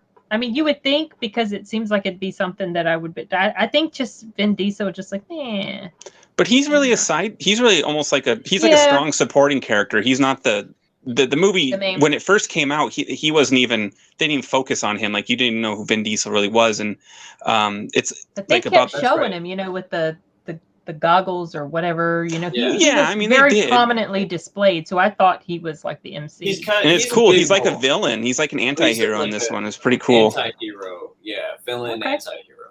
Cool. Yeah. All right. Okay, so I've got Cowboy Bebop the movie, Training Day, Amelie, and Black Hawk Down. Is there anything? Now I've seen 2 of those. What's that? Can I add one? I was going to say, if you haven't seen it, Final Fantasy: The Spirits Within. Oh, have you seen it? No, I haven't. I actually watched. You know that YouTuber Sin that I watch where he talks about like what happened, so a specific thing. He covered that. I remember watching it. The movie though, it's decent, but it was really groundbreaking with how realistic the animation, at the time, what they were capable of doing. It was historic. It was a wow kind of movie, But I've always liked the Final Fantasy art look to their games. It's kind of like a mixture between anime / realism. Anime I digital. like the movies you had, Arturo. I keep meaning to say that. Oh, Jeepers Creepers. That was 2001. I forgot. Oh yeah, Jeepers Creepers. What's that, Simon? I would say watch Final Fantasy in a foreign language that you don't understand. You'll appreciate a lot more there. Okay. If they have it in Spanish, I guess I'll do that. Jeepers Creepers is a language you don't understand because it kind of sucks.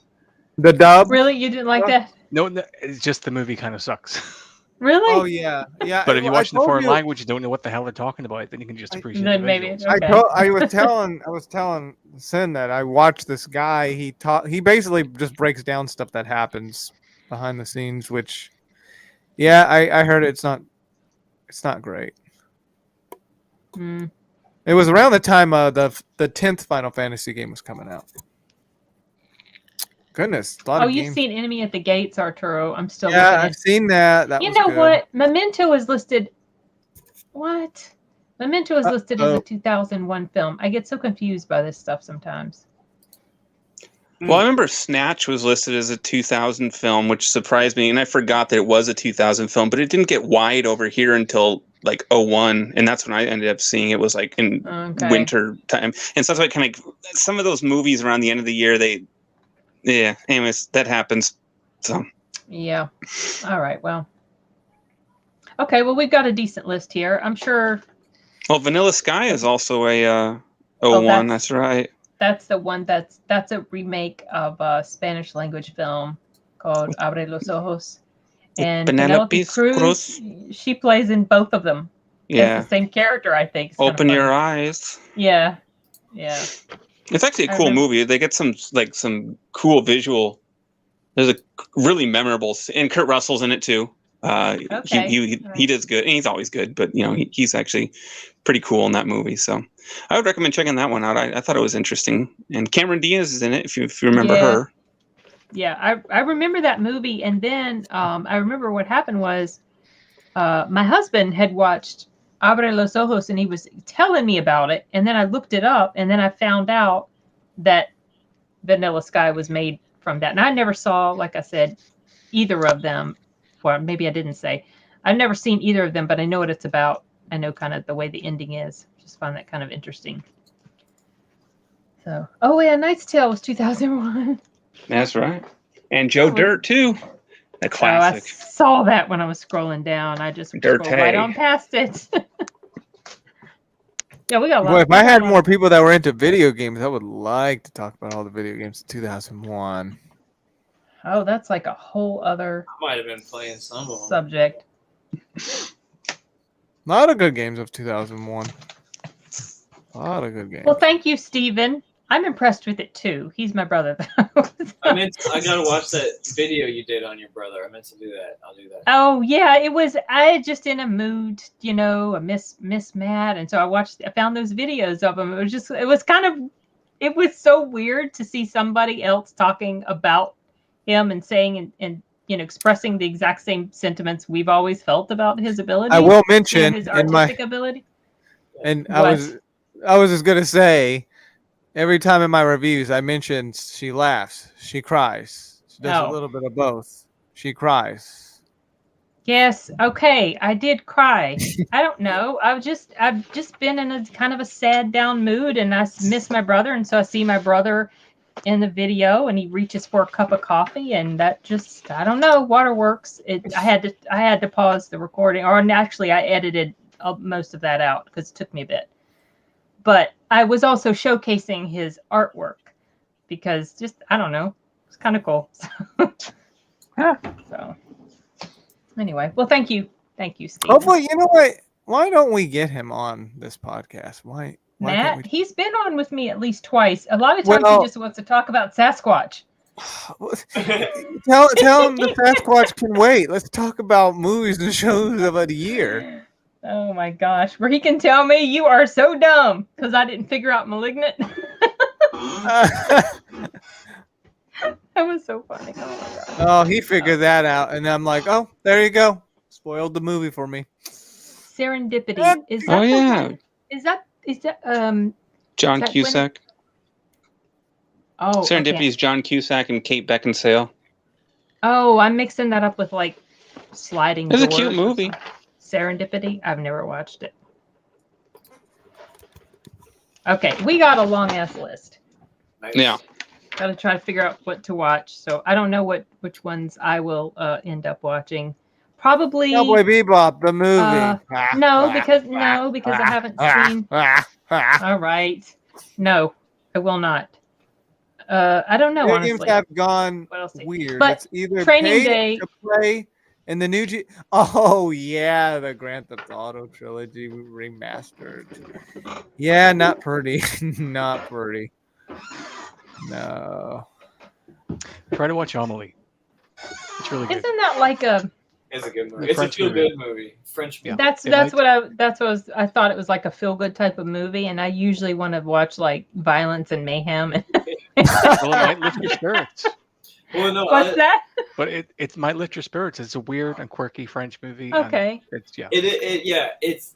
Oh, I don't really like feel good movies either, but that's one that even I'm like, it's Brotherhood. more than feel Warm good. I mean, fuzzies it makes you feel good, but it's more quirky and interesting and lighthearted than just feel good. Brotherhood of the Wolf.